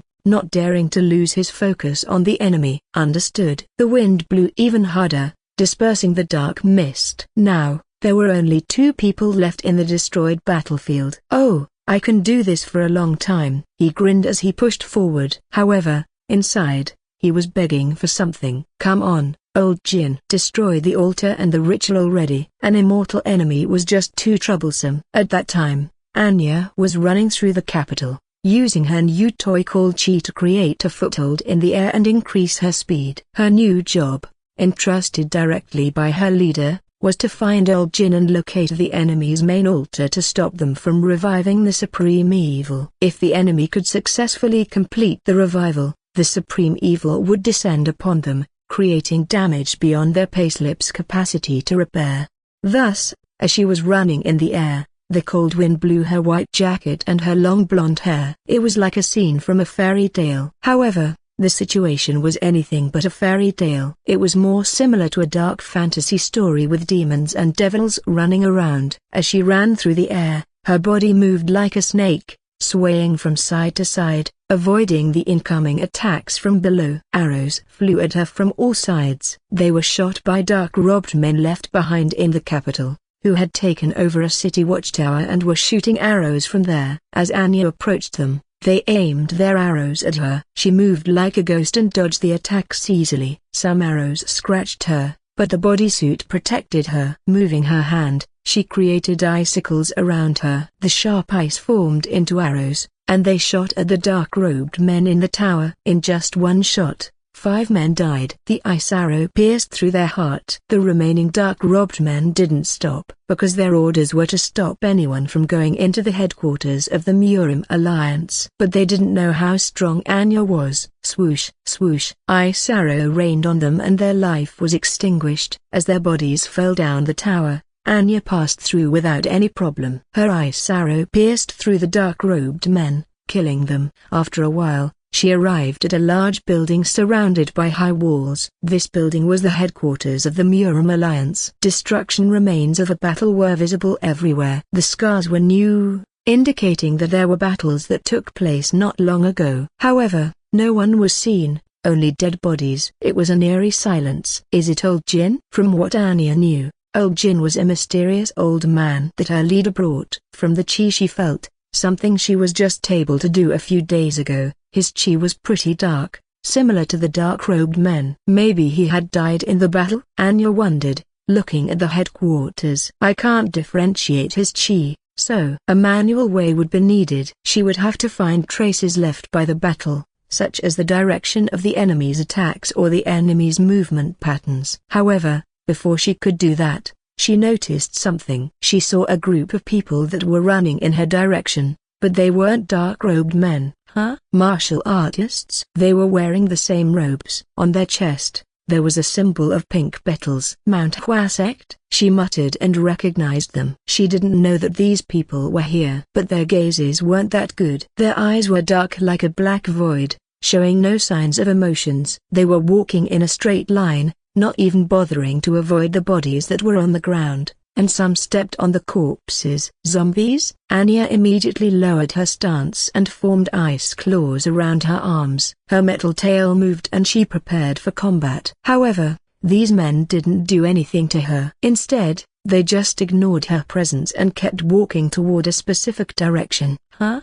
She blinked, confused by this situation. What are they? These men weren't attacking her. They seemed to be walking somewhere, ignoring everyone in their path. As they got close, Anya got a better view of their eyes and they were indeed similar to someone who got brainwashed. I see.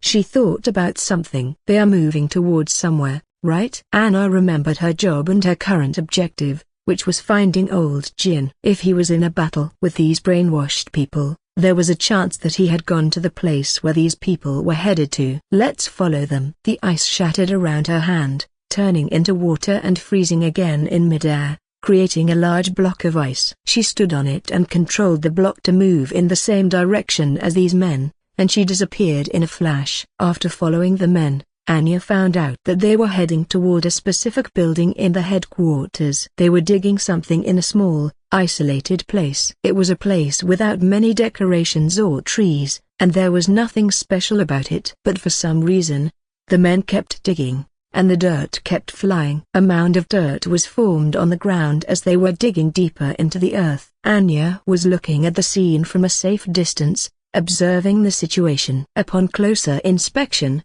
she found him. Old Jin was digging along with the other brainwashed people, his face expressionless. However, Anna could see that his gaze wasn't the same as the others. He seemed to have some control over his own actions, although it looked like he was under someone's influence. Half conscious and half unconscious. That was the state of Old Jin. Good thing he is still alive. As long as the other party was alive, then a hallowed insect could save him. However, what should she do now? Should she wait until he was done with the digging and see if something would happen afterward? Or should she go to him right away? She pondered on the issue, her eyes narrowing as she tried to decide the best course of action. Let's take Old Jin and figure things out by scanning his body. In the end, the order took priority. Anya was a soldier, a mercenary, and a killer. She had killed many people before and she would continue to kill. This time, however, it wasn't her job. She had to find the location of the altar, and she would be able to get the location from Old Jin, who somehow got brainwashed here. Old man is truly troublesome, she complained and took a step forward. As soon as her foot landed,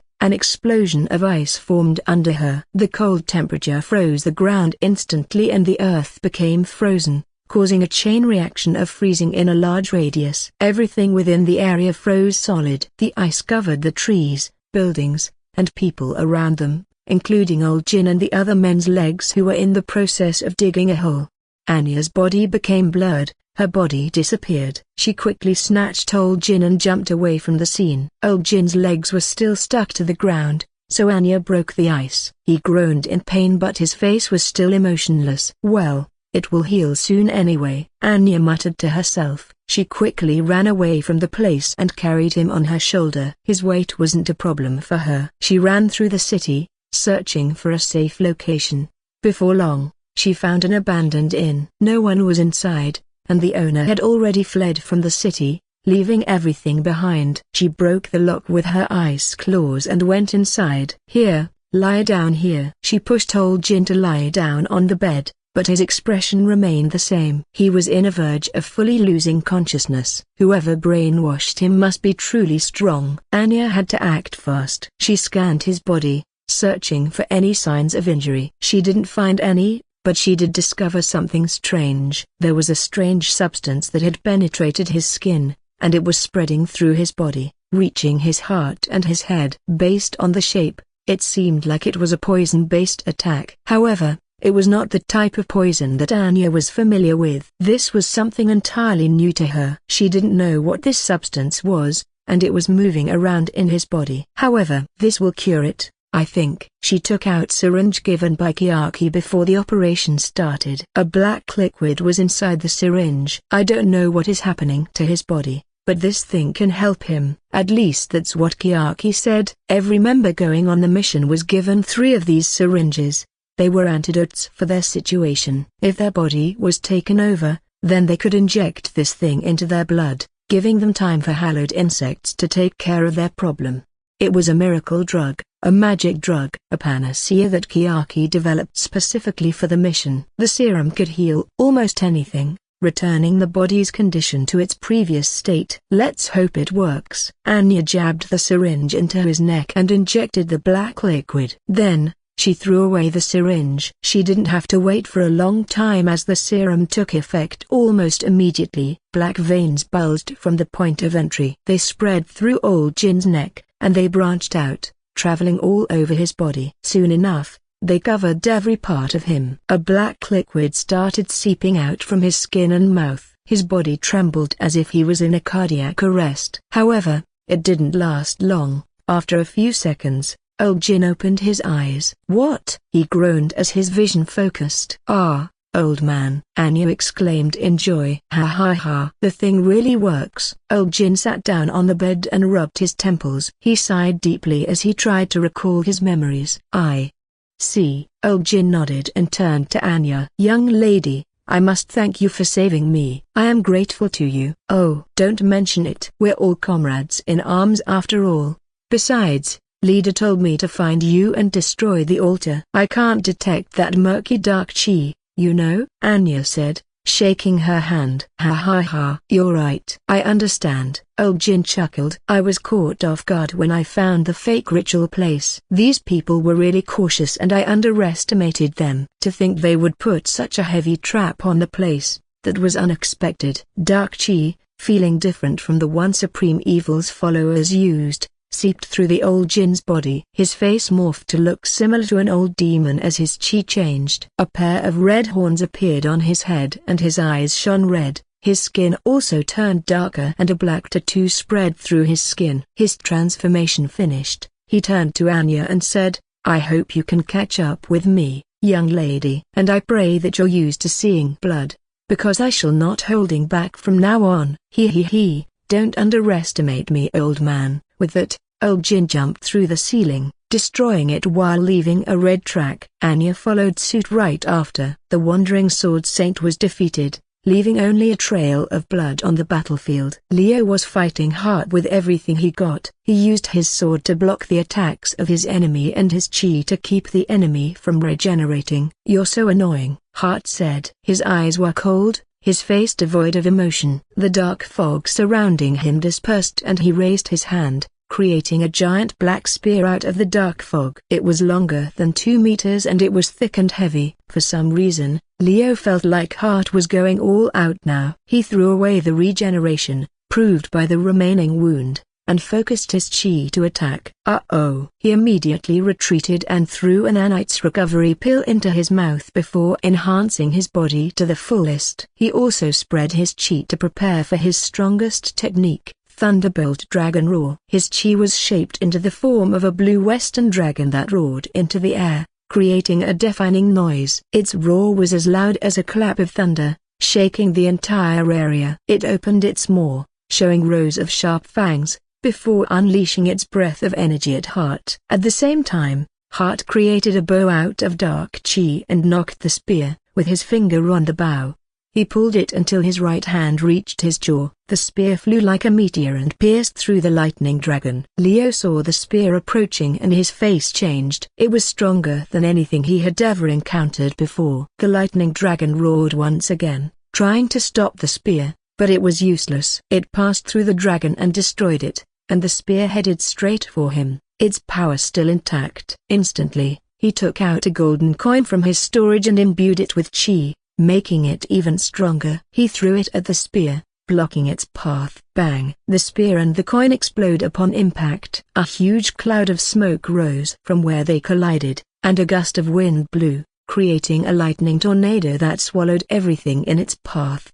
What? Heart looked surprised. How a single golden coin blocked his dark spear was something unexpected. At that moment, Leo was behind Heart, holding his photon sword, and his hand was on top of the boy's head. Leo's body crackled with lightning. I am not a swordsman, you see, but I can cut through your neck easily. Leo grinned and swung the sword. Swoosh! Blood sprayed from the neck and Heart's body collapsed. However, at that moment, Heart's eyes glowed black. Dark mist surged out from his wound, and his head flew to reattach itself. The wound healed quickly, and he grabbed Leo's sword with his bare hands, preventing him from taking the sword back. Still, he didn't need it. He threw the photon sword away. His other hand punched at Heart's face. He didn't forget to infuse it with lightning, increasing the damage. Lightning explosion. The gathered chi inside Heart's body exploded, making the body turned into pieces. His limbs were scattered all around, and the head flew off. Shirley! Leo shouted at the girl standing ready away from him. And then, he shouted once again, Kiaki, the mini Coco. On it. Ready. Many black metal toys jumped from their hiding and opened their mouths wide. At the same time, Shirley controlled the wind, creating a vacuum to make sure the dark fog was all gone and Heart wouldn't be able to regenerate again. The metal Coco jumped at the remains of Heart's body, eating it piece by piece, not leaving anything. They took the whole thing into their body and they all moved to one place, becoming one large black metal box. A small green light lit on top of it. Leo wanted to rest immediately, but it didn't end yet. He ate 3 nanites recovery pills and took the box. His body screamed that he used it too much already. Pain spread through his body, but it was bearable. While his body had no injuries, the human limit was still the limit. His body was aching, and it was a bit numb. His muscles and joints were screaming at him. Let's send you to space nicely. He picked up the box and prepared to send it to space. The box was moving wildly. However, Leo was confident that it wouldn't break through. He turned to Shirley and smiled. I will return soon. Leo smiled at her. Go with Jessica and help the evacuation. Or, his eyes went to where Wandering Sword Saint was standing. He saw the corpse and couldn't help but sigh. Take the Wandering Sword Saint's body there and give it a proper burial. Understood, leader, Shirley said and ran to pick up the corpse of the Wandering Sword Saint. Her expression turned gloomy. Even though it was a short time, they were friends. For now, Leo wanted to throw this box outside of Earth soon. He jumped with all his might, using electricity to accelerate. A few moments later, he arrived at the outer layer of the atmosphere. He looked at Earth below, beautiful as ever. It was the home of many humans, the place where he had lived for many years now. And he wouldn't allow anyone or any organizations to make this Earth the same as his, where a group of the strongest people was controlling everything.